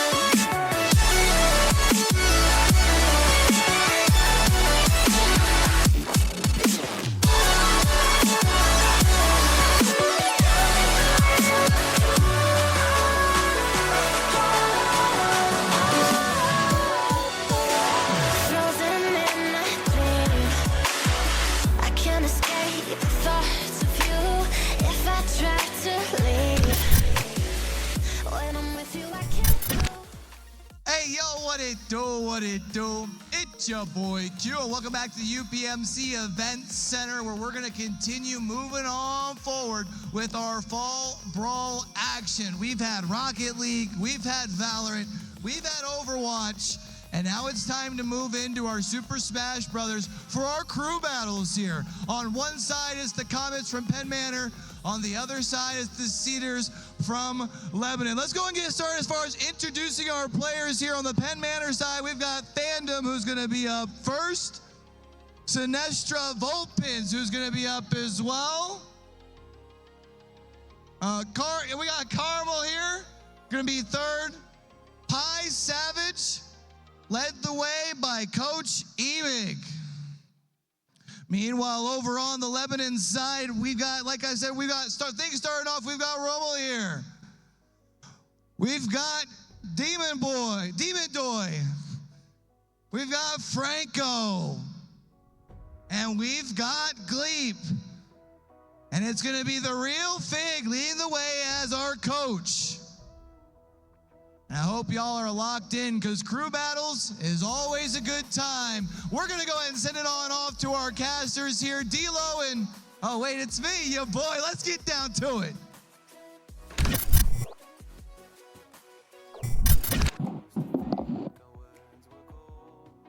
And he's back. Hello, everyone. Welcome on back to some Smash action here. Invitational all the way at the top of the peak, the pinnacle. D-Lo here on the mic, joined by former host, now caster in the booth, ya boy Q, almighty eyes in the sky, Game Q and Cooker, keeping the prod lights on and the cam steady, you watching at home or maybe in the stadium itself. Q, how are we feeling? I'm feeling good. Excited to get down into it here, man. Super Smash Brothers, I feel like, is a underrated title over here at PIEA. I feel like sometimes doesn't always necessarily get the attention it deserves. And we saw at Mount Aloysius last year for state championships, it felt like the pit where Super Smash Brothers was going on was the most lit all weekend long. So I'm excited to see what our teams are bringing here as far as for our Fall Brawl. Should be a goodie. As the person who's manning the helmet, I can definitely tell you it was poppin', baby, at Mount Aloysius, for sure. And we're seeing some familiar names here as well. It is going to be our friends on Penn stepping up to Lebanon. We did see Penn do pretty gosh darn well in the Overwatch. Can they keep that same mojo going for crew battles? I got a chance to hop in, talk to each of the coaches, get a bit of a handle on the philosophy, because of course crew battle, there's a lot more that goes into it than just are you skilled as an individual. You also have to think about your draft order, your rosters. Where do we put our strongest players? Where do we put the players that maybe have some weaknesses? And I gotta speak to each side. For our friends in Lebanon, they like to go in with a hammer blow. They go in, they try to soften you up, deal some body shots to the ribs, make sure you're ready for the rest of the team, and then they end with their anchor. They're strongest. So they start strong, they end even stronger. Whereas it's interesting, from the side of Penn, a bit of different philosophy. We see a bit of a divergence there. They decide to keep things a bit more consistent. The first one, not necessarily meant to be the hammer blow, but more of a scout. See what they've got coming for us so that way we can prepare for the strategies with the following matches. Very much building in on each other, an incline rather than those mountains that steep dive back down and then go back right up, which is the strategy for Lebanon. So as we hop in here, curious to see how it all shakes out. It's always interesting when it comes to Smash, right? Because as much as it's a team battle, it's crew battles after all. Indeed. It's still 1v1. It's mano-y-mano when you do get out to the platform. And it does look like we're going to be getting things started here with a fun pick. Should be interesting as we get down to it. What do you expect with our matchup here? Well, Bowser and Lucario, this is going to be interesting because Bowser lives forever. Lucario wants to live forever. As that aura stacks up, Q, everything just becomes that much more dangerous. Already there's a rage multiplier to your damage, the higher that percentage skyrockets, but Lucario multiplies that duo with their natural built-in aura. And you can see those moves are going to get bigger, they're going to hit harder. Bowser's going to have to choose their approaches carefully, but luckily, because Bowser can kill so early, you want to try to take your stocks right here on the 80% mark. How quickly they can take things away. Everyone's trying to find an edge guard, but it looks like not quite successful in that regard, as Bowser was able to make their way back to the platform. You mentioned how quickly Bowser is able to take people down, now up over that 120%. Right now, Fandom in trouble. This is scary though at the same time. You need to kill Fandom quick. A forward throw honestly would have gotten a bit more stage pressure off. A risky down. You can tell that Rommel wants to finish this quickly. Again, folks, crew battle. Every stock means so much, but Rommel's not going to quite lose that first just yet. Now it's gone. First one gone. You would like to be able to find a way to equalize things sooner rather than later, right? You had mentioned that multiplier that Fandom is trying to work with, and if you can get quite a bit of that percentage knocked out here while you're still on your first stock, it would have you feeling pretty darn good. And matter of fact, Rommel showing a whole bunch of respect on over to Fandom, keeping their distance. Instead, going for the random spike. That's I got questions. The flying somersault, okay, that was a really risky endeavor because Aura also augments the extreme speed, that recovery. Fandom actually could have recovered if they just angled it a bit correctly, but Rommel's gamble did pay off in the sense that you reset the Aura. Now Lucario's a bit less scary until the percent climbs once again. That being said, was it really worth trading out that stock? I'm not convinced. I think Rommel certainly could have tried to get it on their own merits, and these big slams don't stop coming. Almost trying to put things down here, but Fandom quickly trying to turn it around. Doing a great job as far as here, only having that one last stock to try and get up off of the table. Remember, it won't matter what percentage Fandom is sitting at as long as they can take this one last one off of the table. Rommel doing the best that they can to keep their distance. And if this is your hammer, maybe the head got blunted. It's a squeaky hammer instead. Rommel's really got the responsibility of at least bringing down this last stock because you do not want to give more chances for Lucario to beat up the next player in the lineup. An extreme speed, very risky, but does get back to stage with the quickness. And Rommel just got to play a bit less rush down. Try to use those defensive Bowser options. If you touch a shield, get that spinning fortress up, but instead we're just kind of going in pretty heavy-handed and also pretty heavy on the percents. Now, to be fair, I don't think you exactly said what kind of hammer. My 13-month-old's got a hammer, and it's not exactly that strong there. But right now, that's going to be the killing blow, which is going to be tough. Oh, maybe can Rommel make it back to the stage? Just barely does, but is going to have to find some way, somehow to flip the pressure because they're caught here on the edge and Fandom has all the control. Oh, one last Aura Sphere to the face and Bowser will go down. Penn Manor, man, they just cannot do any wrong so far. The fact that you have a Lucario with 2 stocks, again, Q, that's so scary considering the fact that Aura builds up. You're not only giving them 1 bullet in the chamber, 2nd bullet in the chamber now as well, and Bowser was a really good character to try to take them out early. You've already lost one of your best players in theory. If you're Lebanon, now you're starting to sweat. Pretty tough situation to be in here. You got to try and find a way to bounce back quick, fast, in a hurry, and I can't help but look back to the dive bomb off of the side stage where you gave away an extra stock where it felt like you really didn't need to. I completely agree. It's what happens when you start to let panic sit in. And it's understandable you say, okay, well, if I can't get it off by merit, then I need to get it off some gimmicks. That's respectable, but I think this early in the series, we don't need to necessarily rely on that. I think you could try to go for the honorable, respectful kill, especially considering the fact that that was not even guaranteed. If that extreme speed came out with the right angle, that was going to be just an SD, wasted stock. Luckily, the gamble did pay off for now, but you still see Lebanon stands up with 2 stocks stronger, and now it's on the weight of the next person for the Penn Manor lineup to make up all that lost ground. Trying to remember as far as on names, wasn't Rommel was the Bowser, right? Rommel was indeed the Bowser, but now unfortunately they're rolling in the deep, 6 feet under. It's just unfortunate to see one of the players, especially when, again, the coach is saying, this is our strategy, we let them in. The Bowser, of course, such an intimidating character to start off with because it can take those stocks away, snap them like Thanos himself. But the Koopa King looking more like a princeling at this point as they get dethroned and usurped. I guess I was more asking because of the overlay at the top, right? That's saying that Rommel was on Lebanon, but is... Wait. If Rommel was on Lebanon, then... Oh, hold on a second. Have we been completely swip-swapped around? Yeah, we have. They have it right on up top, though, right? Or right? Because if Penn Manor was, as far as for Phantom, Phantom should be the one with only 1 stock. Okay, interesting. So, folks, keep this in mind. Phantom is the one leading, and Penn is actually in the lead. Haha. All right, well, in that case, Penn is continuing the dominance no matter which game they end up playing. So, folks, just keep that in mind. Penn Manor do stand with the advantage so far. It's going to be a Donkey Kong to face up another super heavyweight coming out. Maybe can find better success. Demon Doy here out on the here for the Donkey Kong. I always love to see the big boys come to play because I feel like they've got a nice little extra effort, I guess you can say. You've really got to be creative. We got to make sure that you are really on your P's and Q's. As far as for now, though, it's kind of been almost a standstill. I mean, Donkey Kong, once again, has the same advantage. You can take a stock rather early. Unfortunately, the Ding Dong, not quite able to find it, has the giant punch charged up. You just got to punish those extreme speeds. We're seeing so many raw extreme speeds happen in neutral. Phantom has to be punished for that. Tried yeeting him off the stage. Not quite going to be able to find him here. It's going to be able to at least find a little bit. Right now, DK doing a great job of making sure they're able to avoid that damage. Still sitting at that 40.5% and able to create a little bit of extra space here as well. Doing a great job of avoiding it, but will be sent off of the stage. And now all of a sudden, Fandom trying to see if they might be able to steal a stock. Again, Phantom just being allowed to live for way too long, 145%. I am shivering in my boots, and not because the stadium's cold, but because this Lucario's play is ice colder. That being said, they will be put on ice, thank God, by that back throw. At the very least, you can breathe a big sigh of relief if you're Demon Doi. Doi looking good for now, and we'll see what more they can lay down on the edge as they were able to at least put together a nice little combo. Already back up to that 55%, but will get sent off of the stage, and Demon Doi will surrender their first stock, and Fandom not stopping there, getting right back to work. Okay, let's see what they can do to try to find these combos. If you're looking at this point, 55%, dash attack into a fair could certainly be an option, but I do like these aerial approaches. The backers are getting quite a bit of pressure off, but again, these extreme speeds to center stage, very risky, but not being punished.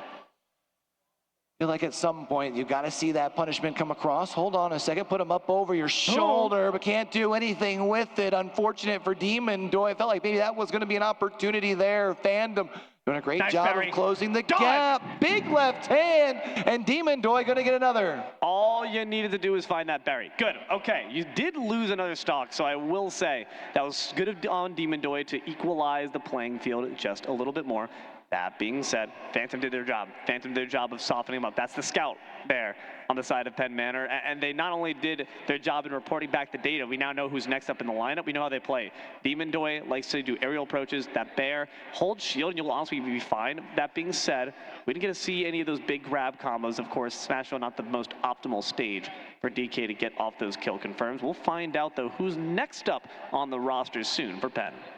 I do believe it should be Sinestra Vulpins, if my notes do serve me right here. So I believe that's right on down the lane, but I do believe we've got a few technical difficulties going on here on site. So give us here just a moment or two. We're going to go ahead and cut things over to a break, and on the other side, we'll be back with some more Super Smash Brothers action.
saying you should be the one to stop. They say you're wrong.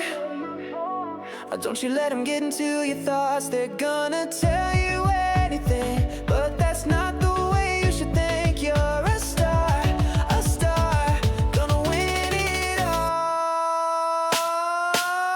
Chasing the wind, gotta love it while you can.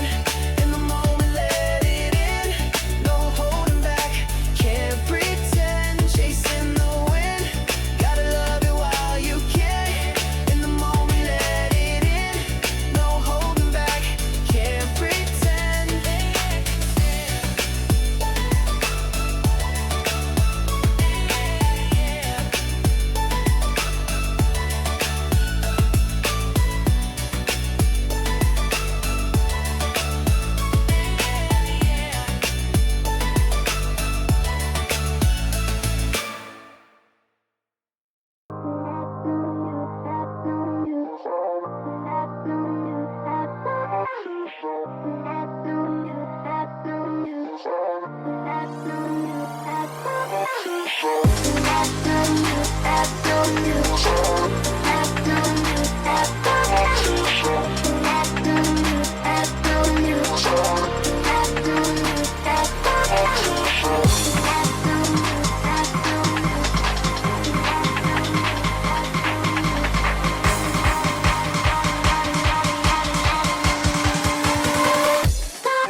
Hello, everyone, and welcome on back into some DEC high-flying action at the peak, the pinnacle, the invitational of high school smash action here. Crew battles, I'm D-Lo, joined by my crew member here, my partner in chief, Q, on the mic, in the booth, Game Boy Q, as well as our friend Cooker, your almighty eyes in the sky, you watching at home as we get right back into the action, the flurry and the fight. It's once again going to be our friend Demon Doy, rocking on 2 stocks, up against the new boy on the block, Sinestro Volpens.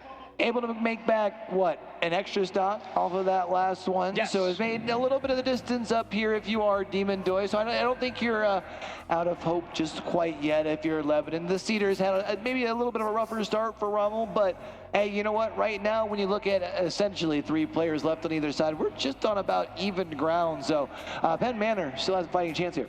Especially considering the fact that, again, their anchor still lies in the wings. I know who that anchor is. It's Gleep.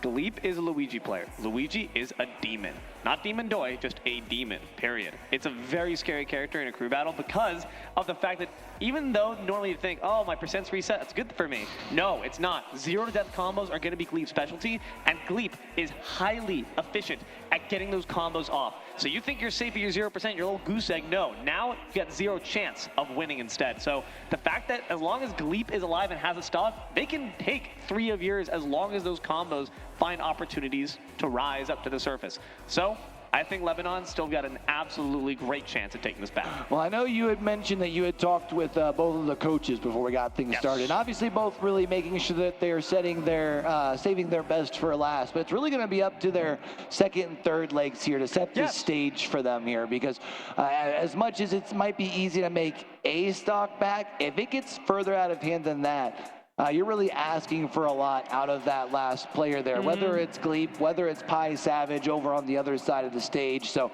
I think now that we've gotten through the first leg for both 2 teams and we're about at the same spot, I don't think anyone has necessarily extra pressure at this point, but that does mean this second leg can really mean a lot. If you do have Demon Doy come out and go on a roll the way that we saw them do on the back end of that first part, or that first square off against Phantom, all of a sudden things turn around and we're talking about the Cedars looking for a chance to raise themselves a trophy. And talking about who that next leg is here for Penn, it's going to be Sinestro on this Lucina. That's an interesting pick.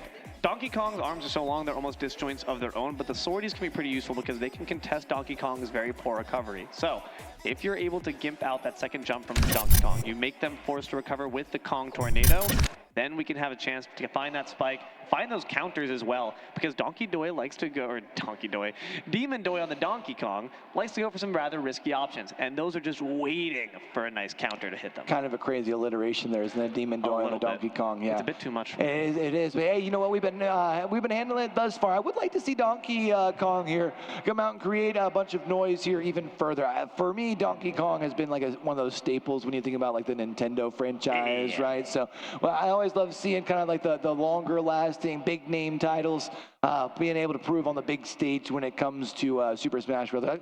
Do you feel like Donkey Kong is a player that we see much of at the highest of levels? I feel like normally not, right? I mean, definitely not at the high like power rankings. You're probably not going to see it rocking at your majors. However, there are the Donkey Kong loyalists out there, and those folks are usually pretty fun to chat to. Not too fun to play against if they're experienced, and Demon Doi certainly is. So I'd say here at Scholastic level, yeah, you'll see a bit more of it. And in general, you're going to see a lot more comfort picks because people are just playing what they've used to play on the good old GameCube or on the good old Wii system back when they were in the Brawl days. So that's why we're going to be seeing this Donkey Kong. But I'd say that Donkey Kong is really also quite efficient at this level because it can punish bad habits very easily. And at this level in our gameplay, at our careers, these players still have some habits they need to shake off.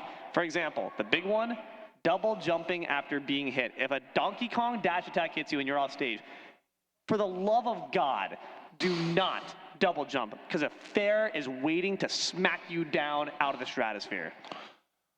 Do we know for sure if these two are locked in as far as for the pick, or is Lucina still possibly floating elsewhere here? I haven't really seen as far as would there be anyone else that you would prefer to see against a Donkey Kong? I guess a Donkey Kong, anything that zones is honestly just the best because Donkey Kong doesn't have any real means of getting through projectiles. So like, yeah, you could play your Samus. That being said, Lucina is pretty solid. I have no issue with Lucina. I think this matchup can be played rather efficiently here by Vulpins as long as they're making sure to use those disjoints wisely. You should be fading in and out with your fairs, using your disjoints on those sword hitboxes to ensure that you're out of Donkey Kong's range while you're constantly poking at his instead. So as long as Vulpins can get stage control, force Demon Doi into compromising positions off stage, this should be a pretty solid matchup for the Lucina.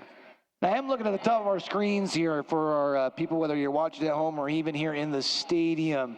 I do believe for Penn Manor, they should be down to 9 as opposed to the 11. So it is just a one stock difference as we are getting ready to head into our second matchup here. And in case we do have anybody who maybe Super Smash Bros. Isn't their usual title that they tune into, you'll see once we load into this next one here, we will see one player jump right up off of the stage. Demon Doi will do that once. You want to walk our folks through why that is? I mean, the only thing that's going to be happening here through the crew battle system is the fact that once we get through our best of 1, you're done. And you only have 3 stocks to play with. So if Demon Doi gets eliminated out 2 more times, Dunsky, you're out for the entire series. There's no repeats for you unless you're able to carry on through your 1v1s. Crew battle is such an interesting format for that reason. We were talking about the uniqueness of it. It's not quite exactly a 1v1. It's not quite exactly a synergetic team battle where you're all 5 alive at the same time. You can kind of feed off the energy of your team around you, but at the end of the day, there's only one person on the sticks. That's going to be the person who's up on the bat.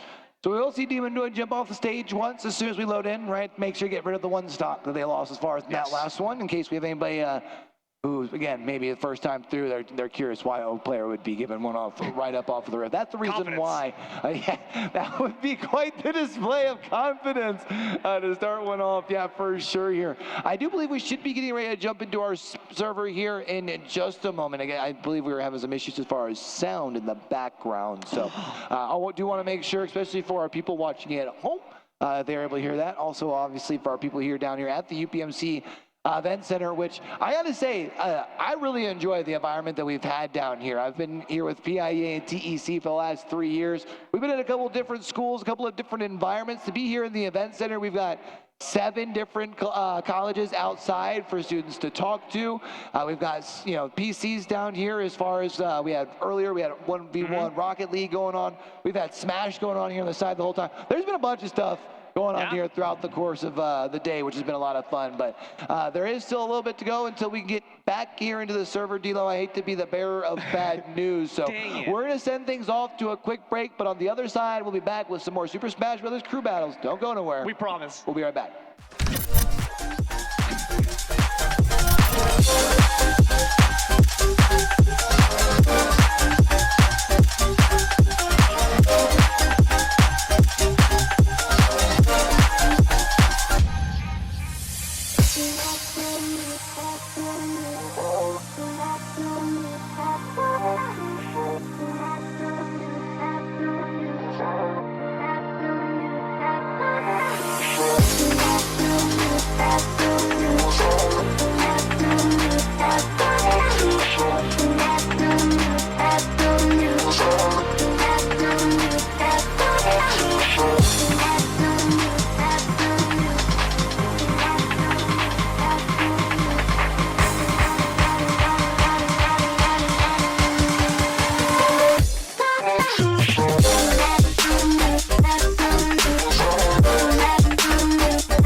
Too much, because we certainly were missing the action here, but we're right back in the field. Demon Doy in the ground, but right back at it off the Angel platform. It's going to be a big one. Talk about the importance of this next leg here. Both teams on their second. If Demon Doy has the ability to come in and really take the control of things and even out the playing field and maybe even knock out Sinestra Vulpins before they get rid of their last two stocks, all of a sudden this matchup turns on its head. Okay, this is going to be interesting. Tri-plats on the battlefield does mean that Lucina can try to keep this Donkey Kong disadvantage for a bit longer. The Dancing Blade going to be able to force a bit more pressure off, but 112, Donkey Kong's not going to be going anywhere for a little bit longer unless we find a hard read. We do need to start seeing them land safely. That air dodge is going to be easily punished. Right now, Sinestra Vulpins doing a great job, and there it is. First stock off of the board here for Demon Doy. They've only got one more left. For Sinestra Vulpins, you would really like to be able to keep yourself a clean sheet, however, will be snatched up, thrown up off of the stage. Demon Doy, however, puts themselves in a scary spot. Demon Doy is acting like they're the one who's ahead right now. These Kong slaps are just very risky to go for. It's much more of a style spike than anything else. Honestly, a fair or even a down air would do you better. Does find the spinning Kong for a bit of pressure off and hits him with the big foot as well. But unfortunately, that ledge trap just not going to succeed, and these returning air dodges back to stage continue to be eviscerated.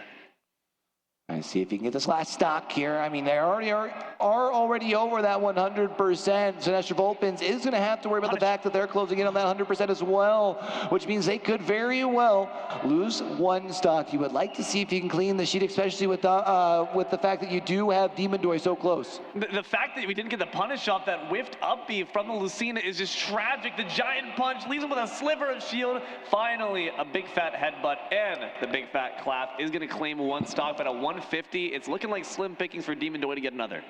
It'll be tough here. You got to see if maybe you can string something together, but you got to agree with where you're sitting. Probably not going to be able to find it, but you got to give it your best shot here. We'll be able to open things up, see if maybe you can close the distance, but will be sent off of the stage. Should be able to successfully find themselves back on. But the question now becomes, can you turn things around? It's going to be a difficult task. That up B can certainly kill once we climb a bit higher. It's not going to get it just yet, but any errant back air affair. Hold on. Good Kong Tornado grounded. Tries going for the spike. We know they like those risky options. Actually forces the SD out of Vulpins just from the Intimidator bonus. Beautiful work by Demon Doy. Can they actually get the third? So it'd be huge if they can turn things around. They're opening up with a nice little combo. It's already up to 30%. Make that darn near 50, 60 even before they lay it down. And it's a big turnaround from Demon Doy. Able to walk off the stage. That is insane. I cannot, and this is where those super heavyweights come in clutch. Seems like the real hammer was the DK after all, and not the big bad Bowser instead. Super heavyweights have that ability, man. 160, you think, oh, all right, one last errant hit. All of a sudden, how did I just lose the game? What happened? Donkey Kong's on the screen and not Lucina? Crazy work, but it's just because we got a bit too overconfident. You saw multiple up Bs whipped there by the Lucina and heavily punished by Demon Doy. Great restraint there shown at the end. Can't help but see the side of Penn Manor out of the side of my eyes here. Seem to be a little bit more concerned. The way things turned around there towards the end, probably felt somewhat in control until all of a sudden two stocks go off the board just like that. Well, like think about the fact that what does that mean in terms of the stocks per capita? What's your value as one stock? One stock of Demon Doy now has the value of two stocks of Vulpus. Who's next? Who can try to match that? Are you able to get off a stock before you lose one? Because now you're on the backslide. Now Lebanon have the reins in hand. Their hands are on the steering wheel at 10-2, and it's a Penn Manor to try to close that gap up against a super heavyweight like a Donkey Kong, who can, with very flashy plays like those spikes, easily find stocks just off of one misstep, one mistake recovery from Penn. It could quickly make this small divot into a 6-feet ditch. Well, we're getting ready to get headed back on in just a couple of minutes here. And a reminder that it is just the best of one. You get the one opportunity, and that is it. So now that we're pretty well at that halfway point, the margin for error really becomes less and less because you don't really have as much time to be able to make up for things. So Caramel's going to be up next. Or Pie Savage, literally desserts. It's, you know, we got the first course, we got the entree. Me 2. Caramel, though, a bit of a sweet tooth, it seems, coming up here for Penn. And they need some sweet moves. They're going to need to try to quickly extinguish Demon Doik, who's now not only is just operating very well with the plays, is operating with a full head of steam. That momentum, you know how good that feels? You have adrenaline coursing through your veins after that one. You feel like giant punching the monitor. Don't do that, though, please. They're expensive. But you feel so good after completely reversing the tides when everyone was doubting you. Let's go and get ready to get back into things here. I guess the question becomes for me to you, D'Lo, here for Demon Doy. Yes. Do you feel like you need to still steal one more stock here, or is the job already been done with how much you've been able to bounce back? I do appreciate the gap closing, but especially in crew, just getting one stock lead feels such... It stacks up so much pressure. It's like a ticking time bomb. You slowly start to feel, especially as we, like you said, go down to the last one. Each stock becomes that much more infinitesimally more valuable. So I think Demon Doy, yeah, I want to see more stocks out of you, especially because you're the DK. You are the bruiser. You are the bouncer. You've got to try to get one more. Always. That's the DK spirit. One more spike. One more crazy, stupid Kong tornado play. Oh, we've seen it at the top of our screens here, ladies and gentlemen. We went into that last leg. It was Lebanon who was in the deficit. Well, they were able to turn things around off of the back of the DK play. So we will see Demon Doy back out one more time. On the side of Carmel, the question becomes, who are they bringing to the stage? What's your thoughts? Shulk? This is a very rare, not even just interscholastic, just in general. You do not see a lot of Shulk mains be played. All right, Xenoblade stand up. You should be at least feeling well represented. And Shulk's got some interesting tools, certainly. Can, especially on this stage, have some good spacing there. You have the speed boost, which is probably going to be what they open up with in those Monado arts to ensure spacing. And again, it's these sorties, right? Trying to outspace. Just make sure that when you use these aerials, as you see them doing right now to juggle the DK, you're not exposing yourself to a punish. You want to make sure you're drifting away and drifting in and out. Not a bad opening, but as we had seen before, just because Demon Doy gets up in that high percentage doesn't mean they're going to be getting close to flying off the stage. That is going to be the challenge here for Carmel, as they're already up to 30% in their own right. Demon Doy, though, has already started falling back a little bit, trying to create a little bit of that extra separation. Hold on, trying to see if they can guard the edge just a little bit. Hasn't been successful in that regard. They found the first lap, could not connect the second, and that would have been so good. Instantly, you could see Caramel, a shudder of fear pass through their body, and I almost had a heart palpitation as well. Tries to catch the jump in with the giant punch read. Now smash form equipped. Caramel's vulnerable just as much as Demon Doy is. There's a big punish. Hey, well, there's the one. The big clap. Going to be able to find one stock here. Let's see if Demon Doy has the ability to continue to run it up. That is 5 stocks in total that Demon Doy has been able to take off of the board throughout the course of the afternoon. Let's see if they can find even more, as Carmel has not been able to land anything since getting back to the stage. That shield form was used way too early. You weren't even in danger of 50%, but you certainly are now. Rage stacked up, giant punch charged up, and Caramel, fear in their heart, fear in their eyes. They're going to punch in the back and smacked right back. Demon Doy makes it 6. Demon Doy, an absolute menace right now, and having the ability to potentially take one more player out. 25% already put up onto the board. Now trying to close the gap. We'll try and guard for now. Be able to get him back up to the sky. Not going to be able to continue with the juggle, but Carmel is really struggling to find any way to put damage down. Oh God, that giant punch just whistles past their cheek, nearly results in their end, but one last up tilt, can't quite find it, tries to chase with the platform, but Demon Doy is able to make it back to stage successfully. Can they finish the job? Can they make sure that they gotta wander through one more member of the Penn Manor crew? They go for the spike, but can't quite find it. Can't find it there, but we've seen them be able to follow up in the past, able to get them up to 90%. Not gonna find it there. That's gonna be a big hit, but it will be Demon Doy who finds a way back to the stage, throws Carmel off, but Carmel should be able to find their way back on 2. It's back and forth.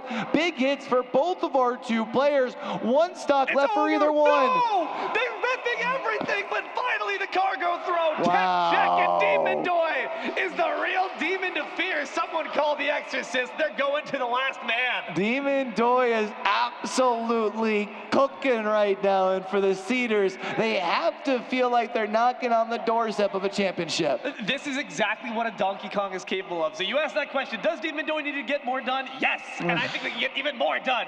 Eat some pie. Donkey Kong's looking a bit famished, looking a bit hungry. That caramel wasn't enough for him. That was just a snack. That was just the entree. That was just the beginning. I want a full course meal. Well, Pi Savage is going to be the last on the line, and the question will now become, can you find a way to take 7 stocks off the board before you surrender 3? And you're going to have to do so playing against 3 separate players. That is quite the ask, but you know what?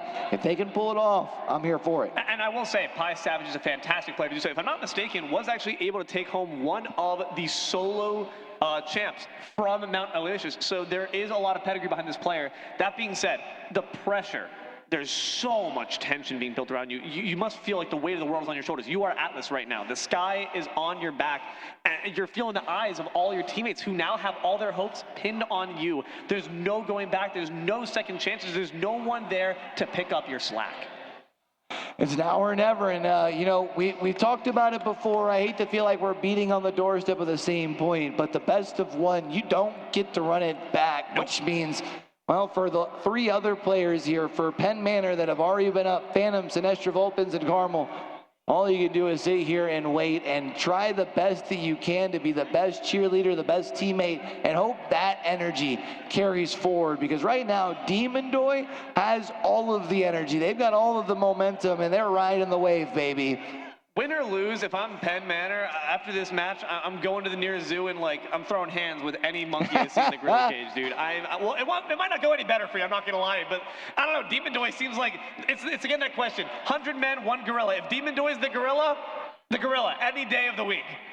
Is there a version of, like, on Madden where once you see your team lose, you play them on, like, rookie mode and run up the score to kind of get it back? Is that what you do? You sign in, you play up against the NPC on, like, level 1. Yes. That's a DK and just absolutely beat them down. But I see the Kazuya might have the ability to get that first stock off the board and move on as far as over to Freno. Again, Pi Savage won the solos, and this is why. It's Kazuya. This is one of the most disgusting 1v1 characters of all time, and we're about to see exactly why. Donkey Kong cannot even touch them. Demon Doy has lost their magic. They haven't been able to get anything cooking, and it's that easy. JV. 0% in the bottom right-hand corner. That is tough. That sends Demon Doy on, and now Pi Savage will have to try and do that again and again and again. Absolutely. But again, I say if there's one player who can, it's again that idea of how many stocks are you worth? Pi Savage might be worth everyone on the field, in the stands. That is a player that you want as your anchor. They are strong. They are ready to go. That being said, I still say, Gleep is in the back. Gleep is in the back, and you only need, I'd say, Fran here, get 1 stock. That's your side quest. If you can get more, happy to do so. We'll thank you for it. Big salute. But Gleep can do the work as well. Both Kazuya and Luigi are such volatile characters. 0 to 100, literally, real quick. And we saw exactly there how it goes. I'm curious to see what Frano plays that can hopefully put a stutter in the Kazuya's step, something that has quick reaction, something that's got good out-of-shield options to match that pressure. We'll have to see as they get ready to load on in here. Again, it will be Fran that will be getting ready to jump right on in here. And King Diddy. Oh, no. I'm not going to lie to you. That's not a good matchup. That is not a good matchup at all. But keeping with the theme of the super heavyweights, I do love the fact that Lebanon kind of have all their big burly boys, and then there's like Luigi, who's in the back, shivering. I would be shivering too. Pi Savage is scary. Let's see what they can do here. Pi Savage has already taken more damage than they did in that 1 quick round against Donkey Kong. So I guess at least off to a better start here. A unique kit, I would say here, as far as for Frago, but you mentioned at this level, sometimes see more of those comfort picks. It hasn't really worked out much to their favor just quite yet, but you mentioned really only needing 1 stock. That's just all I asked from you. Unfortunately, the first stock is being taken by Pi Savage, does gain 60% for their troubles. A lot of these Gordos have been responsible for that percent building up, and I think Pi Savage is starting to become a bit wise to the privy. Tries to capture on the platform, does find the read, but can't get the follow-up quite just yet. These combos are a bit off the mark. And a little bit by little bit, Pi Savage will be able to fall back and gets a little bit more damage, has him up in the air. This is going to be where Pi Savage is looking to punish. However, Franco has been able to make it back onto the stage. Pi Savage now up over that 100% as well, which means Franco could very well be closing in on that one stock, and there it is. That's massive. Gets caught by the DDD slam. I do not think Pi Savage thought they're in range from it, but that move can be deceptively powerful. So can anything that Akazi whips out at you, though. Finds the lightning and then also gets the up smash to follow up. Classic. Good up tilt combo there. Can't quite find the back air follow up. The issue is going to be here, how does Franco approach? You don't. Kazuya is the one who decides all the terms of battle here. But again, Franco, I ask of you, one more stock. If you can pull it off, it's going to be quite the ass, as Pi Savage certainly seems to be locked in. And there it is, baby. Extra kick from Pi Savage secures the deal. And that means we will be back down to our anchor on either side. Gleep versus Pi Savage. Not quite full stocks on either side, but darn near it. This is so scary. This is so scary for Gleep because, yeah, Demon get their demonic run. Now there's diabolical licks being taken by Pi Savage as they just gobble up everyone else. This is the Pi that got left in the fridge and never forgot about that. This is the Pi that came back for revenge. This is the savagest Pi you've ever seen in your leftovers tray. Now Gleep's got to see if they can make him taste defeat.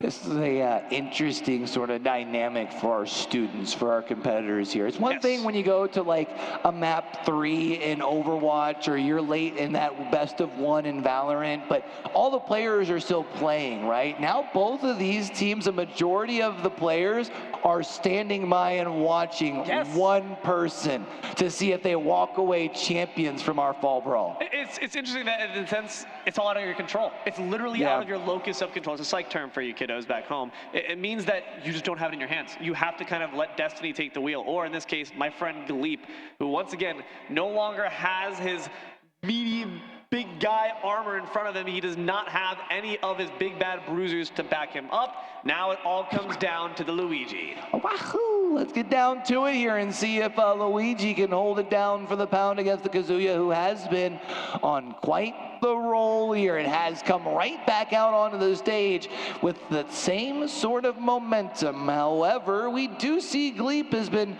doing a pretty decent job of returning with some damage in their own right. I mean, oh wow, the raw super jump punch! That was fantastic. No combo even required, but now that Pi Savage is at 0%, that's what they're looking for. One grab could result in your end. See what Pi Savage can do here, because you are going to have to find 3 straight stocks if you are going to be able to complete this comeback here for the Cedars. Not going to be able to find it there. It will be Gleep who retreats off of the stage. Can they make their way back? Becomes the main question here. Is Pi Savage trying the best that they can to try and guard that edge, but unsuccessful. Oh, the combo wow. once again! That's exactly what you needed! Lebanon, take it without even dropping a stock. The anchor has indeed fulfilled their duty. They were just making things interesting and allowing Gleep to get their shine. That's all it was. Once Gleep got on stage, it was pretty simple. Do gotta give it up to Demon Doy though. That run that Demon Doy went to in the middle really set things up and made it easy for a Cedars team who came out a little slow out the gates. And at the end of the day, they walked away as your champions. And also, you got to give a little consolation thanks there and some combinations to our friend Pi Savage, because they almost nearly matched it, right? Stock for stock for stock for stock. That was a crazy run back attempt from the Kazi. He's one of the best characters in the business to try to do that. So, hey, respect to both sides. Unfortunately, if you're a Pet Manor fan, they got it for Overwatch, not quite for Smash. But we got more games coming at you in just a bit. So stick around. More EEC LAN of Steel action after this.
ahead and beat me.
What it do? It's your boy Q. We're back here at the UPMC Event Center. We're here on the concourse, here to chat with our winners from that last matchup from Lebanon High School. We've got Demon Doy. We've got Coach Dan Figueroa. Coach, how you feeling after the victory today? Gotta feel fantastic. Gotta feel fantastic. Everybody clutched up, you know, doing what we can do. Now, Demon Doy, you got given the controller. You were short of stock compared to the other team when you got the controller. Did you feel pressure at that point, or is that kind of what you're used to heading into that second leg? It's not what I'm all used to, and I was really nervous like the whole time. Like I'm not used to that at all. Now, Coach, I know we were talking a little bit, and you said that the whole thing, you felt all right as long as your first leg was able to take that first stock, but did you think it would become that easy, Mendoy? I was hoping. I mean, we always want to have it as easy as possible. But, I mean, Demon Dog, shoot, man, he was incredible. He was incredible. You know, and that's what we want. You know, we just want our players to do their best. And when they get the chance to show it like he did, forget about it, man. They're so good. So good. Now, we don't normally see the DK, I feel like. I'm curious, is that just a comfort pick, or is that something based off of the matchup here today? That's just the person I've always liked using. Like in Mario Party, I've always just used Donkey Kong. So I started using Donkey Kong in Super Smash Bros, and that's been the person I've been using ever since.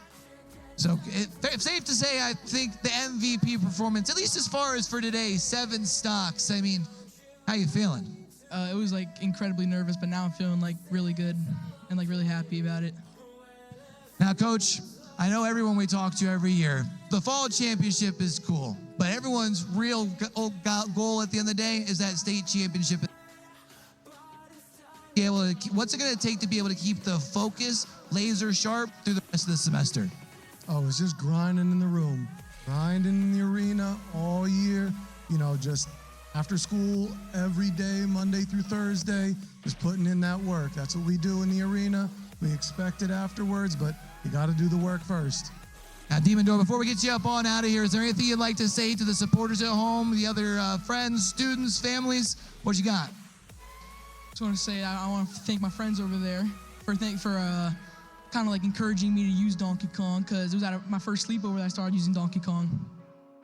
I love it. I love it. Well, guys, again, congratulations on the championship, and we really appreciate y'all coming out here today. That's actually going to wrap things up here as far as for the LAN of Steel down here at Robert Morris University here at the UPMC Event Center. We've still got Fortnite wrapping up in the house. Everything else is pretty much well wrapped up at this point. We still have more action for PIEA throughout the rest of the year, though, so make sure y'all are locked in over on social medias as well as on YouTube. That way we got more content heading y'all's way than ever before. I want to give a big shout out to everyone working behind the background, our producers. We've got a film crew here working, all of our game day admin. Without you guys, this wouldn't be nearly as possible. And we also, all of our coaches and our staff at all of our schools that allow for our schools to have an opportunity just like this. And until we do get to catch y'all back for some more PIEA action, man, don't forget, with everything crazy going on in the world today, be true, be you, be sincere, game hard and love hard, all right, y'all?